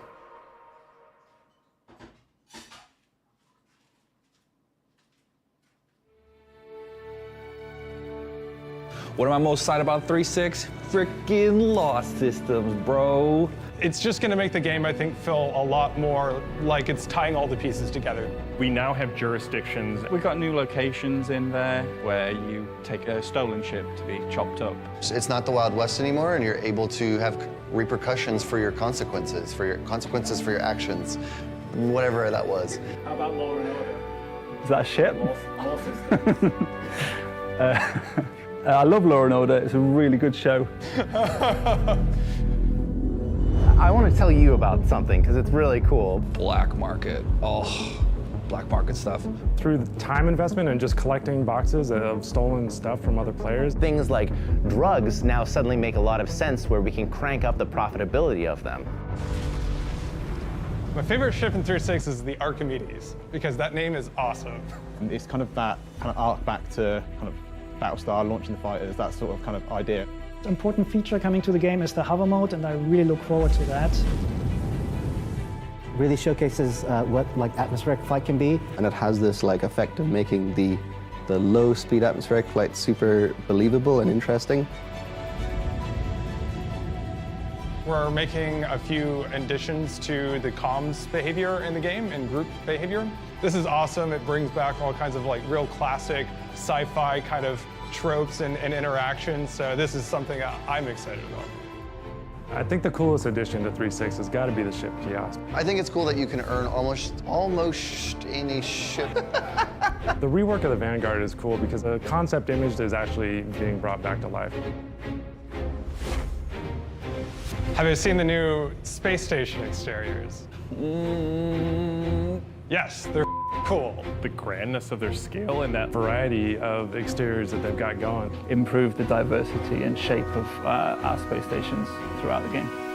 It doesn't look like a copy and paste of one station to another. They feel bigger, they feel more substantial. It's kind of just hardcore sci-fi vibe that you get from them. We need more stuff like that in the game.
liberty, ingenuity, equality.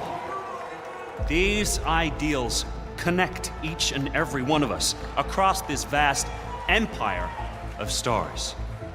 As such, I want you all to meet the 2952 Cutter from Drake Interplanetary. Oh yeah. This ship embodies those ideals that we are truly democratizing spaceflight. Who needs to hire talent when the aerospace CEOs are dying to get on camera? Hey, Jimmy?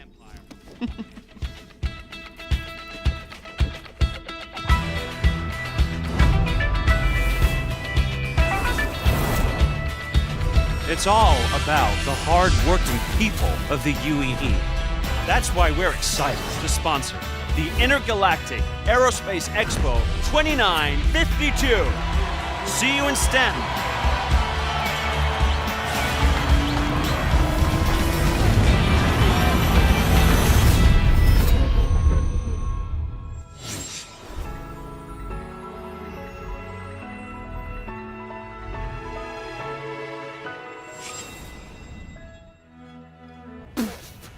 What in the unholy hell?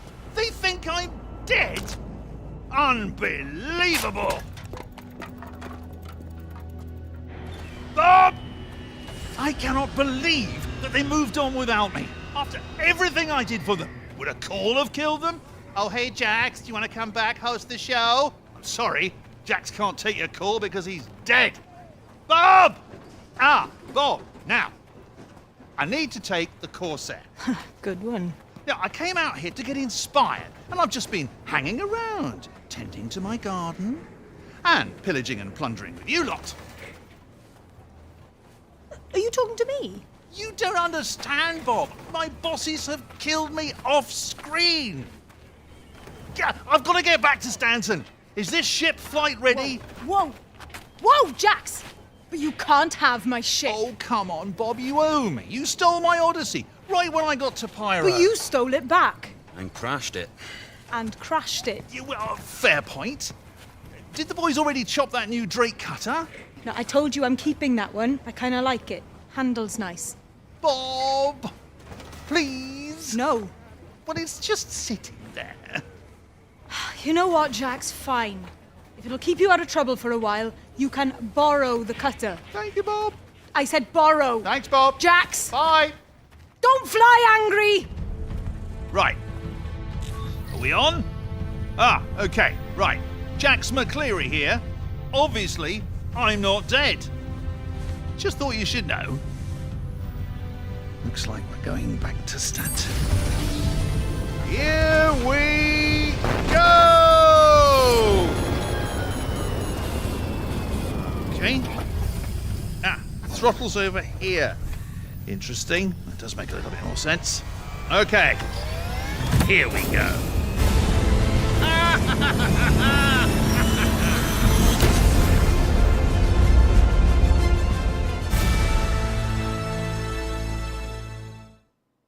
Is it on? I don't know. Yeah, guys! It was right where he said it was! And to think, we tracked your little Drake ship here to kill you! Guys, I do know my way around an 890, and since your hideout's a derelict Origin super yacht, I may as well take advantage, so... Come on, Jax! Stay for a treat! It's kind of you, really. It is kind, but I've got to get back to Stanton, so I'll just say bye-bye. We'd love to have you for dinner. What did I say? Whoa! No need to resort to fisticuffs to decide whose Aegis ship is the better. No! For crying out loud! Go get in your damn ships. Come on! Let's take it to the tarmac, shall we? All right then, friends. Gladius versus Saber. Let's settle this thing once and for all, sans violence. I mean, I used to do this kind of thing on my show all the time. Are they ready? Sounds good! See, we've arranged a tower of barrels for each ship to blast. Each ship has the standard factory loadout. So let's see how that Gellinson Mantis GT220... Oh!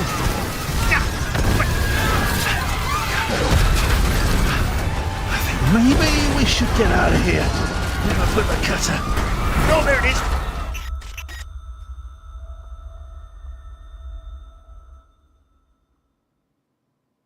It finally happened. I got hit with one of those famous pyro solar flares, and the cutter has frankly, well, not been herself. But by good fortune of the Banu god of backwaters, I found this marketplace. Ah, my good man. Do you happen to have a power coupling for a... Ooh. Are those Vandal parts? Now, tell me, are those Esperia replicas, or, are they the real deal? You like to walk on the wild side, man? I can dig it. I can assure you these parts... Whoa. Are you recording this, man? Oh, no, it's not what you think. Whoa, not cool, man. Whoa, not cool. But I'm super cool. Whoa. It's okay, I'm cool. I am cool. No, it's all wrong. Well, the RSI Galaxy prototype didn't show, and now the piece is a mess. Well, figure out how to punch this up while I go prep the anvil segment. Oh, come on, Jimmy, you're supposed to be good at this.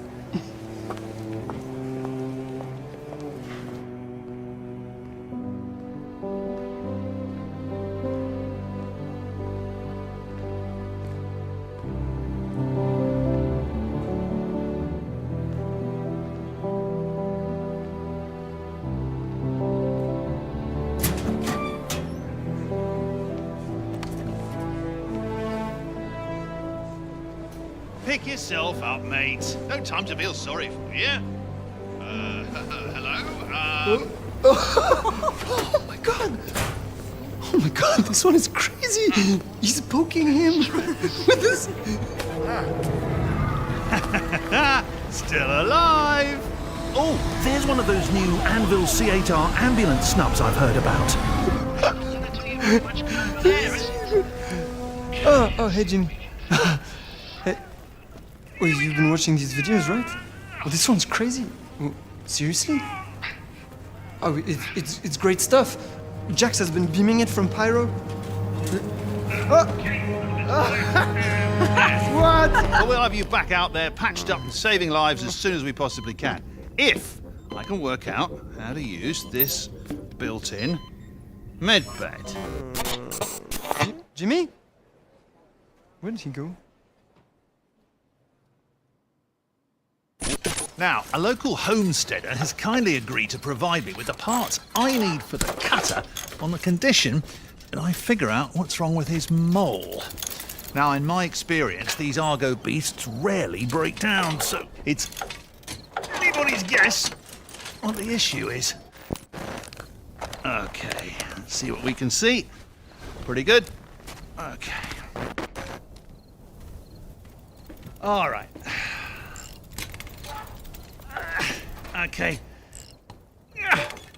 Almost got it.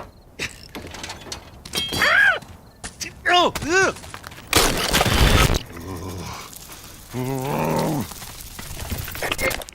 Well, I fixed it. The mole should run fine now.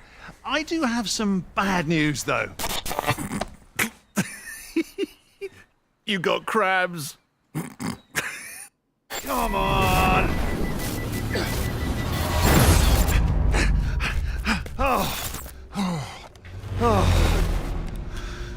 That was close. So, I kind of crashed my cutter. Well, Bob's cutter. Don't tell Bob. Right into a racer and their trusty Cyclone RC. Yeah. Well, fortunately, the rest of the competitors here agreed not to murder me if I took the incapacitated racer's place in the upcoming heat. Let's see if I can beat my time on the tumbrel test track. Here we go! Woo-hoo!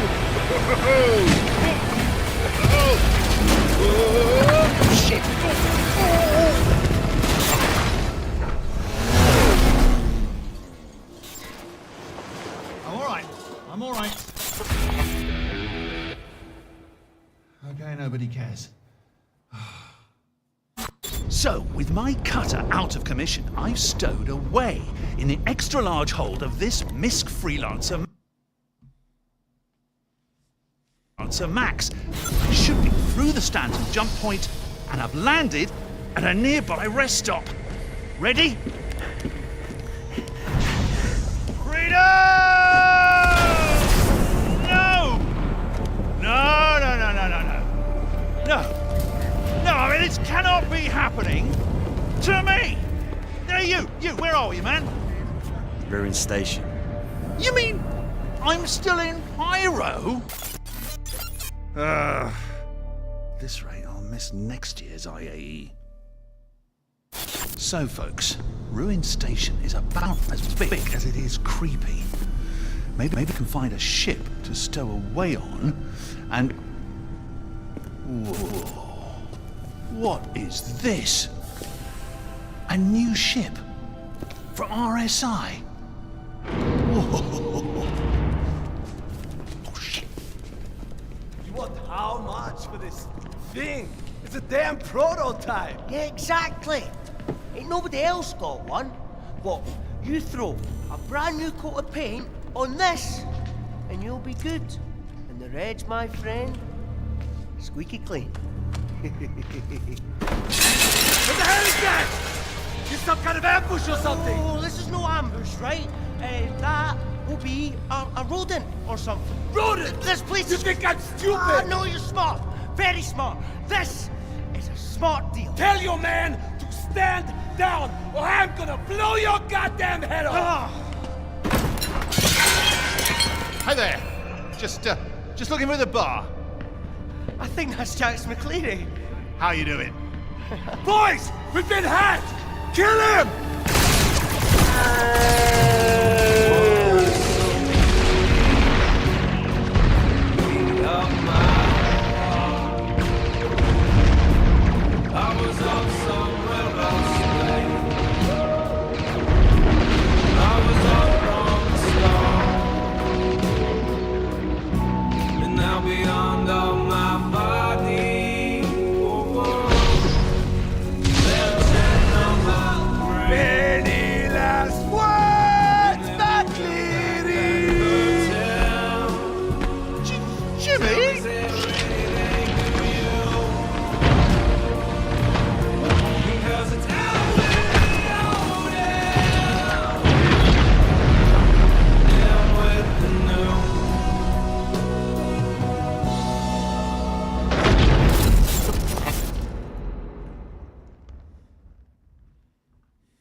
Did you see the last transmission?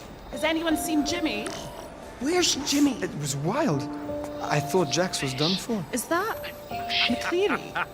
I'll tell you what, Jimmy. If you hadn't shown up when you did, I would have been dead. But if Bob and the crew hadn't swooped in, we'd both be ink spots on the Ruin Station pavement. I owe both of you big time. Don't mention it. Now strap in, boys.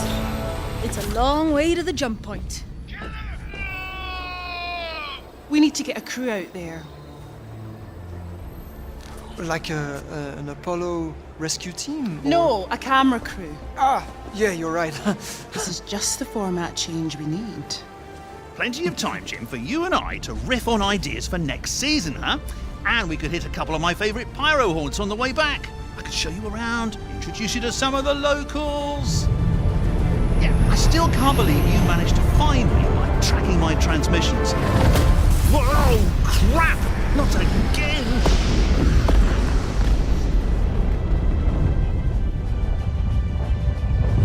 Bob!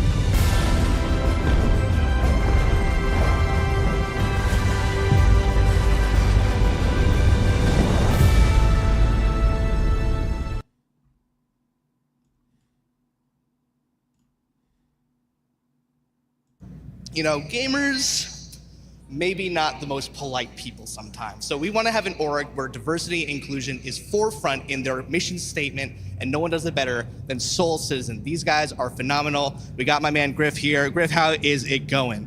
Good. How are you, man? Doing good. Awesome, man. It's so good to see you guys. You know, what's been your experience having Soul Citizen be this huge org that is a safe space for gamers of all colors, genders, sexualities, orientations. What's been your guys' experience being that safe space for them? Well, first off, we're not an org because people want us to be an org. What we are is a group of gamers who back and support the game, but particularly of diversity. When Fast Cart and I first got this going, we talked about being able to bring African American, because we would go to the conventions and see 5 of us out of 600, but we knew we were out there. But ultimately, we decided to expand diversity into not only just being African American, but LGBTQ, straight, age. I'm 60. We have 20-year-olds in our group, male, female, and everybody pretty much has a different feeling about the game and very supportive of the project. Fantastic. So even Jared Huckabee could play this game, is what I'm hearing. And you guys are going for like the elder statesman, so that's fantastic to hear. What giveaways are you guys doing? I hear you guys are doing a really cool giveaway at the top of every hour. Is that correct? At the top of every hour, if anyone comes to our table, if they're the first one to come here and they say what our table number is, one of our partners or our friends are the folks with Star Jump Station with Grim, Ender, and Starlet. They couldn't be here, but they donated these posters of their work of the Fleet Viewer. And so we have signed this for everyone, for all the members here have signed it. And if you come here at the top of the hour, if you're the first one, we will give you one of these signed posters specifically from Star Jump Station because we love them. They're a great group and they've contributed so much to the community.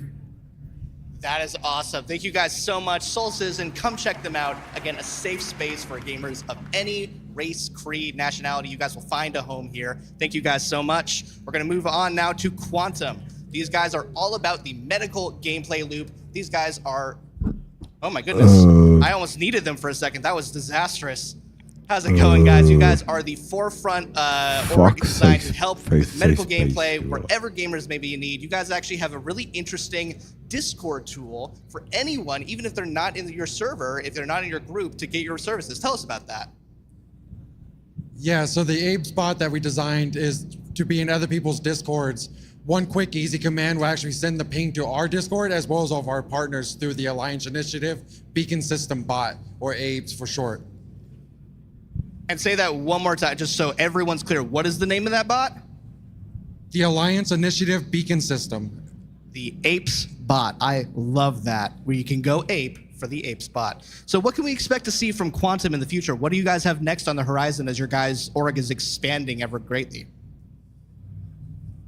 So every time we get any type of information, we always try to think about how it's going to affect us.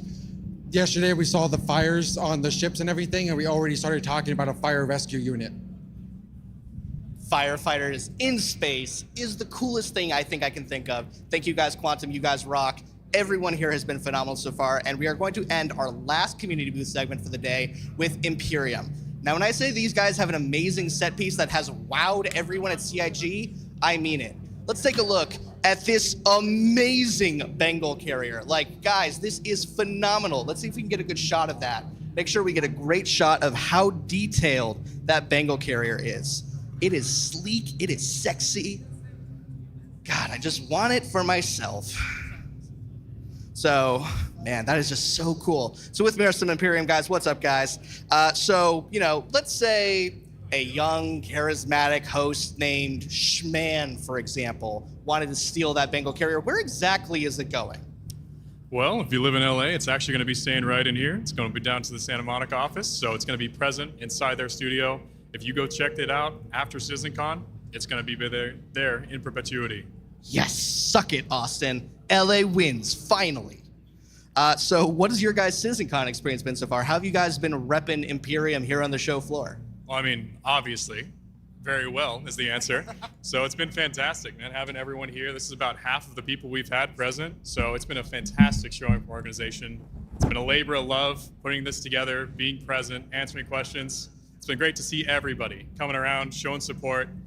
It's been fantastic. So thank you. Yeah, we've been seeing you guys build this throughout the past 2 days, and to see it finished finally, for those of you at home, there are no easy words to say how cool this thing's look. The level of detail here is immaculate. So thank you guys at Imperium. I know that everyone at the LA office is going to appreciate this so much. All right, we're going to toss it back to Jared momentarily. Thank you guys again so much for checking out the community booths. We'll see you guys back here again. In the meantime, stay safe and see you in the verse. Oh. Alt what? Function F4. There we go. Hi, everybody. I'm at the Pyro Playground. I said, hey, at some point during the 2-day event, I want to get out from behind backstage and, come see what the thing's all about. So I'm here in Pyro. Why don't you come around here and see? I am, of course, an expert Star Citizen player. Come on over here. You see what I'm doing? I am attempting to open a door right now. How do I open the door, Daniel? It's not this door? That's not the door? Also, you're not Daniel, are you? You're Adam. All right, so we are here. What station is this, Adam? No, remember. No, put the mic in. Oh, this is Checkmate. This is Checkmate. This is Checkmate Station. So this is where the demo starts. And what do we do when we're here at the demo? This is where your habs are. So, yeah, you can't go back in. Okay. You want to go straight? You want to follow the exit signs. So left. And those are your elevators. Are these ones going to kill me? No, these should not be the death elevators. Not even in Pyro? No guarantees on that. I want you to go on record. Look at that camera and say the elevators in Pyro won't kill you. I'm going to say no guarantees that the elevators on Pyro won't kill you. All right, so we take the elevator, and where do we go next? You're going to go to the entrance. All right. Push the button. Look at this guy. So one of the other players will do it for you. There you go. So, no, show the screen. Show them Pyro. Let them see Pyro. People are tired of seeing my dumb face. There we are. So where am I going now, Adam? You want to make a left? This way? No, you went too far. You got to follow the exit signs. I don't see anything. There you go. All this environmental storytelling. Yeah, this is the experience that you just walked through. All right, up here? Yep. And another elevator. All right. So, No, ten pohode běhání, ty na Pyro. I can't read. I know that's Rough and Ready for the top part. All right, yeah. So Rough and Ready are the gang that runs the Checkmate Station. All right. Well, everybody, I am not going to subject you to my first time here in Pyro for any longer. We're going to throw it to the first of our two-part environmental presentations, starting with Living on the Edge. So take it away, everybody, and I don't know, watch it. It's good.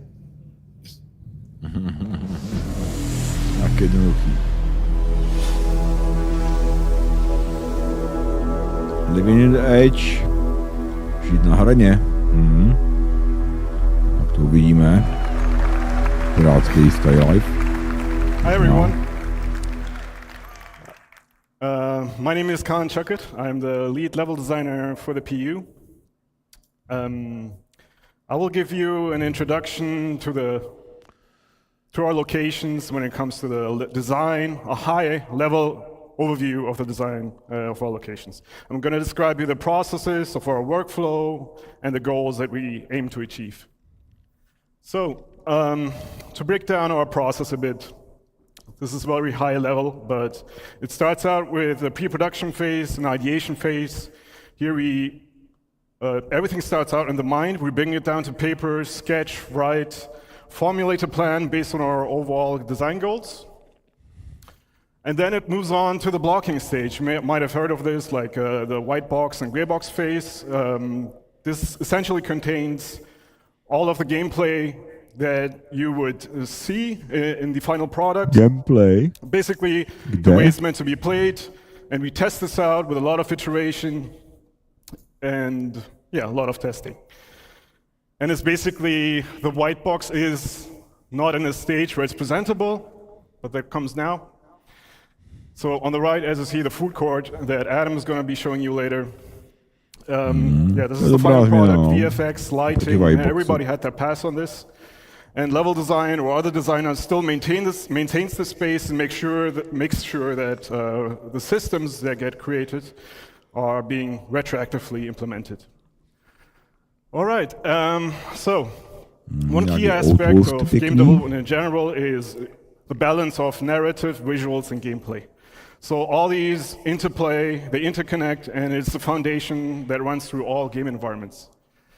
So it's important to communicate context, and here in this draw-over, you see that narratively, we see sort of a dangerous environment, the spiky shapes here. are sort of threatening. We see defensive structures, we can expect some enemy NPCs here, but it's also an old village. Maybe there's some exploration, some loot to be found.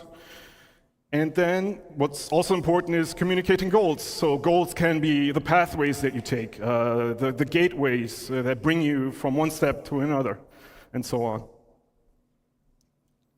Oops. Yep, there we go. Okay, since we're a sandbox game, accommodating playstyles is pretty important. So playstyles meaning going guns in blazing, shooting at everything and everybody, going more of a stealthy, infiltration-y pathway if you wanted to, but also all the social aspects that you know from Stanton. And to do this, we established.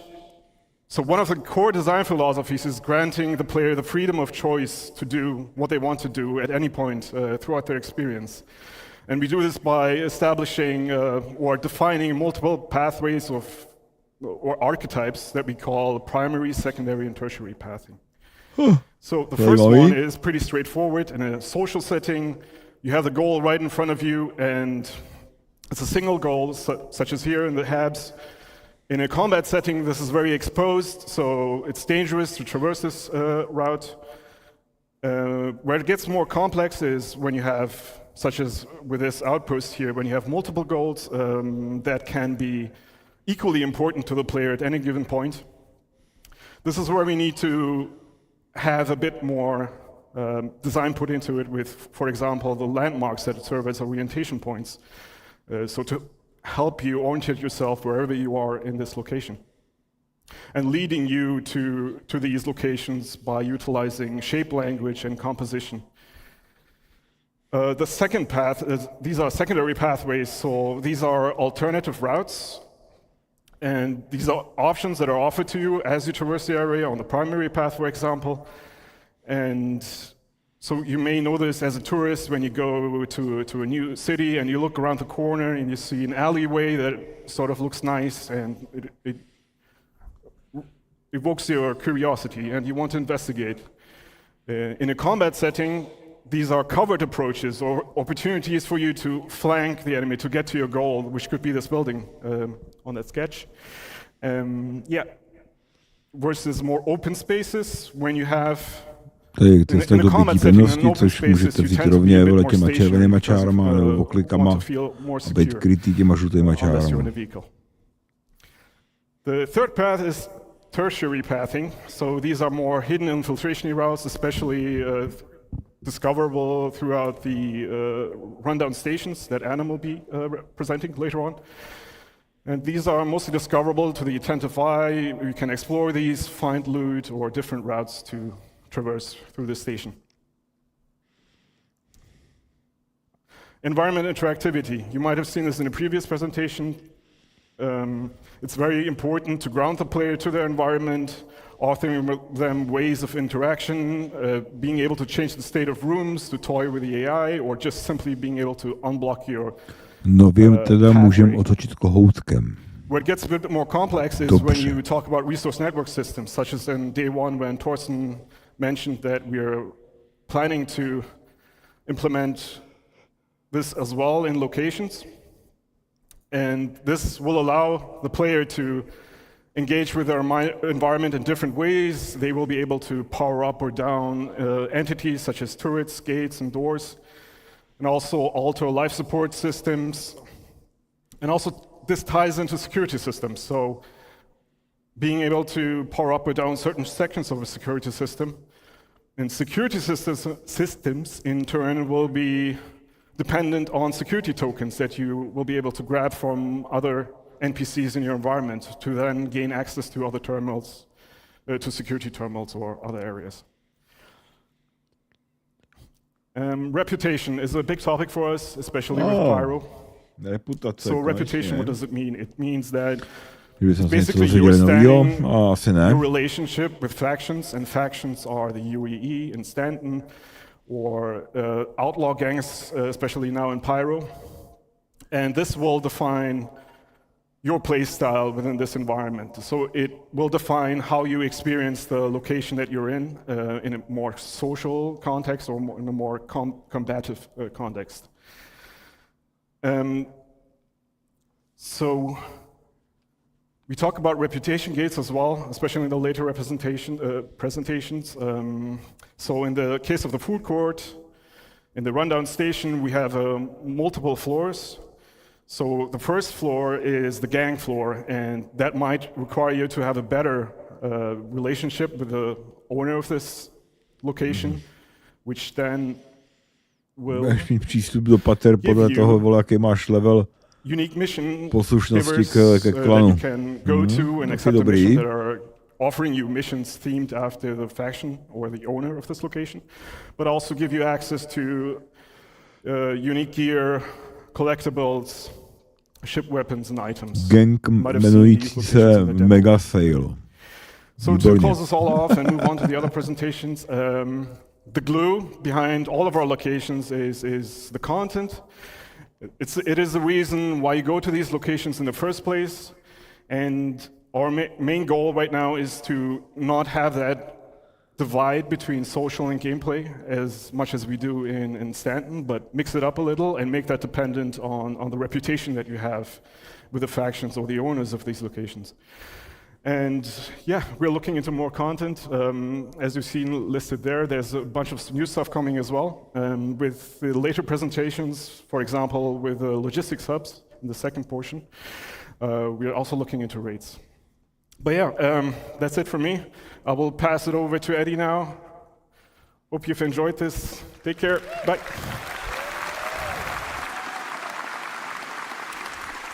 Hi, everybody. So, I'm Eddie. I'm an assistant art director on StarCitizen for locations. Before we start, I'd like to mention that all of the footage we're about to see comes from our current stable builds. So all of that beautiful tech, all of those features that we've seen in the last 2 days is coming from our tech development builds. Now, all those features are going to make their way to you, of course, eventually. But that is the reason you're not going to see some of them in the builds today. I just wanted to get ahead of the comments a little bit there. So with that said, what am I going to be talking about? Well, I'm really excited to show you that the hard work that the Sandbox One team have been doing to expand our new outpost locations. Tak to We're byly going to start by nějaký going outposty over a how we've jaký expanded lokace. the library and what that means we can now Na to se achieve těšíme. with the new locations, and then how we achieve that variety from the library by categorizing our locations into both archetypes and themes, and what that means for you as a player. So, I don't know if you remember this, but at CitizenCon in 2021, we showed this new style of outpost for the first time. Now, at this point, we had our art style locked in.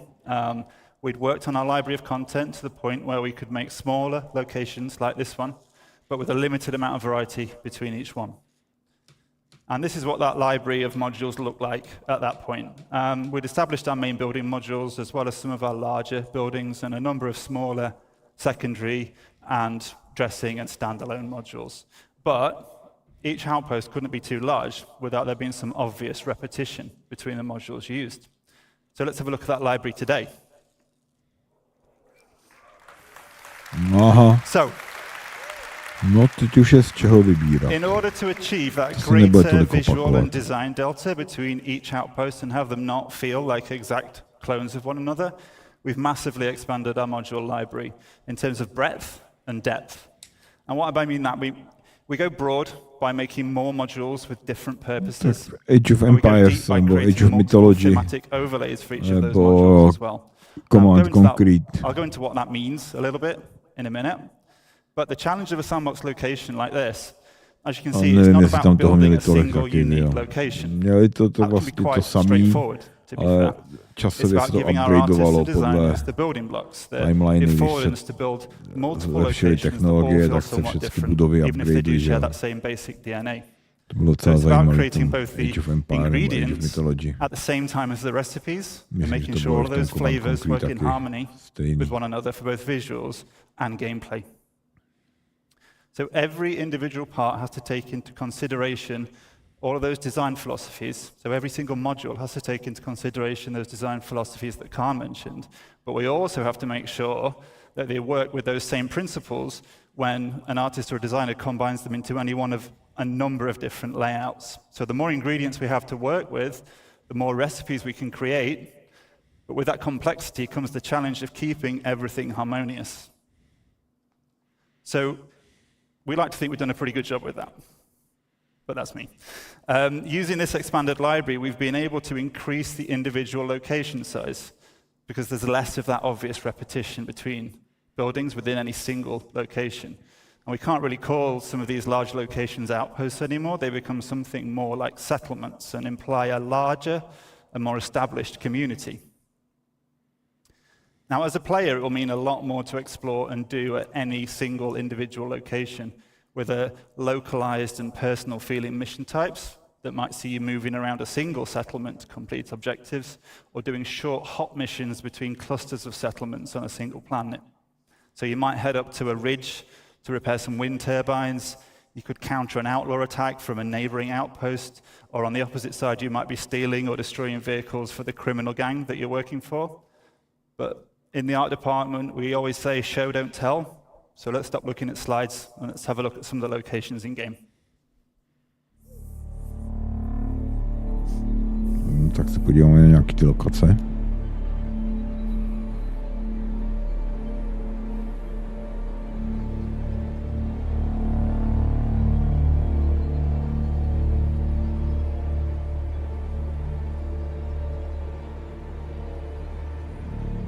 Jo, to se prostě obsadíš s organizací, bude ti to patřit, bude tam někdo chtít něco dělat, přiletět, vybrat, nakoupit, zaplatí všichni.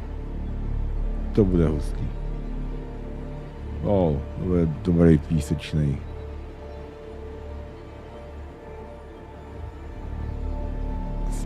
Písečný tábor. Tam je táborák nějaký uprostřed, ty nějaký čarodějnice tam plánej. Úter samozřejmě. Novýho, ale. Thank you. To vypadalo pěkně. So, what flavors of outpost did we just see there? Well, we categorize them in two different ways, as I said, and then we mix and match those categories together to provide that variation. Industrial. Now, the first and primary category is the archetype, and they provide that core gameplay hook and define the main function of a settlement. So scrapyards have a landing pit module for repairs and refueling. Mining operations can have a refinery module and ore extractors for resource and commodity trading. And trading posts themselves allow a broader range of item purchases through the dedicated trade building module. And I mentioned earlier some more like general mission types that you might find that would be agnostic of archetype. And the archetypes themselves reflect that primary gameplay function of a settlement, but there's also a middle layer. Of course, we don't want these locations to just be a glorified shop or repair station. So there's to be more secondary activities to do locally to an outpost that are also defined by its archetype. So you may find scrapyards can offer salvage-related gameplay and missions. Trading posts can also offer delivery missions or hauling and cargo gameplay.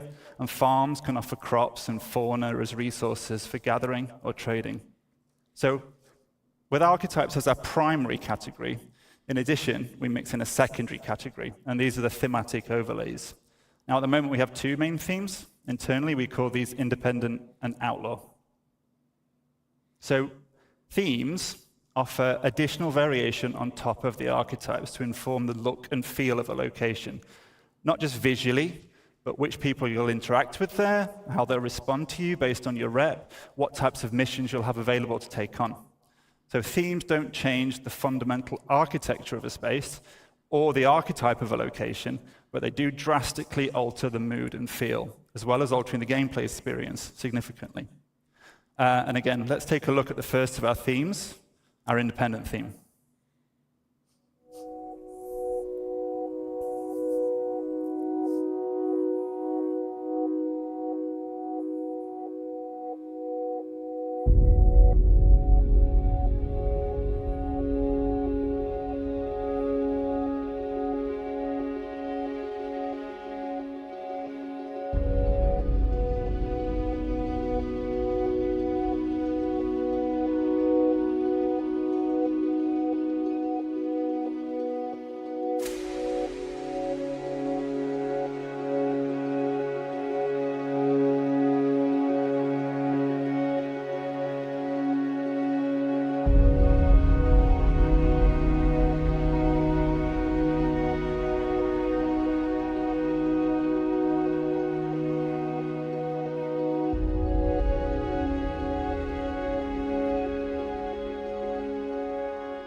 Cool.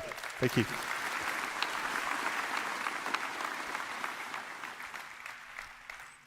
So, as a neutral player, the independent theme presents a much more social, visual, and gameplay experience.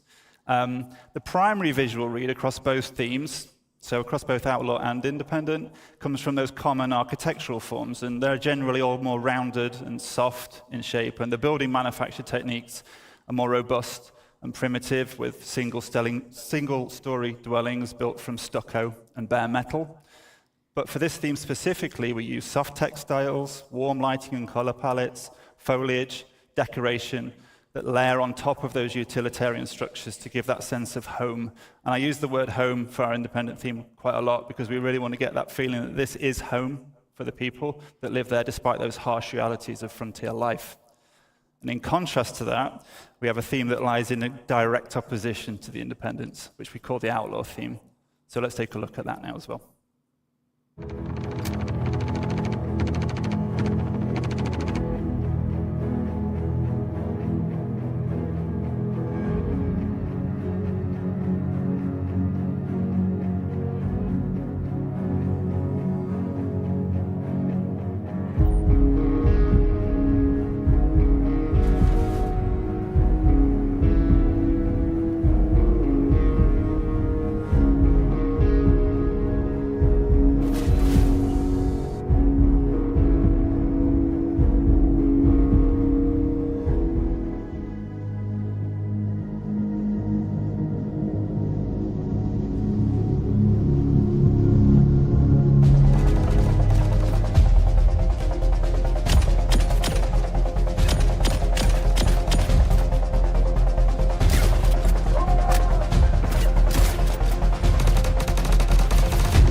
So the Outlaw theme tells that story of these once functional settlements being completely overrun by the various criminal elements that inhabit the system. And visually, we have themes of a regressed and subverted civilization. So we layer on top of the architecture these spiked and aggressive forms, and we have evidence of a squalid living arrangements, and lighting comes from fires or poorly maintained fixtures. Some spaces are going to be recognizable as deformed versions of the independent theme, but some have been completely changed to more nefarious purposes. And while both themes employ all of the various alternative pathing and traversal considerations that Khan detailed just earlier, the Outlaw spaces are weighted more towards combat. But just because these spaces are more dangerous and the experience can be more combative, that doesn't mean that the archetype of the outpost is lost. So if you as a player choose to be a criminal working up your rep with a headhunter gang, you'd be welcome at the trading posts, and you'd be able to buy and sell items or take on missions. But you probably won't then be very welcome at the independent-themed locations, and that's where you'd get your combat experiences. So while the Outlaw theme looks very different, the functionality of those archetypes still remain. So I've talked about the kinds of outposts we've been hard at work on, and I hope you've enjoyed checking them out over the last 2 days in the Pyro demo. It's really made me very pleased to see people playing our content at last, so thank you for that. But where are we heading from here? Well, I hope it should be obvious that we're going to get these out for the first Pyro release. We still have some final optimization and polish passes to do across the whole library. We're also going to be expanding the amount of these locations throughout Pyro and beyond, and our tools allow us to do that very quickly now. And we've got the library as well to do it. And the new outposts are not limited to the Pyro system. They're completely system agnostic, so you can expect to see these outposts in other systems as well. And of course, we're going to look to add more ingredients, more of those modules to the library as well, to further expand the variety and depth you'll be able to see at these new locations. We want to encourage more on-foot gameplay within a smaller ecosystem of a planet to give that more localized and personal feeling experience. Our goal with these locations, as with many of the others we're going to hear about today, is to continue to work on the gameplay so that every location offers a rich playground to explore. And I guess I'd like to finish just by thanking everyone for listening today. It's really great to see you all. And I'm going to pass you over to Nick, who's going to talk about some locations that are coming in the nearer future. Thank you. Bonjour tout le monde. You. We are French Canadian on the here. Cool.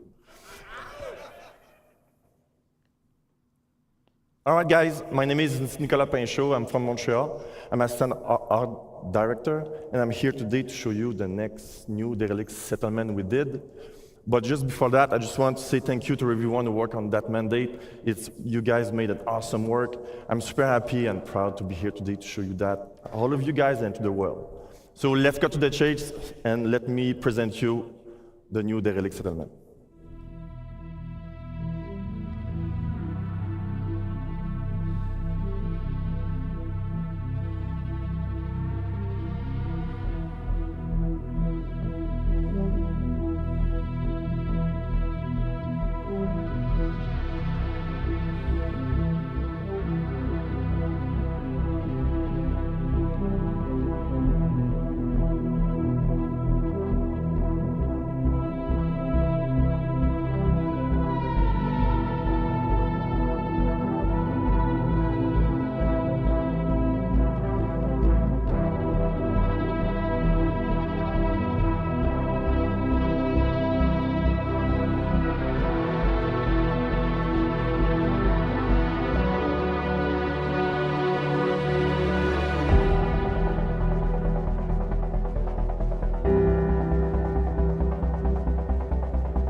Pretty cool, guys, eh?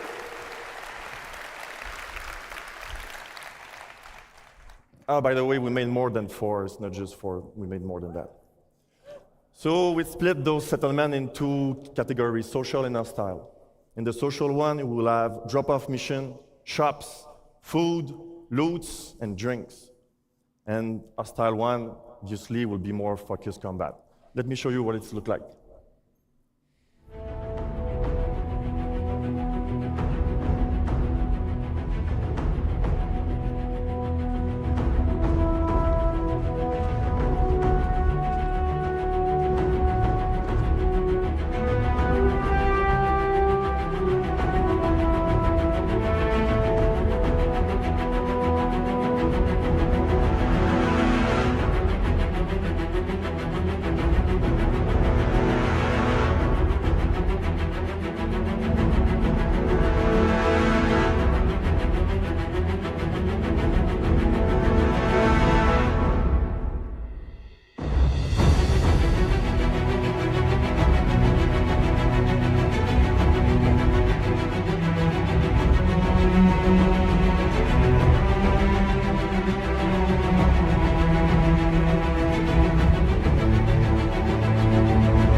I like the end.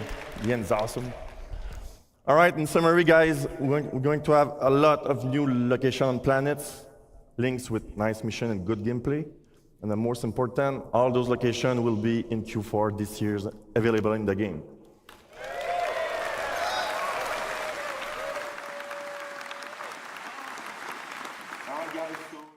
So thank you very much. I will let now Adam to show you more good stuff. Thank you. Well done, mate. Yeah.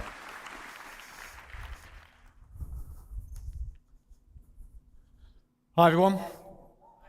Hi.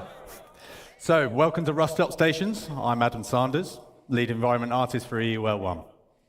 We're excited today to show you our efforts for the Pyro rest stop stations. So, what are Pyro rest stop stations? Well, these are stations reinvented.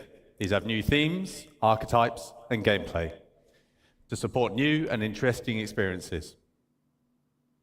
Aside from the social aspects, there is gameplay and exploration on the location. I've hoped you had a chance to play the demo over the past couple of days. I know I've spoken to a few of you. It's pretty good, right? Yeah? It was a sneak peek of our current progress. Let's kick off with an overview of the Pyro system.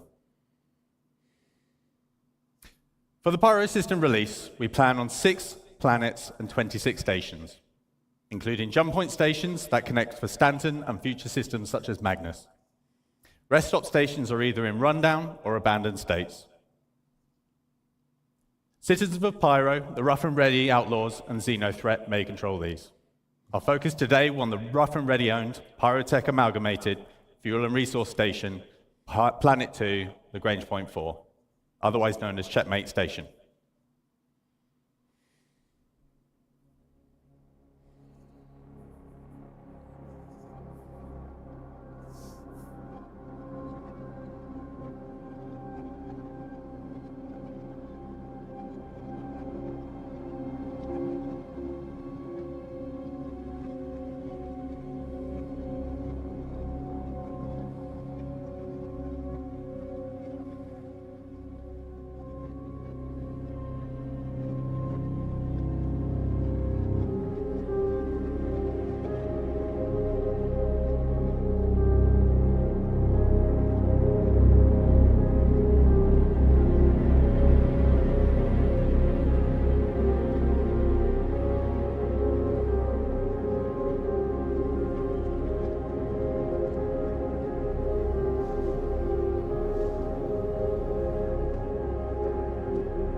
So to create a richer experience from rundown stations, we have 3 key points.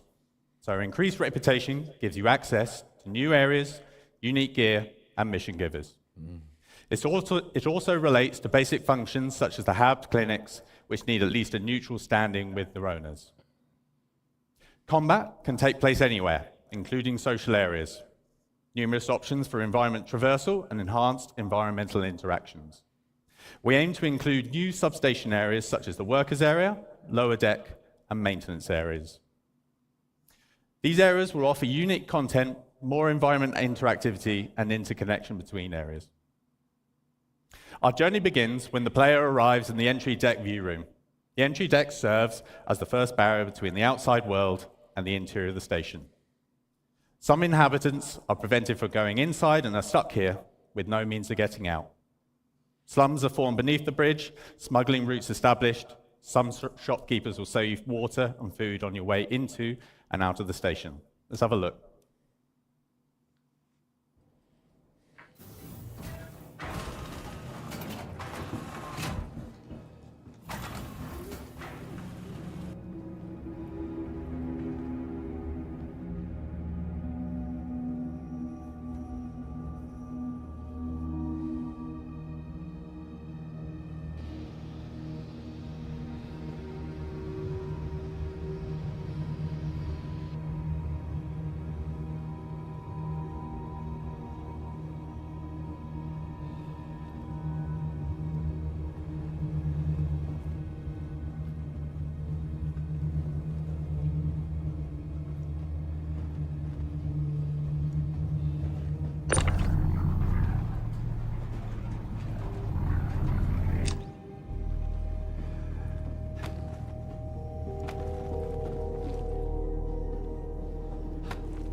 So Khan touched on reputation earlier. Let's see how that is applied to the stations.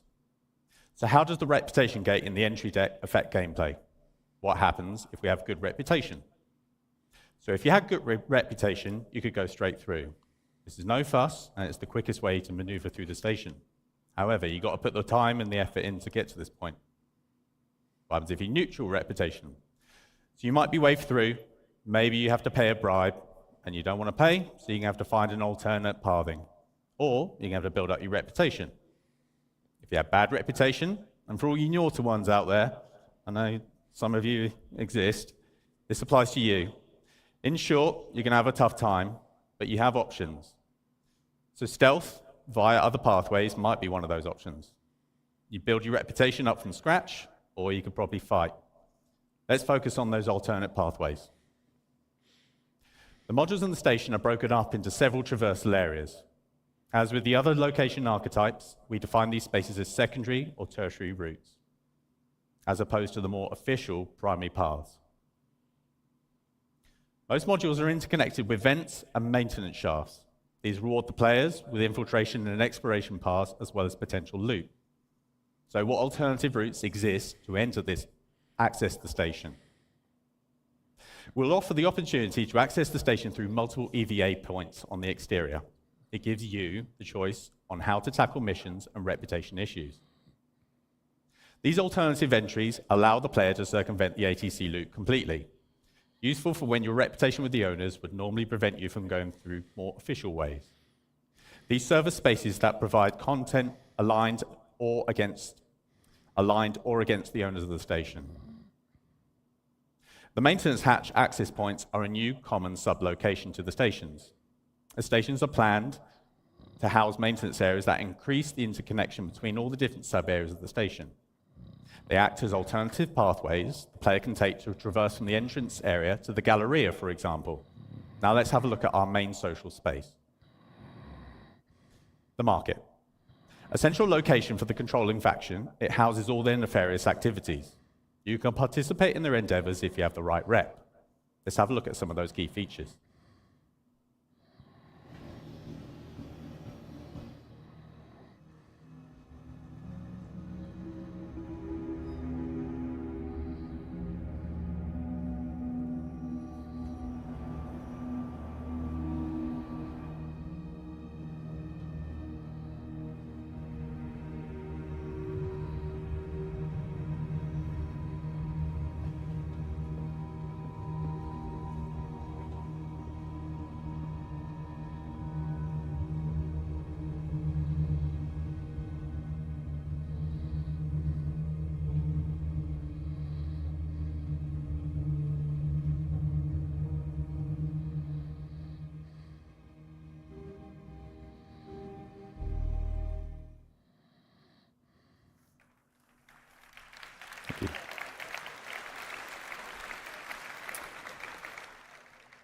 So the market is a social hub and a good example of mixing social and gameplay space, as mentioned by Khan earlier.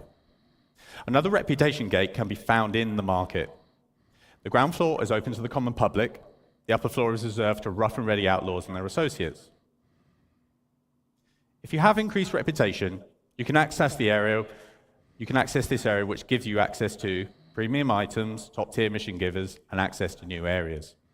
We plan to house mission givers in both tiers that will give you unique jobs to further your reputation and fame across Pyro. Now let's have a look at another theme. Abandoned is a new, non-social location theme. Let's have a quick look at the current abandoned area on Checkmate.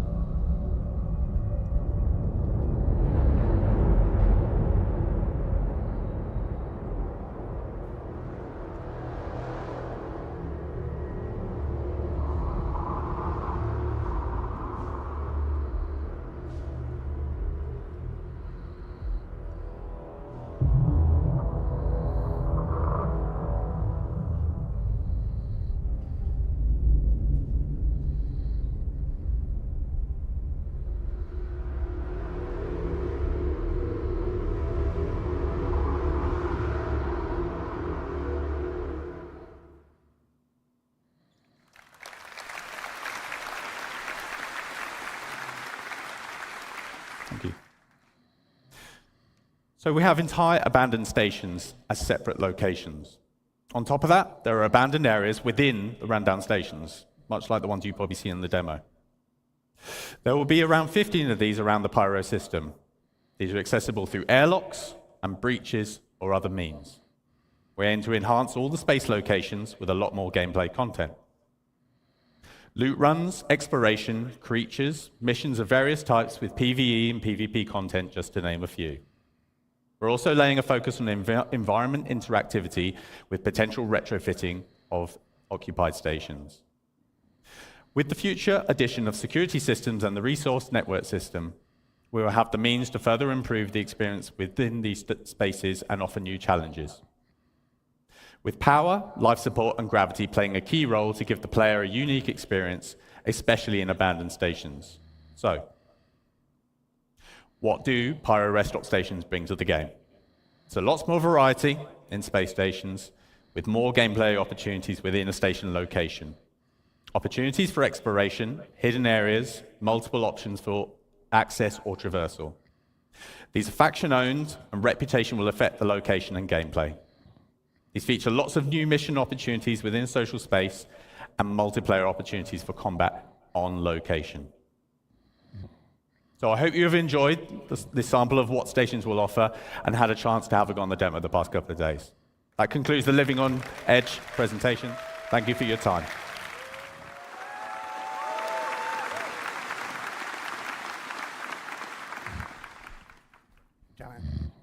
Hey, everybody. We are almost to the end of CitizenCon 2953. Can you believe it? 2 days? Pyro? Star cloth? Star hair? Star citizen? All right, we've still got one more presentation to go, but I have a couple announcements I have to make. This was just handed to me by the facilities team, so bear with me. Astropub, you're gonna need to redo your lore video on the history of the Zeus. Geo, you need to get some money. Authy, I need to be invited to the next ladies' night. Burks, this just says get good. Is he even here? Fastcart, slow down. Gabby, just thanks for my bracelet. And Salty Mike, don't forget to pick up your check on the way out.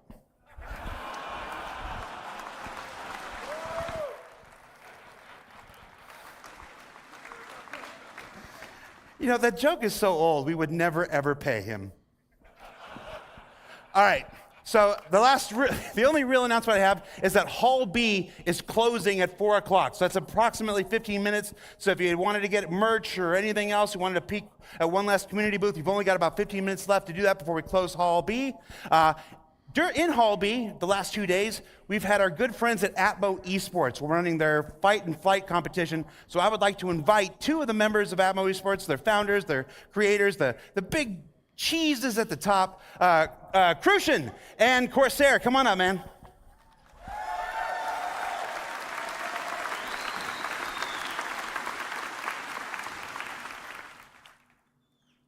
You got 90 seconds to tell people about who you are, what you're about, and how the event went.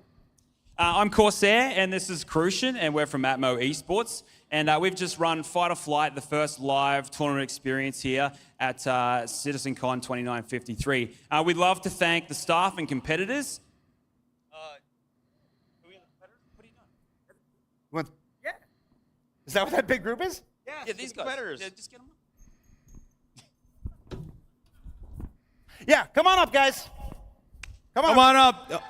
Well, I just want to give a big thank you to the competitors who made this tournament happen. We have Lizzie B, Avenger 1, Verity, Cobra, Herbadiza. We got Sin, Astropub, G.I. Jew. We have Comet 15, Bognagus, Ms. Gabs, Schwang, Zero State, New Cabbage, Detox, and the Floor Mat. These guys have gone through adversity throughout this tournament, and they've done a fantastic job. So I just want to say thank you to the community who keeps supporting what we're doing. We'll love to be back in the future. And this community is the best community in the world. Thank you. Take a bow, players.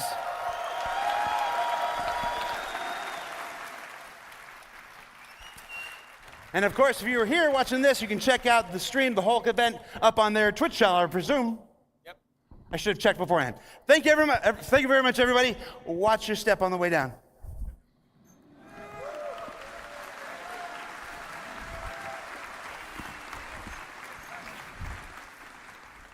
All right, I got one more housekeeping thing. There's a person not many of you know. He's an associate producer in our LA studio. And when the workload for this event became as heavy and as detailed as it was, we turned to him to help with our broadcast this weekend. And he rose up and he excelled like a champion. So I would like to formally introduce you to Dan Howbrick, who's been co-hosting the event. Dan, get on up here, man.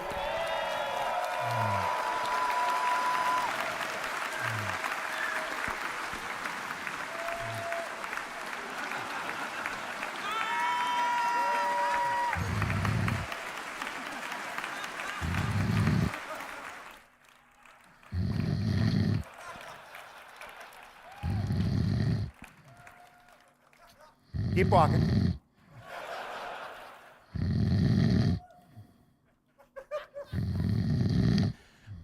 Now, we've got one more presentation. That's Destination Adventure. You're gonna see more about things underground, things up in space, and things I'm gonna let Todd Pappy tell you about. And then, of course, we'll let Chris Roberts come to stage, return to stage, and close out the event proper. So this is a sign off for me. Thank you so much for being here at CitizenCon. And on behalf of Tyler and Leah, if I may, thank you for making this event possible. And you're gonna love what you're about to see, everybody.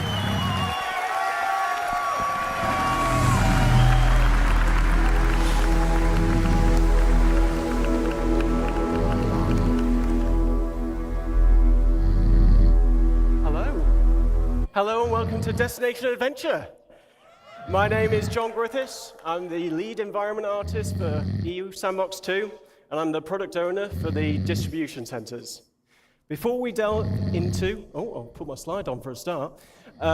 Before we delve into it, everything that you're going to see is currently in gray box, so just keep that in mind. So, these distribution centers, what are they? Well, first off, they're the biggest location we have on the ground outside of landing zones.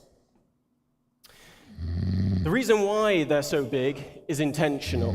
We wanted them to accommodate as much world and mission-based gameplay as possible. Each location supports multiple landing pads and hangars, making them accessible to as many players as possible at any one time. There's even a road network to support transit from the planet's surface, into the main building and to any berth ships. So every distribution center will be owned by a faction. Depending on the faction and where the distribution center is located on the planet will determine its specialism. Now, each specialism will lend itself to different missions and gameplay opportunities. So let's talk about some factions for a moment. So, an example of a major faction would be the UEE. Now, at their distribution centers, they're likely to be more specialized towards military supply, research and development, or communications, depending on which branch of the UEE it is. They will have a much stronger military presence in the area, and missions here may be more hostile with combat-orientated, team-based raid opportunities. Other examples of hostile gameplay that we're thinking of is hacking and stealing, searching for and destroying a specific item, tracking and eliminating any VIPs, and everyone's favorite, eliminate all. Grey Cat Industrial would be an example of a minor faction. So their distribution centers will be more specialized towards gathering resources, manufacturing, assembly, shipping. There would be a security presence here, but it won't be that as strong as a major faction. Our missions here would be more suited to friendly gameplay loops, though we won't be ruling out hostile missions like corporate espionage. Yes, some other friendly gameplay types. Cargo hauling, like I said, resource gathering and mining, maintenance of the location. But you know, that's enough of me talking about it. How about we show you where we're up to with these distribution centers?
Thank you. So to talk you through the corporate spaces at these locations, please welcome Rainer Rick to the stage.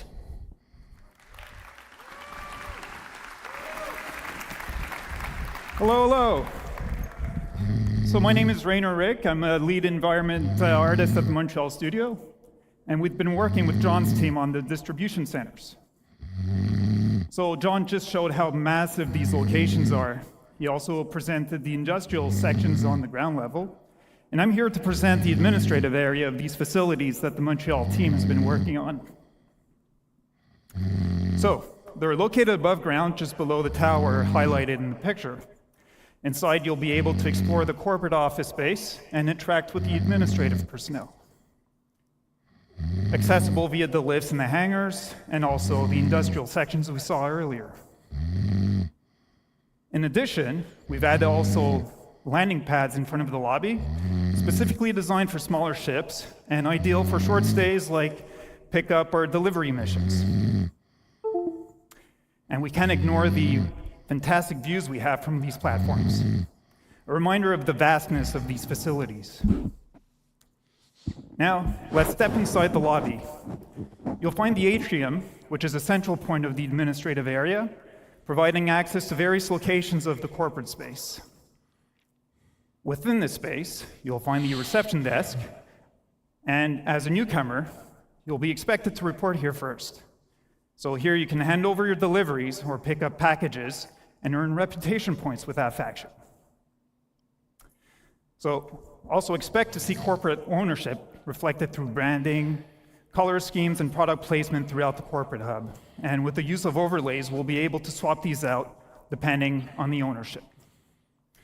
And here's an example with Grey Cat showcasing their vehicles and some shiny armor. And back on the topic of reputation, as it grows, you can expect to gain access to the executive office spaces. From here, you'll meet with unique quest givers And depending on your reputation level, you'll receive various mission types, either friendly or hostile. And finally, the distribution centers were designed as an evolving location. We've built this with future expansion in mind. And in the back of the lobby, for example, doorways could eventually lead to additional office space.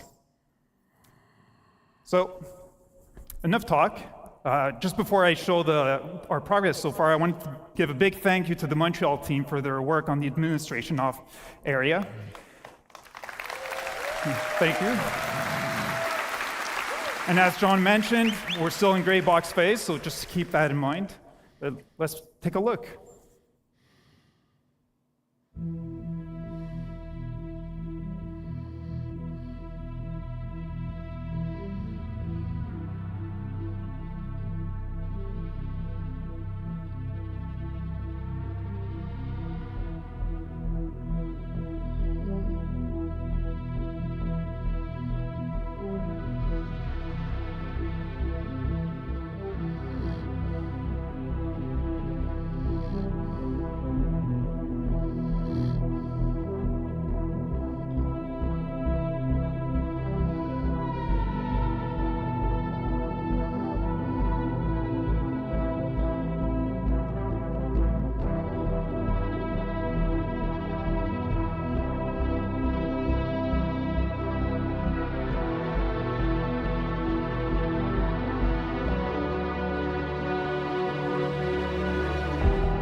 Thank you very much. And now let me welcome back John on stage. He's going to continue the presentation.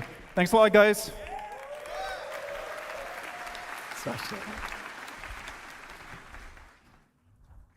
Team did a great job with that video. Okay, so something we've been working on that's unique to this location is raids. Click on. So raids are team-based missions with a focus on high-risk, high-reward operations. As Carl mentioned previously, you'll be able to choose how you gain entry to these locations. Coming prepared and geared up will make the difference between success and failure. Ultimately, you'll need to work together in order to succeed. So these raids will have you breaching the interior of the main structure, highlighted here. Now, each interior will comprise of rooms that reflect the location's specialism. For example, a shipping-focused distribution center will have rooms dedicated to the storage of cargo. Looking to the future, we're planning on having distribution centers with subterranean levels that will be accessed from this interior space. These will expand upon and increase the difficulty of these raids. Now let's take a look at one of these raid missions in action, but please note that this is early gameplay prototype of a raid.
So, as you saw in the video, the team took a more aggressive approach to getting inside and taking what they wanted. But this isn't the only approach you can use.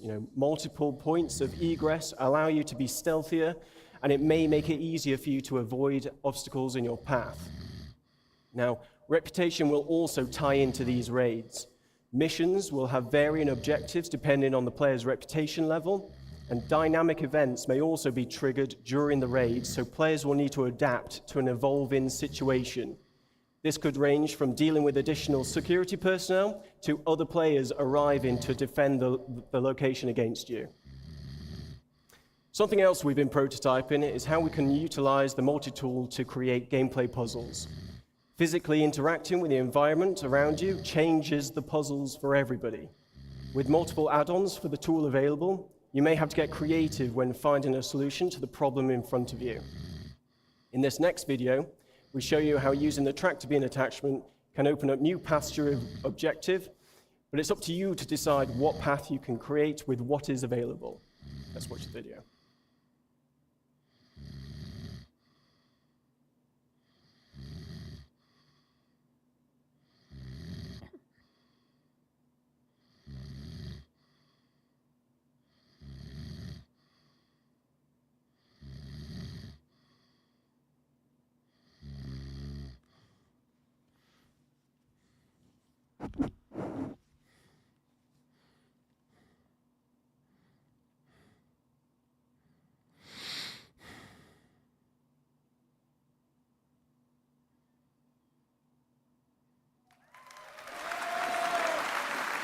So, yes, thank you. Now, obviously, it was, this location would be possible with several people at CIG, so my thanks go to Manuel, John, Jack, Martin, Farouk, Luke, Chris, Mustafa, Sam, Tom, and Rob. You've been excellent. Thank you to Rainer and his team in Montreal. None of this would be possible without their efforts.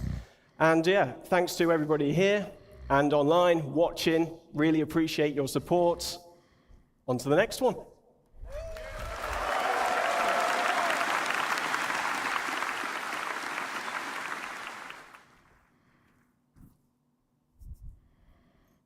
Hello. This is a good segue from the distribution centers, as I'll be talking to you about different aspects of cargo and freight on behalf of Art and Design. My name is Nick Etheridge, and I'm an Assistant Environment Art Director. So obviously, cargo isn't just about boxes. It's a big part of the game. Almost every aspect of the game has some kind of involvement with cargo. And I'm going to briefly go through some of them now. So let's start with missions. How will hauling contracts work in-game? We'll be introducing the Interstellar Transport Guild, as well as formalizing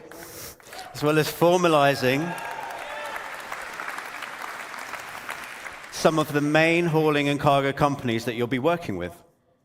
As you do more hauling contracts, you will build up your reputation and relationship with the guild. This will lead you to gaining more lucrative contracts for specialized cargo and destinations, such as different forms of hazardous cargo, perishable cargo, riskier routes, and more.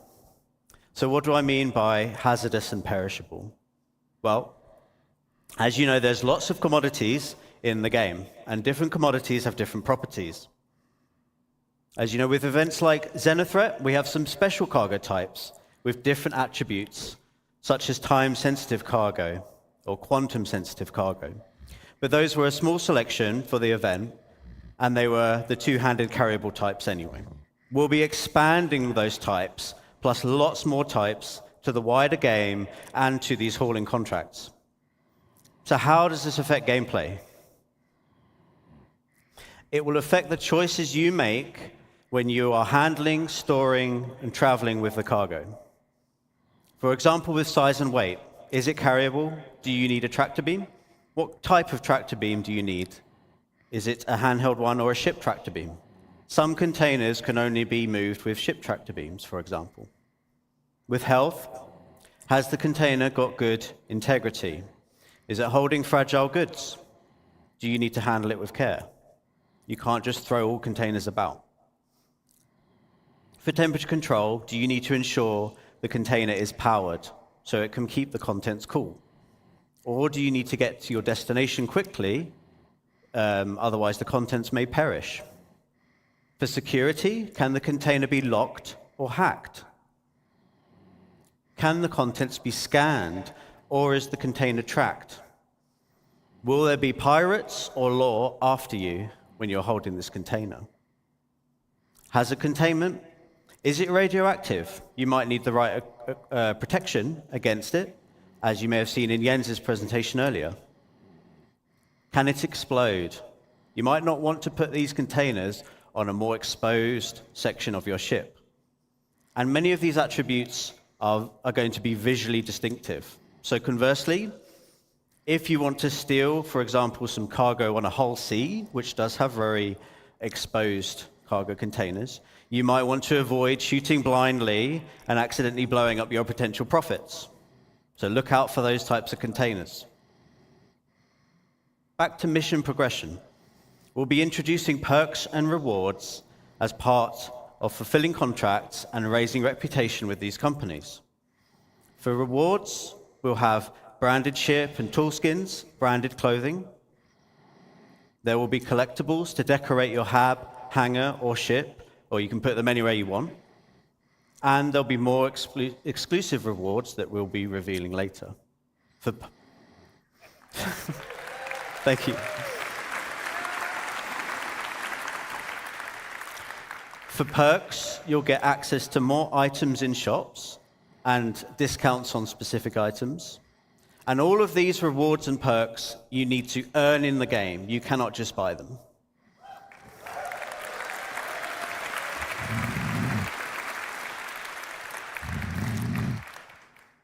Next, let's have a look at freight elevators and hangars. I knew you'd be excited for this. I'd like to show you a short video to demonstrate how freight elevators will change how you view your hangars and how you use your hangars.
No.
Thank you. Thank you. So, as you can see, hangars, they will become persistent and personal, meaning you can stay there as long as you want. Whatever you leave there will persist and will be yours to use as you see fit. Your hangar won't just be a place that you leave from in your ship. It will become a key base of operations to handle your inventory and storage needs, and you'll be able to request your ships from an ASOP terminal from within the hangar itself.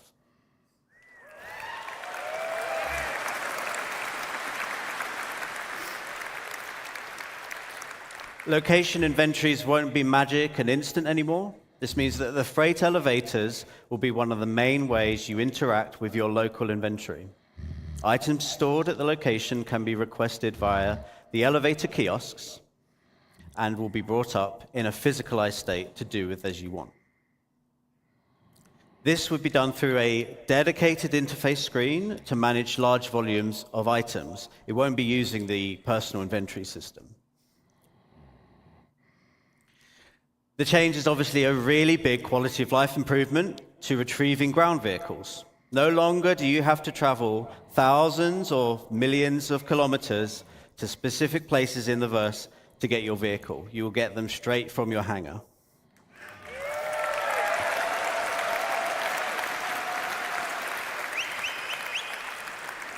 You'll also be able to bring up ship components, so your hangar is now more of a maintenance bay and outfitters where you can do repairs and swap around items and things like that.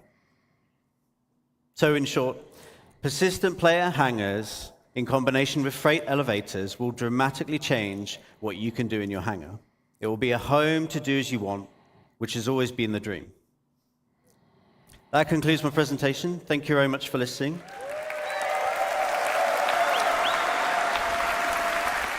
And I will pass you over to Todd Pappy. CitizenCon. Come on, I can't hear you. All right, there we go. So, we'll be talking today about something special. It's an update on something that we talked about a little while ago, but we feel it's the future of Star Citizen, and it's the culmination of multiple different game systems coming together. So why don't you play the video?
All right, so base building.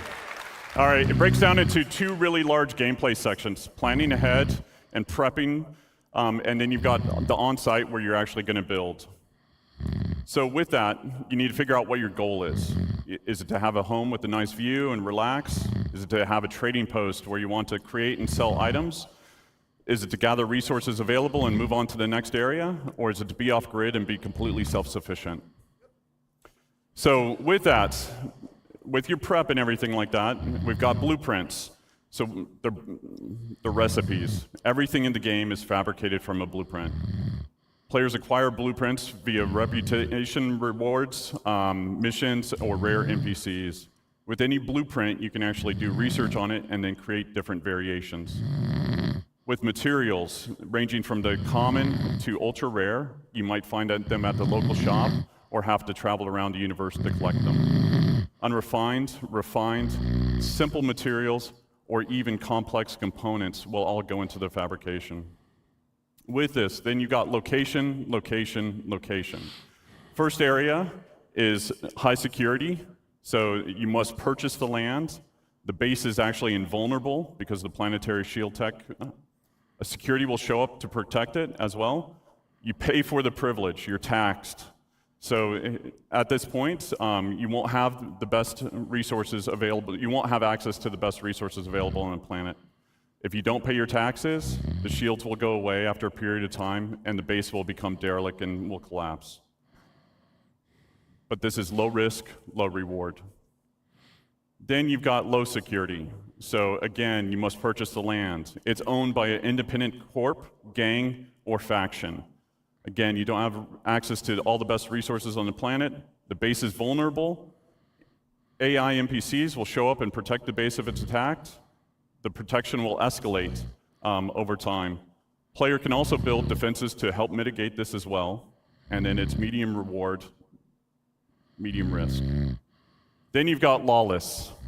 So this is no protection other than what you build. There's shields, anti-air. Players can disable the shields by getting close to them and destroying them. High risk, high reward. Since there's no taxes, no protection fees, you get a high return on the resources that you collect. Now, there's some cross-shard and server meshing considerations that will kind of adjust this design in the future, but we'll get into that later once we're really building it. So from here, you've got the tool. So this is what we would consider a surveyor. With this, we want to actually cater to everybody's playstyle, whether you're solo or in an org. With this, you got different buildings that you can produce, from small, medium to large to XL or XL. So with the surveyor tool, you can only build the small buildings. With a vehicle, you can build small and medium-sized buildings. With the Galaxy, you can build small to large structures. And then obviously with the Pioneer, Pioneer can do it all. And it still works as a mobile base. And we'll talk about some of the more expanded features that we're adding to it later on. So, and then it's also, we're exploring what can be done in space, not just on the planet. So from here, you set off on your journey. So with the land claim, you put your tool down where you want, you launch the drone that is built into the machine, and then from there, this allows the player to access the base building and also land claim mode. With the land claim modes, the player can actually change the size and position of what area they want to claim, and it also shows you the cost and taxes associated with it. If it's in a taxable zone and you don't own the land, this interface will default to it. So if you own the land or it's in a lawless area, it'll automatically go to base building mode. So with the overhead view of the land, you can actually place down buildings exactly where you want.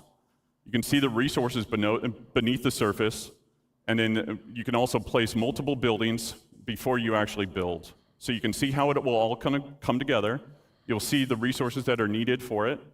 And then you can also switch back and forth between different modes, which are showing off the resource network and how you link basically power generators to consumers. And then the player can move or deconstruct existing buildings right now with no charge. Fabrication. So when you basically build these buildings, they don't come with any furnishings. And if you didn't bring any with you, then you want to build a fabricator.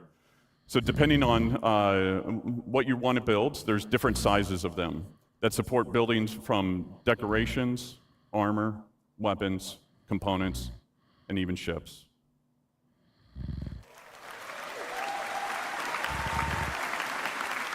So like base building mode, you need blueprints, resources to craft what you want. Everything fabricated is produced it produces a physicalized entity. Stats and quality will depend on the quality of the materials actually used.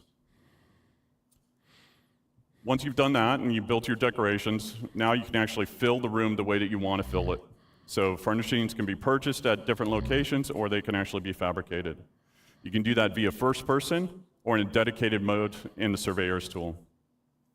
With that, you've got different types of buildings. So you've got utility style, which would be garages, freight elevators, landing pads, storefronts. And then you've got extractors.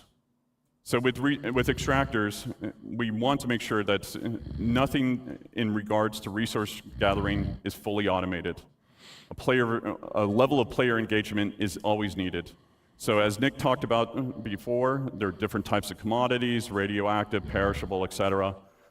What you'll be doing is pulling out full containers. Then from there, it'll be repairing, or there's wear and tear associated with it, or even misfires like you saw in Thorsten's talk and Guillermo's talk yesterday. There's also upgrade paths for making them more efficient or resilient. Power generators. So with different types of power generators, there'll be some that are more cost-effective as well as effective in different areas. Solar panels will not always work in darkness. Fuel generators will need to be filled up every now and then batteries to store excess power. Then you've got producers. So things that will require the players to combine different resources to produce new items. And then you've got defense. So anti-air, anti-personnel, and then shield generators. And then the big one. We start development Q1. So that's me. Thank you all. Thank you for coming. It's wonderful to see you.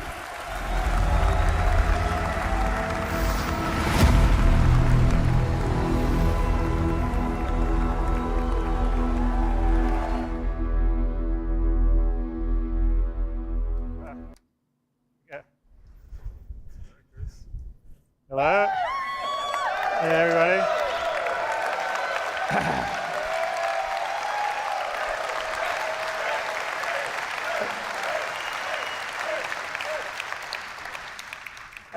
I hope you've enjoyed everything you've seen in these last 2 days. We were really excited to show you a lot of it. And I've sort of seen some online comments about, okay, well, that's very cool, but when are we going to get it in the game?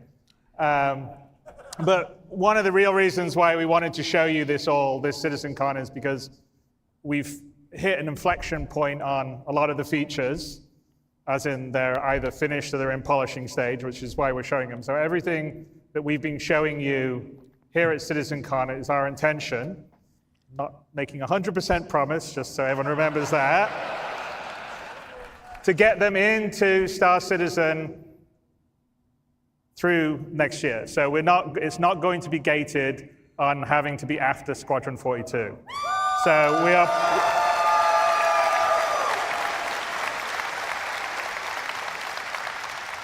So we're planning over the Q1, Q2, Q3, Q4 of next year. Hopefully everything that we've shown you, you will have in your hands playing inside Star Citizen. So,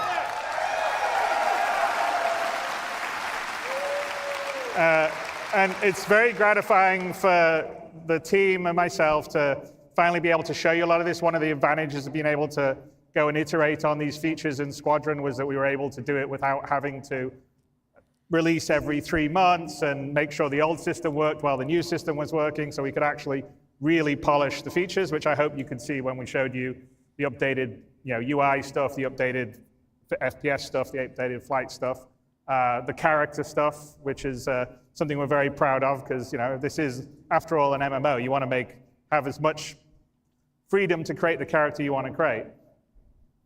So, as you may have guessed, and Brian Chambers may have let slip a bit earlier,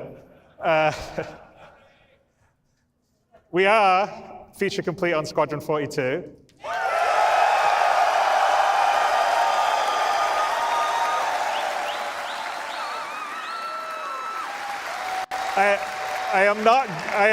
You will not get a release date from me today because, first of all, you always get very angry at me when I give dates.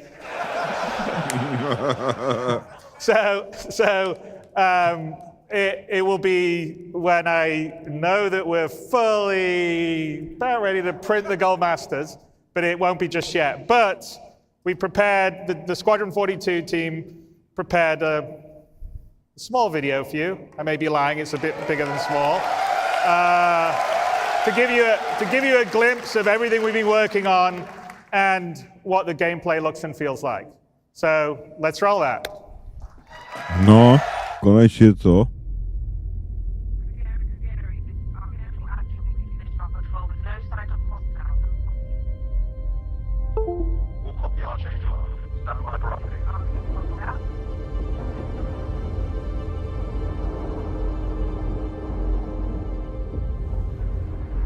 Archangel 6, come in. Go for 6. I'm getting a faint contact on bearing 287. You picking that up? Yeah, got it. Scanning now.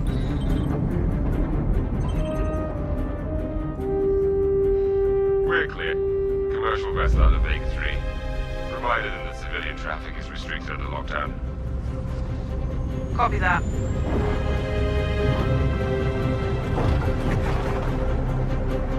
Archangel. Archangel, this is Krugeri. Come back, Krugeri. Redirect to sector 7 Bravo Echo for immediate tasking. Copy that. On our way.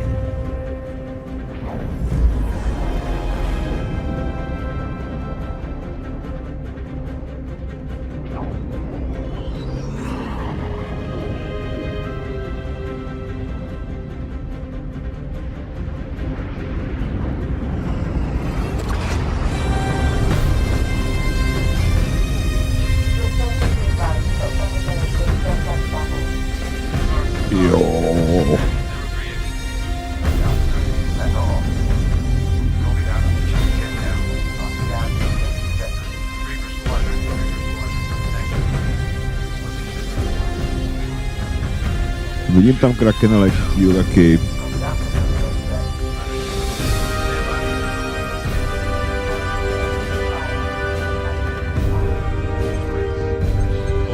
Není kraken, to je Javelin, pardon.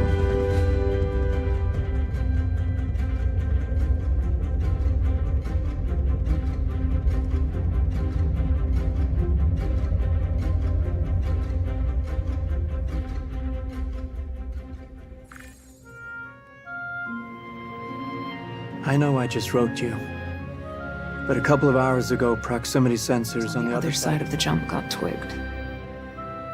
Word is it might be that clan we've been battling with. I guess that last fight didn't scare them off quite like we all hoped it would. Honestly, we've been out here so long, I don't know what to pull for anymore. I just wanted to let you know. I'll write as soon as I can. Stay safe. Your loving son. O, už je to nový UI.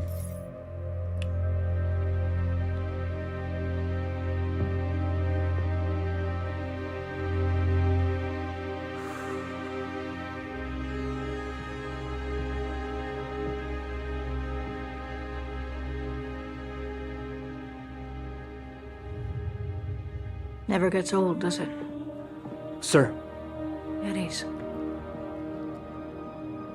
I used to do the same thing when I was first coming up. Post up to the flight deck whenever I could to watch the launches.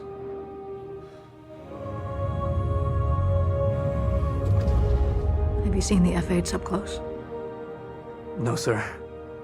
The thing's a beast. Nimble, too. 12 maneuvering thrusters and 3 mains. It sure sounds like it. Sir.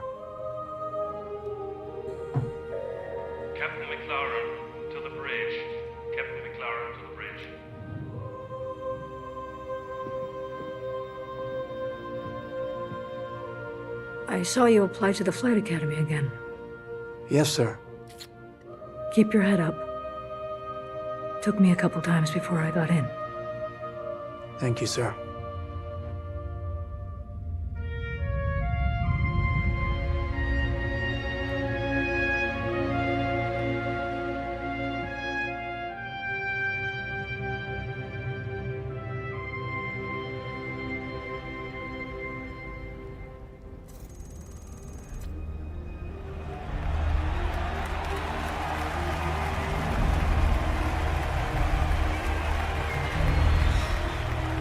Welcome to Cloud Imperium Games Manchester Studio. I'm Chris Roberts, and I'm pleased to announce we have just passed a major milestone.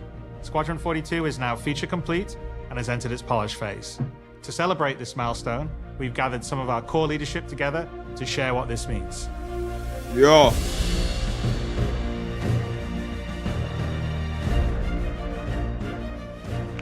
As Chris says, we've moved into the polish phase of Squadron 42, which means extra emphasis on ensuring things feel fun. This means focusing on the small and large elements of the game, such as dialing in combat encounters, but also looking at the feel of how you control your character or vehicle and making sure it's immersive as possible. We've paid extra attention to how your character reacts when in their ship, so that you feel like an actual pilot, whether that's firing your weapons, taking hits, or punching the afterburners to get to cover. Ship AI has also seen huge improvements, with closer engagement distances and more varied behaviors. And with our new precision targeting mode, the action has never been as close.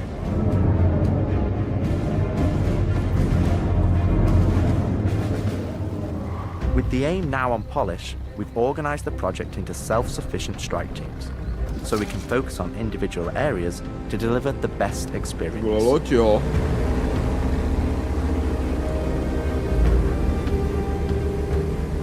Get out of sight, the Cutlass is gonna spot you.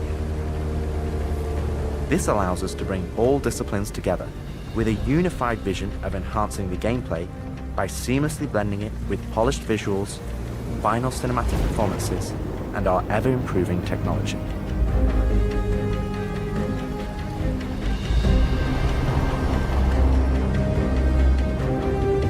You didn't see the boat, kid. You're good to keep going.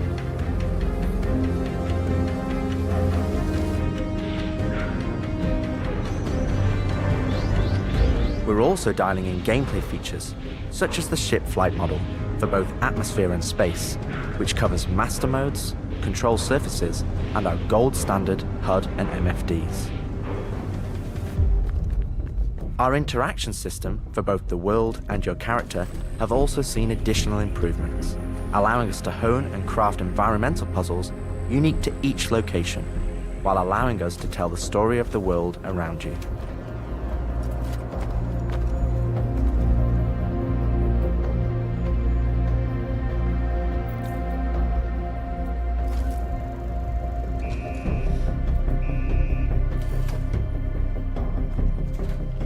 The military multi-tool is an essential piece of equipment for every pilot that integrates all attachments into a single handheld device and allows us to create really interesting challenges, including physics-based puzzles using our updated rope tech.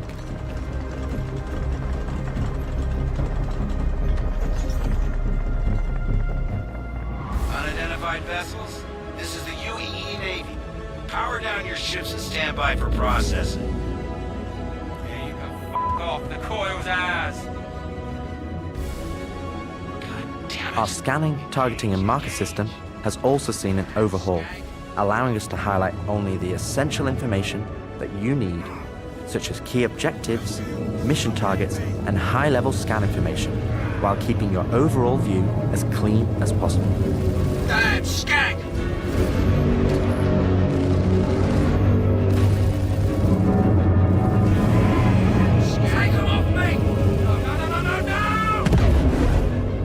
Tactical FPS combat and stealth, which has seen a suite of improvements, from improved looting, weapon feel and balance, realistic scopes, and smoother locomotion, alongside our new and improved FPS radar and scanner that provides you an overview of the battlefield, but at the cost of ramping up your own emissions. We've also seen the introduction of our Maelstrom-powered destructible environment, which adds a layer of dynamism to the experience alongside our improved AI that can now have hundreds of combinations of traits that allow us to create unique and challenging combat encounters that really push your tactical awareness and skill.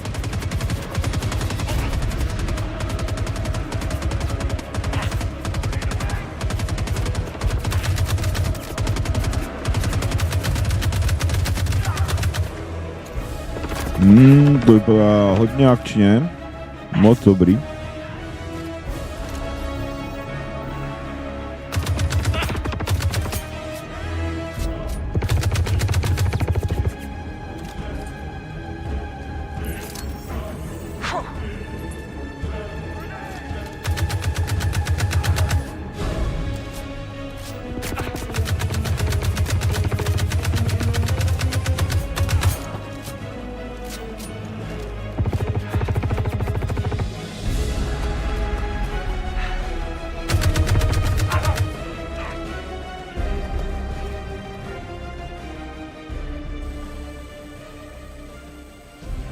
We play and review the builds regularly and call out action points in each level from start to finish on where we need to improve the gameplay.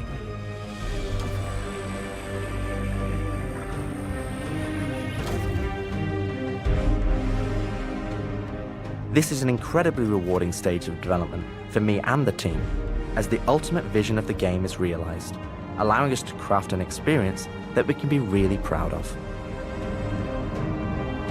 One specific area that I'm excited to dial in is the feeling of the player interacting with the world around them, Patching you in. as it's a core component of Squadron and really grounds the world that you inhabit. We've made sure that any interaction in the environment is physically represented by a character animation to keep you in the moment and fully immerse you in the experience that we've created.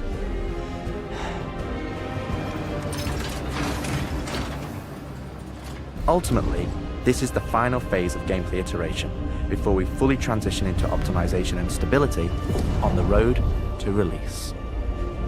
Need your trail? This is Colton. Come back. Always trips me out to see terraforming setups like this. Web tried explaining how atmosphere processors work. Really shows how far we've come. What the hell is she? With the transition of Squadron to Polish phase, we've had the opportunity to find additional moments within the existing narrative to add subtle interactions where appropriate. It's been tremendously exciting to play through these areas and find places to augment the mood, support gameplay, and further embellish our story and characters. So yeah, man, I can't believe it. They said I've got to wait another 2 years before I can reapply. So that's why I figured I'd get a job trying in security, because that's you know, I can get some hours flying in the cockpit. No, to vypadá hodně dobře, tohle. Exactly. No to se We've fakt also hodně been těším. capturing pickups for our lead female player character, Squadron as well as 42 wildlines to for our zařídí various poserem. enemies that you all will encounter throughout the game on both foot and in your cockpit. These consist of a range of responses and reactions that you as the player can trigger, which has been the culmination of efforts by the gameplay and AI teams. This means that you're going to have to tangle with some very smart and reactive bad guys to complete your mission.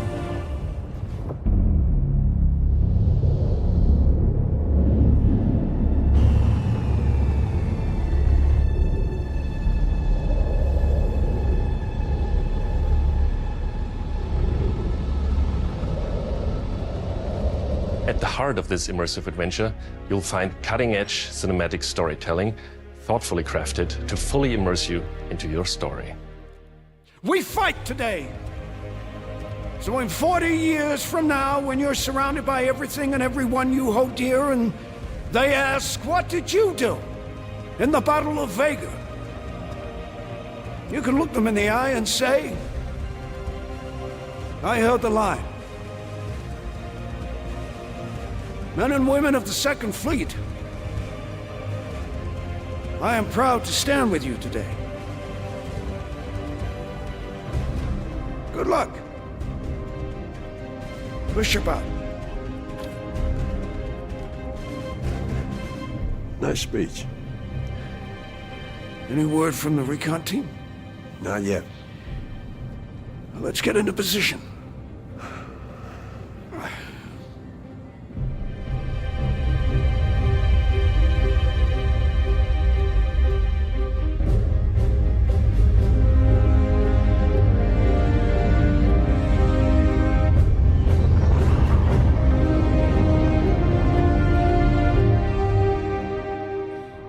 throughout the polish phase, our team is taking every opportunity to push things to the next level.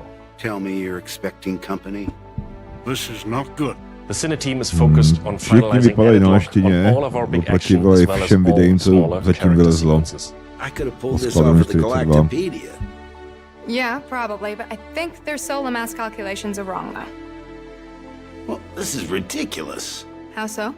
We are now able to adjust our shot composition to final cameras thanks to recently crafted space vistas and level art being content complete now.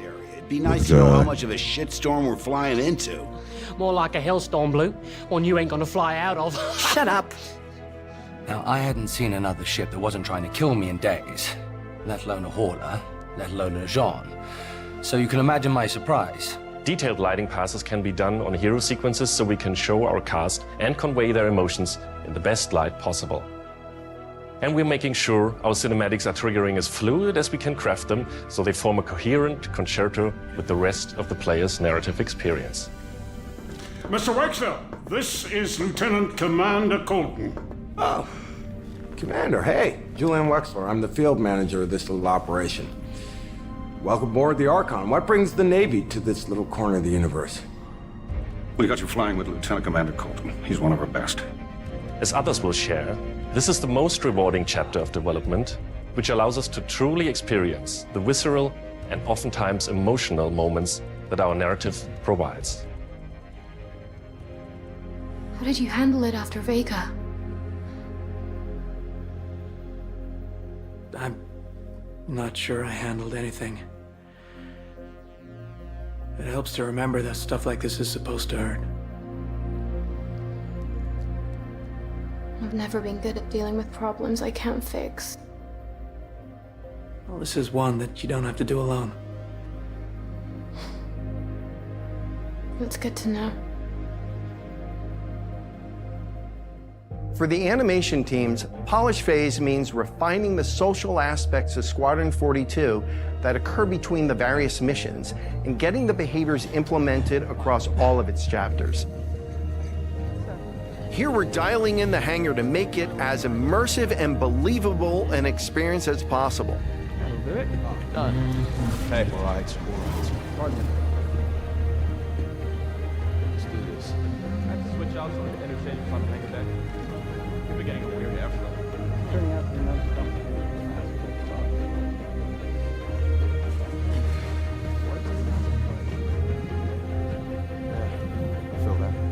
Jo, oni se opravdu starají o tvoji loď. Dobrý. For example, we're launching off a space carrier, but we still ground the feel in real-world actions, refueling, repairing, and inspecting, and making sure that your next flight mission is a success. This means we're looking out for pops, hiccups, or awkward transitions, and ensuring that everything flows and looks like all the great mocap performances we've captured.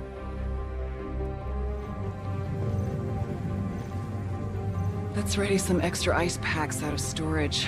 Whenever gunners are on full rotation, you can always count on at least one of them getting hurt. We also have you covered in everyday life. The medical staff work diligently for their patients, whether No, to they're vypadá players jako or dobrá crew. animace.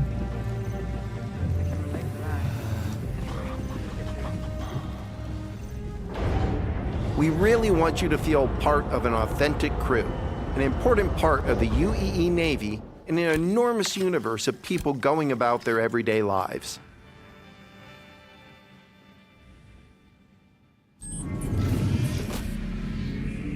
Let's go ahead and clear for takeoff. Ground crew, prep bay for takeoff. Copy that. Hangar, ready for launch. Takeoff approved, Baron 2. You have the ball.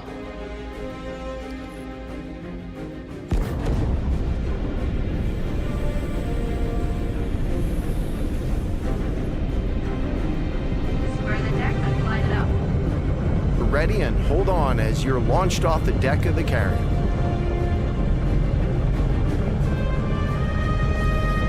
Baron 2, you are cleared for launch. Have a safe flight, Baron 2.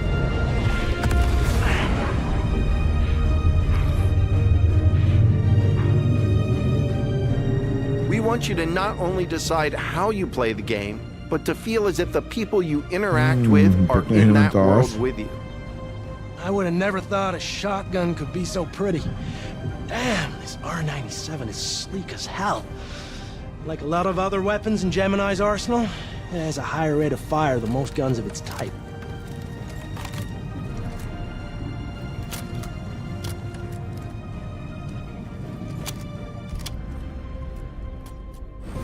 We're working to support a feel of authenticity through world traversals, running, jumping, and climbing, interactions with objects and the environment,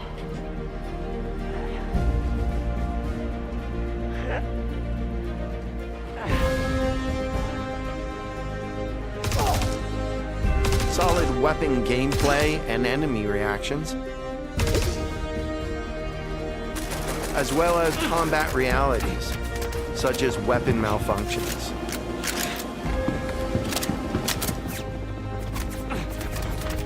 Or in close encounters of the more lethal kind. Ooh, that's gonna hurt in the morning. As we continue to focus on the quality experience, we've been working closely with our art teams, and it's been exciting to see their environments come to life alongside us. While animation and design have been populating the locations, polish phase for my teams means making huge advancements in the quality of our characters and environments. We've established our standard with recognizable characters like Mark Hamill, Gillian Anderson, and Gary Oldman, and we're now applying this to the rest of the cast and identifying any remaining tech requirements that need to be closed out.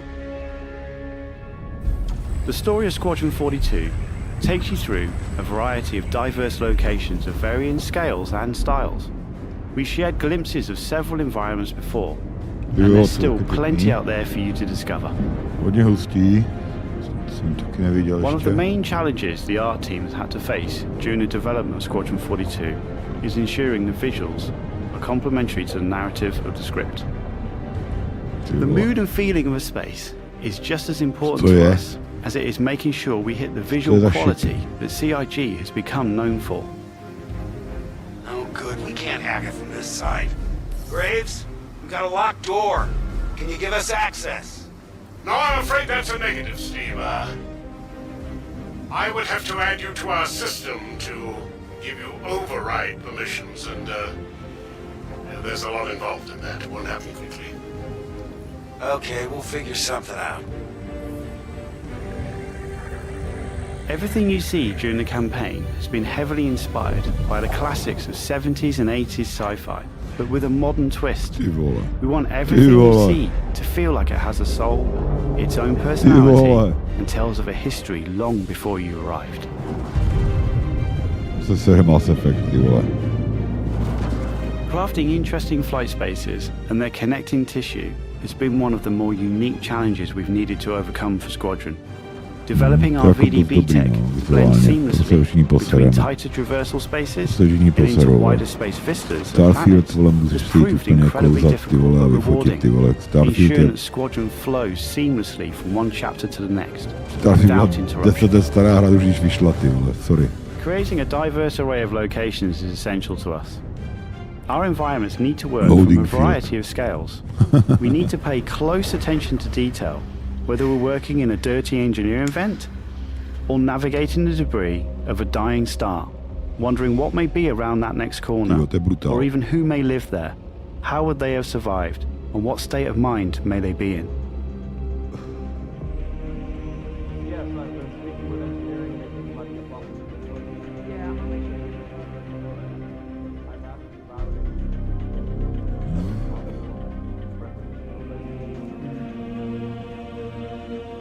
We've worked closely with our social teams in delivering a cohesive social experience when you're taking some downtime from our refined flight and FPS missions, or even missions of the more eerie kind.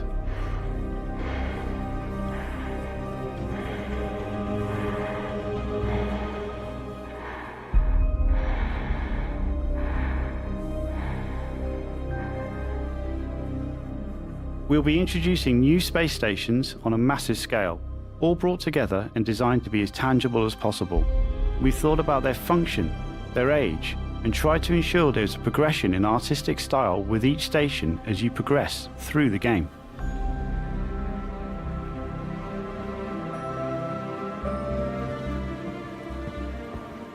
Ty vole. Space Station, jo. Co děláte, prdel? Co tam všechno schováváte, ty vole? As you can see today, the teams are working incredibly hard, ramping up the detail and quality to match the breadth of our vision for Squadron 42. Now, I know you're all asking, when can I play it? When can I play it? When we have the locked release date, you will be the first to know. Now, we're in polishing phase on Squadron 42. You will start to see a lot more things coming to Star Citizen, as well as overall progress on the persistent universe. The polish phase can take some time.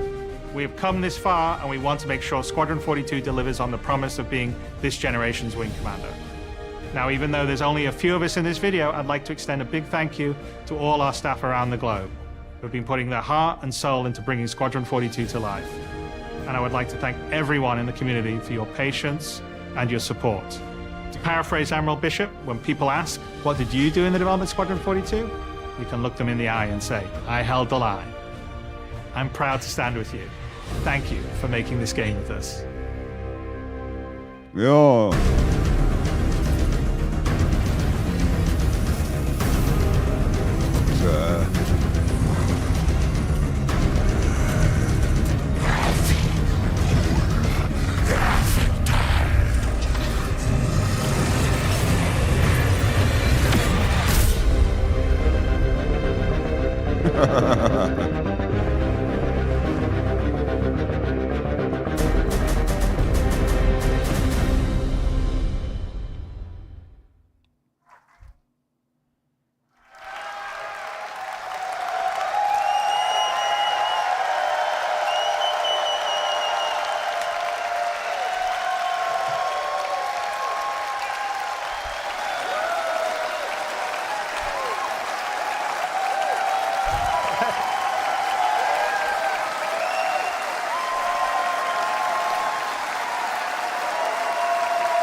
You're making me very emotional now.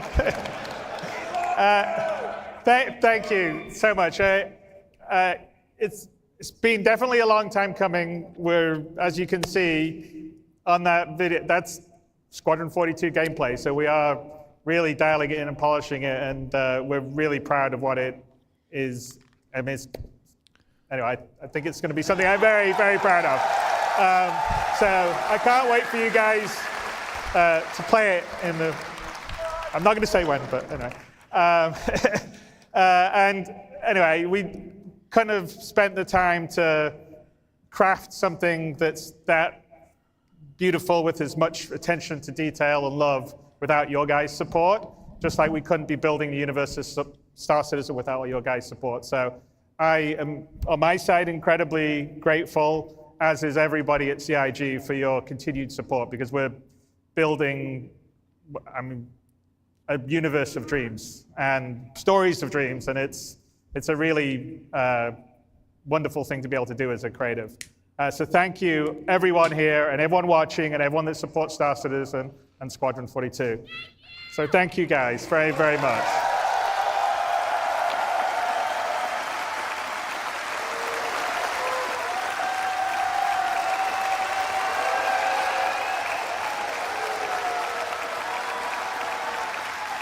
And then I'd like to call out everyone that's put the show together here. It's been an amazing job. Tyler Whitkin headed up, but there's a lot of other people. I mean, obviously Jared's been doing his great job editing. Leah has been organizing the show, and there's 1,000 other people that are part of our community and marketing side that have been doing it. There's been volunteers that have been helping to do this. the companies that we've had, like Envision, have put the video and stuff all together. So everyone's done an amazing job of the show. So thank you to everyone. And sorry if I didn't call everyone out by name, because there'd be a lot of names, so I had to call them out. But putting all that together, and thank you to all the devs that worked really hard to put the presentations together for you guys, because I think you could feel that they really love what they do, and they're very passionate about what they do. And they're really excited to get it into your guys' hands. Dobře. Všichni se to těšíme. Díky. So anyway, with that, I think I would say thank you, everyone. I'm really excited about what we've got upcoming in the future, because a lot of the foundational tech, the persistent entity streaming, and you saw server meshing earlier on yesterday, enables a lot of the stuff that's going to come to the PU, like the base building and the persistent hangars. So I am incredibly excited by 24 and beyond. And anyway, thank you guys for supporting. I will see you in the verse. And thank you so much for coming out to share this with us. Bye.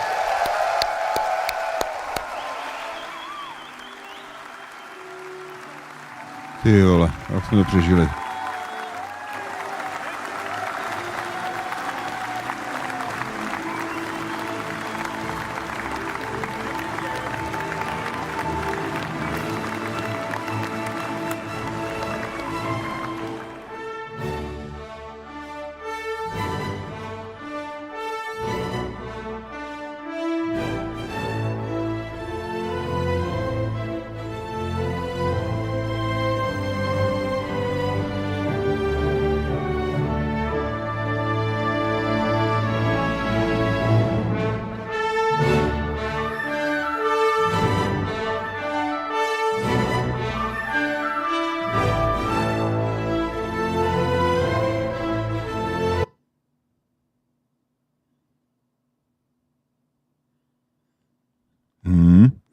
Tak to bylo rychlý, takže díky všem za sledování.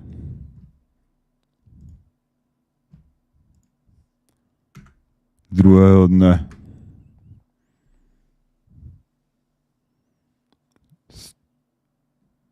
CitizenConu 2953, kde jsme viděli asi všecko, co jsme potřebovali. Hlavně info o Squadron 42, která konečně vyjde snad během příštího roku, jak to vypadá.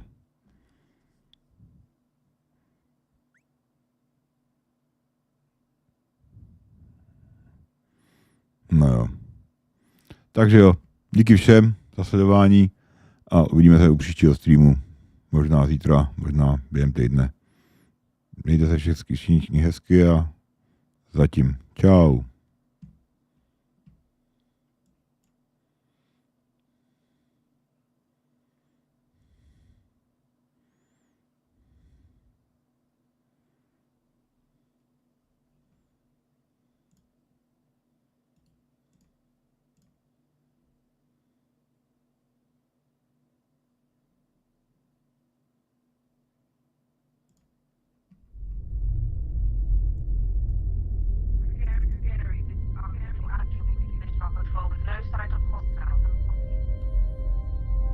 Tady nám něco naskočilo.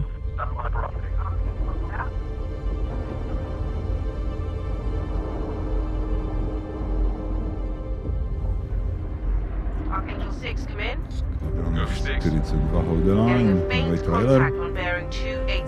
Vypadá tak. Yeah.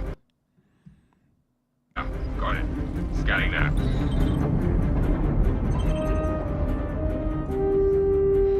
We're clear.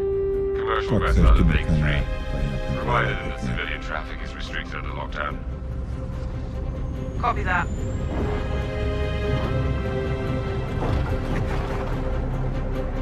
Archangel, this is Krugeri. Come back, Krugeri.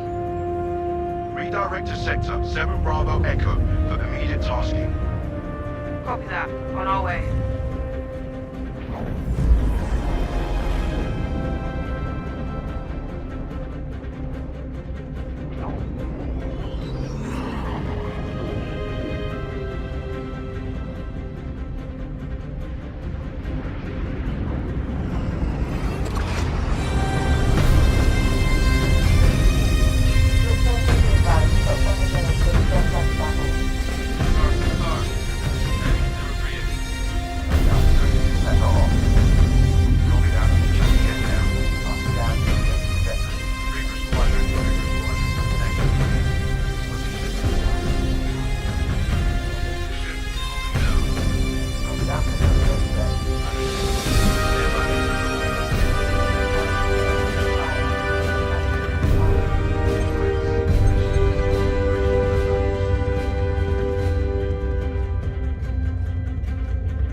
I know I just wrote you. But a couple of hours ago, proximity sensors on the other side of the jump got twigged. Word is it might be that clan we've been battling with. I guess that last fight didn't scare them off quite like we all hoped it would. Honestly, we've been out here so long, I don't know what to pull for anymore. I just wanted to let you know. I'll write as soon as I can. Stay safe. Your loving son.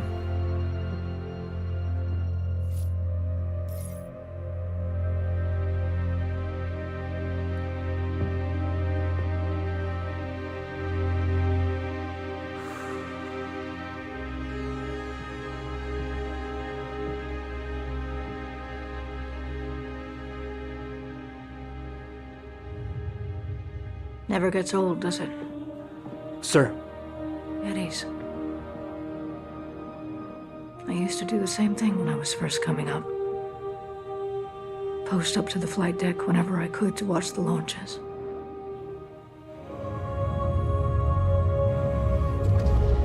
Have you seen the F-8s up close? No, sir. The thing's a beast. Nimble, too. 12 maneuvering thrusters and 3 mains. It sure sounds like it. Sir. Captain McLaren, to the bridge. Captain McLaren, to the bridge.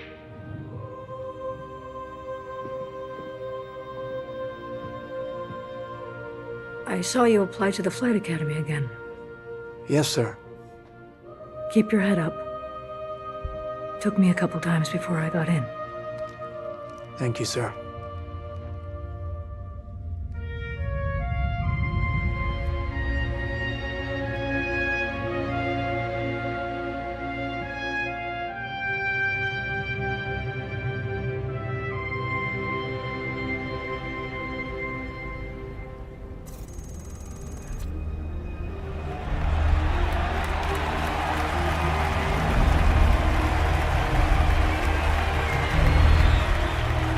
Welcome to Cloud Imperium Games Manchester Studio. I'm Chris Roberts, and I'm pleased to announce we have just passed a major milestone.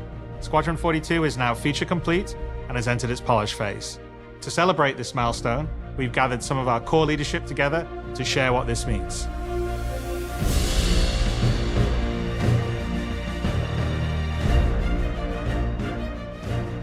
As Chris says, we've moved into the polish phase of Squadron 42, which means extra emphasis on ensuring things feel fun. This means focusing on the small and large elements of the game, such as dialing in combat encounters, but also looking at the feel of how you control your character or vehicle and making sure it's immersive as possible. We've paid extra attention to how your character reacts when in their ship, so that you feel like an actual pilot, whether that's firing your weapons, taking hits, or punching the afterburners to get to cover. Ship AI has also seen huge improvements, with closer engagement distances and more varied behaviors. And with our new precision targeting mode, the action has never been as close.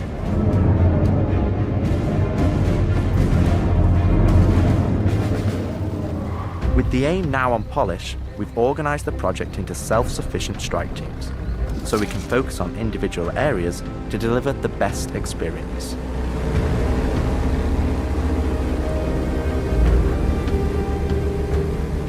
Get out of sight. The Cutlass is gonna spot you.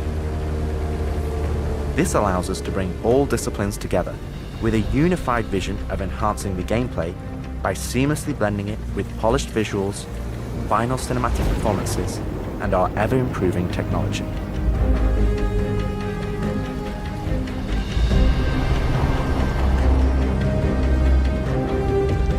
See the boat, kid. You're good to keep going.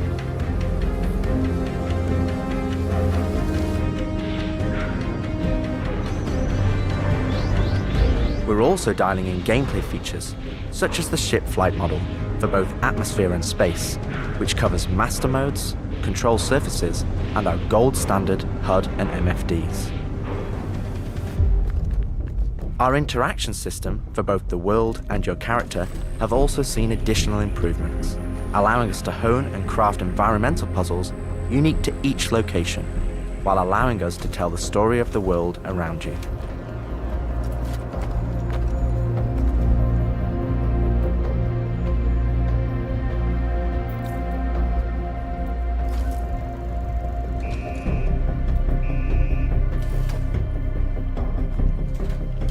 The military multi-tool is an essential piece of equipment for every pilot that integrates all attachments into a single handheld device and allows us to create really interesting challenges, including physics-based puzzles using our updated rope tech.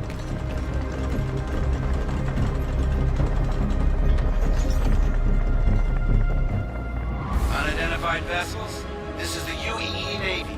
Power down your ships and stand by for processing. Off the coil's ass.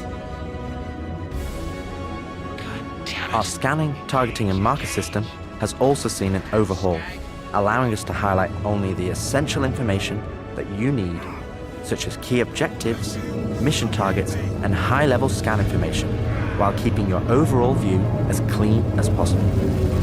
Skank!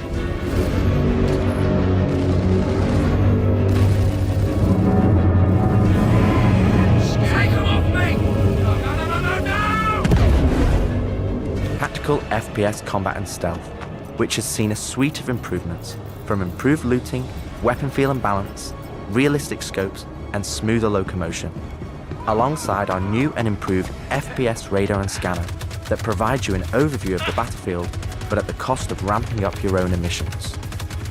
We've also seen the introduction of our Maelstrom-powered destructible environment, which adds a layer of dynamism to the experience, alongside our improved AI, that can now have hundreds of combinations of traits that allow us to create unique and challenging combat encounters that really push your tactical awareness and skill.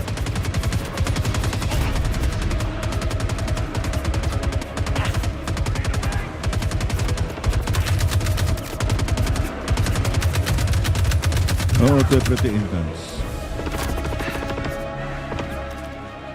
Jo, to je hodně intenzivní fight.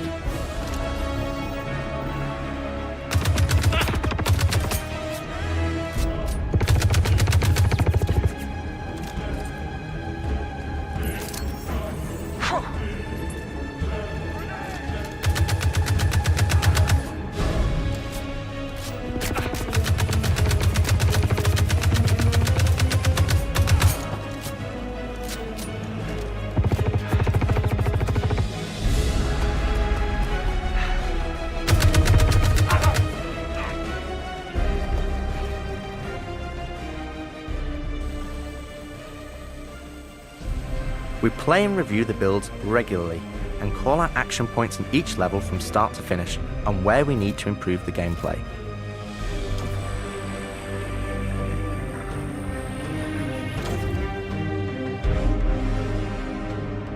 This is an incredibly rewarding stage of development for me and the team, as the ultimate vision of the game is realized, allowing us to craft an experience that we can be really proud of.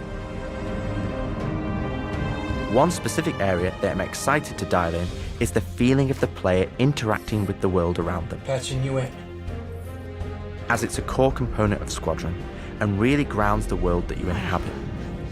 We've made sure that any interaction in the environment is physically represented by a character animation to keep you in the moment and fully immerse you in the experience that we've created.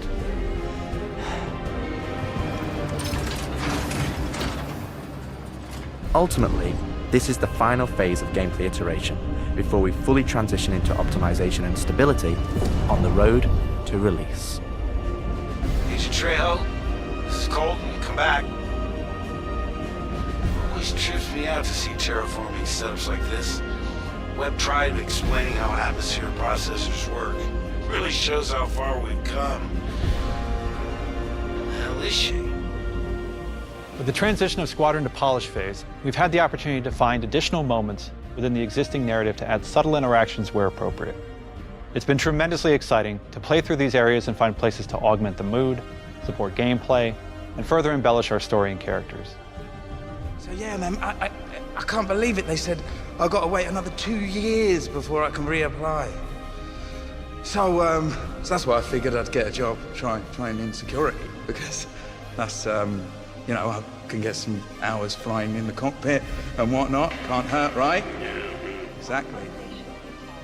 We've also been capturing pickups for our lead female player character, as well as wild lines for our various enemies that you all will encounter throughout the game on both foot and in your cockpit. These consist of a range of responses and reactions that you as the player can trigger, which has been the culmination of efforts by the gameplay and AI teams.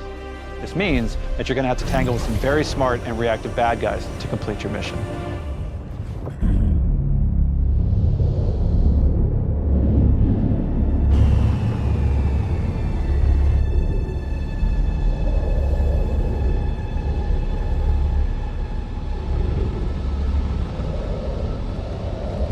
At the heart of this immersive adventure, you'll find cutting-edge cinematic storytelling, thoughtfully crafted to fully immerse you into your story.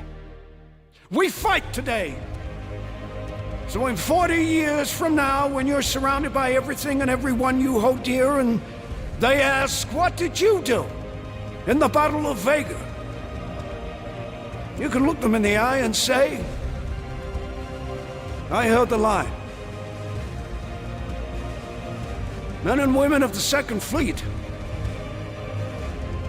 I am proud to stand with you today. Good luck. Bishop out. Nice speech. Any word from the recon team? Not yet. Well, let's get into position.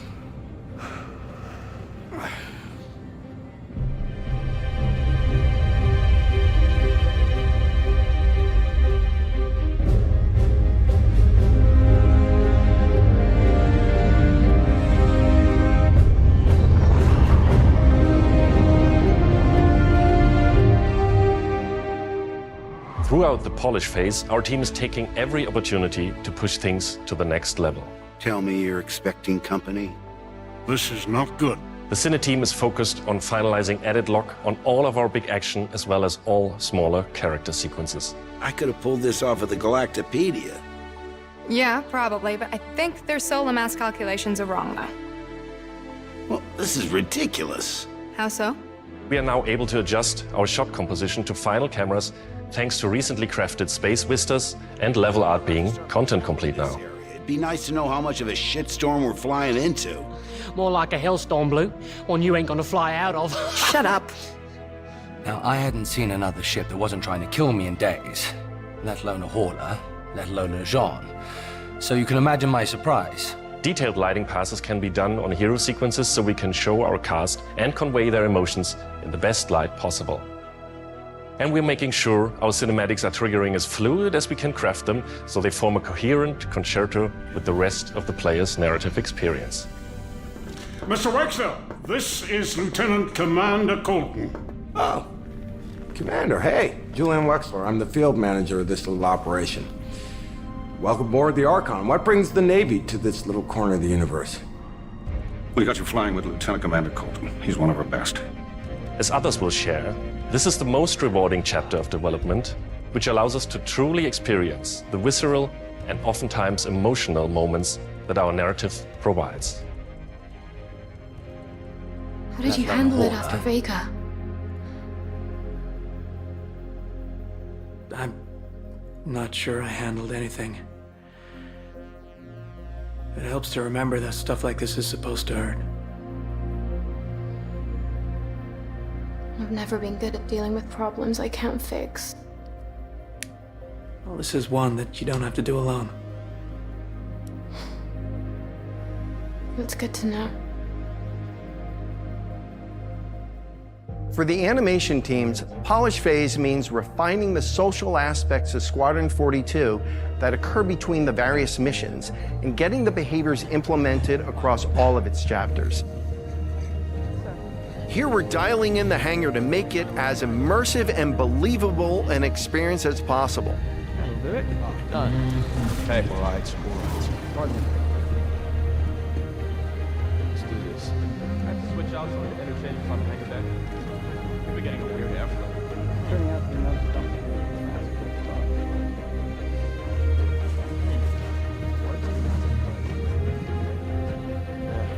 I feel that. anyway. I'm off. For example, we're launching off a space carrier, but we still ground the feel in real-world actions, refueling, repairing, and inspecting, and making sure that your next flight mission is a success. This means we're looking out for pops, hiccups, or awkward transitions, and ensuring that everything flows and looks like all the great mocap performances we've captured.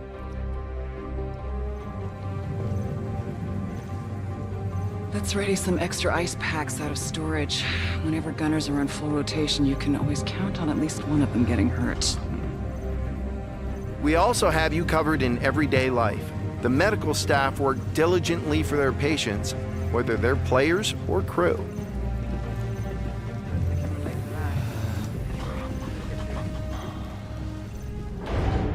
We really want you to feel part of an authentic crew, an important part of the UEE Navy in an enormous universe of people going about their everyday lives.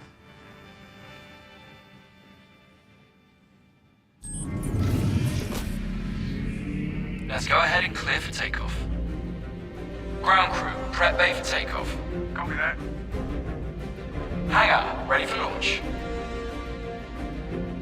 Takeoff approved, Baron 2. You have the ball.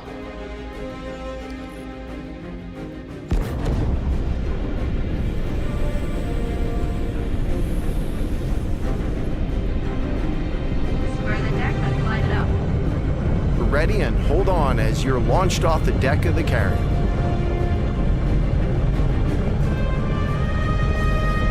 Baron 2, you are cleared for launch. Have a safe flight, Baron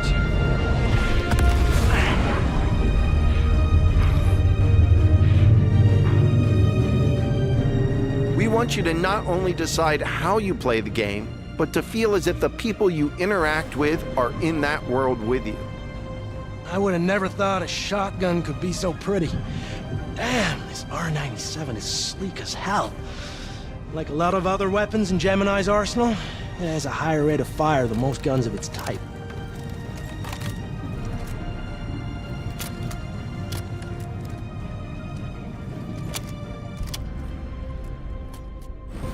We're working to support a feel of authenticity through world traversals, running, jumping, and climbing, interactions with objects and the environment,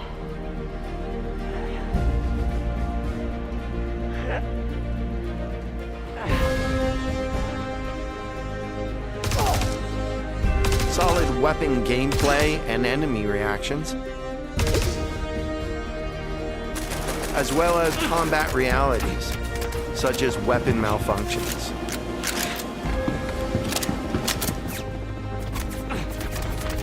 Or in close encounters of the more lethal kind.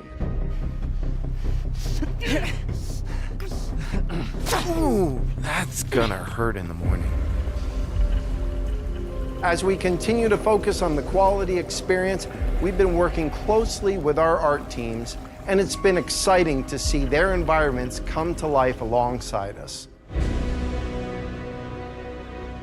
While animation and design have been populating the locations, polish phase for my teams means making huge advancements in the quality of our characters and environments.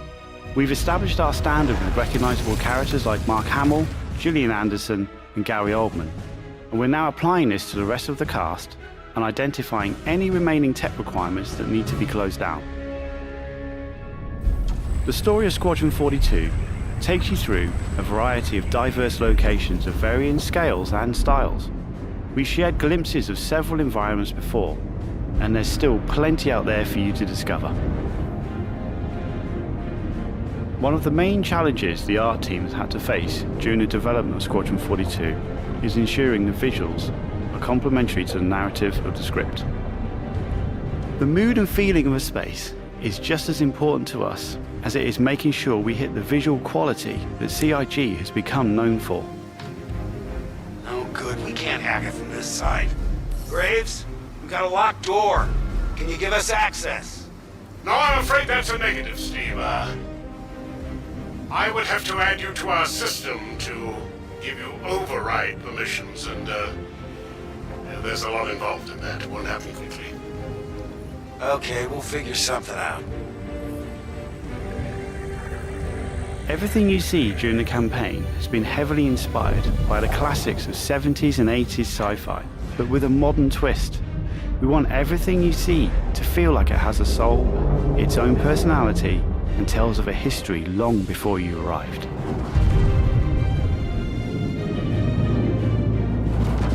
Crafting interesting flight spaces and their connecting tissue has been one of the more unique challenges we've needed to overcome for Squadron. Developing our VDB tech to blend seamlessly between tighter traversal spaces and into wider space vistas and planets has proved incredibly difficult but rewarding, ensuring that Squadron flows seamlessly from one chapter to the next, without interruption. Creating a diverse array of locations is essential to us. Our environments need to work from a variety of scales. We need to pay close attention to detail, whether we're working in a dirty engineering vent or navigating the debris of a dying star, wondering what may be around that next corner, or even who may live there, how would they have survived, and what state of mind may they be in.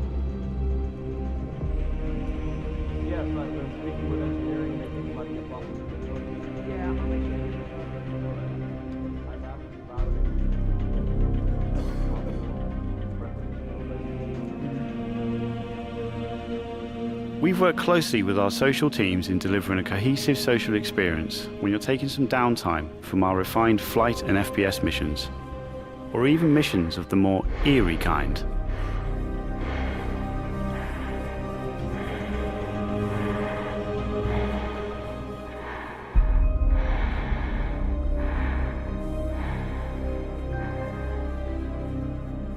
We'll be introducing new space stations on a massive scale, all brought together and designed to be as tangible as possible.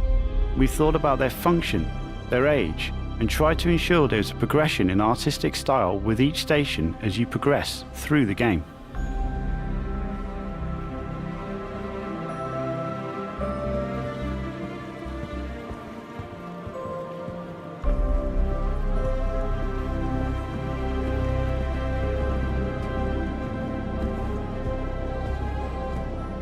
As you can see today, the teams are working incredibly hard, ramping up the detail and quality to match the breadth of our vision for Squadron 42. Now I know you're all asking, when can I play it? When can I play it? When we have the locked release date, you will be the first to know. Now we're in polishing phase on Squadron 42. You will start to see a lot more things coming to Star Citizen, as well as overall progress on the persistent universe. The polish phase can take some time. We have come this far, and we want to make sure Squadron 42 delivers on the promise of being this generation's wing commander. Now, even though there's only a few of us in this video, I'd like to extend a big thank you to all our staff around the globe who have been putting their heart and soul into bringing Squadron 42 to life. And I would like to thank everyone in the community for your patience and your support. To paraphrase Admiral Bishop, when people ask, what did you do in the development of Squadron 42? You can look them in the eye and say, I held the line. I'm proud to stand with you. Thank you for making this game with us.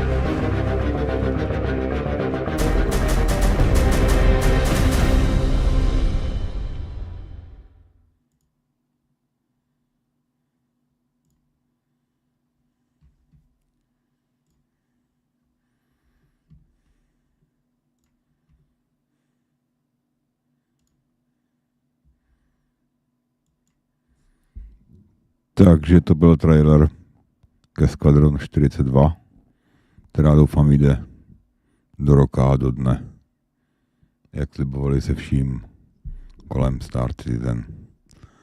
Takže díky za sledování ještě jednou a uvidíme se u dalšího streamu. Čau.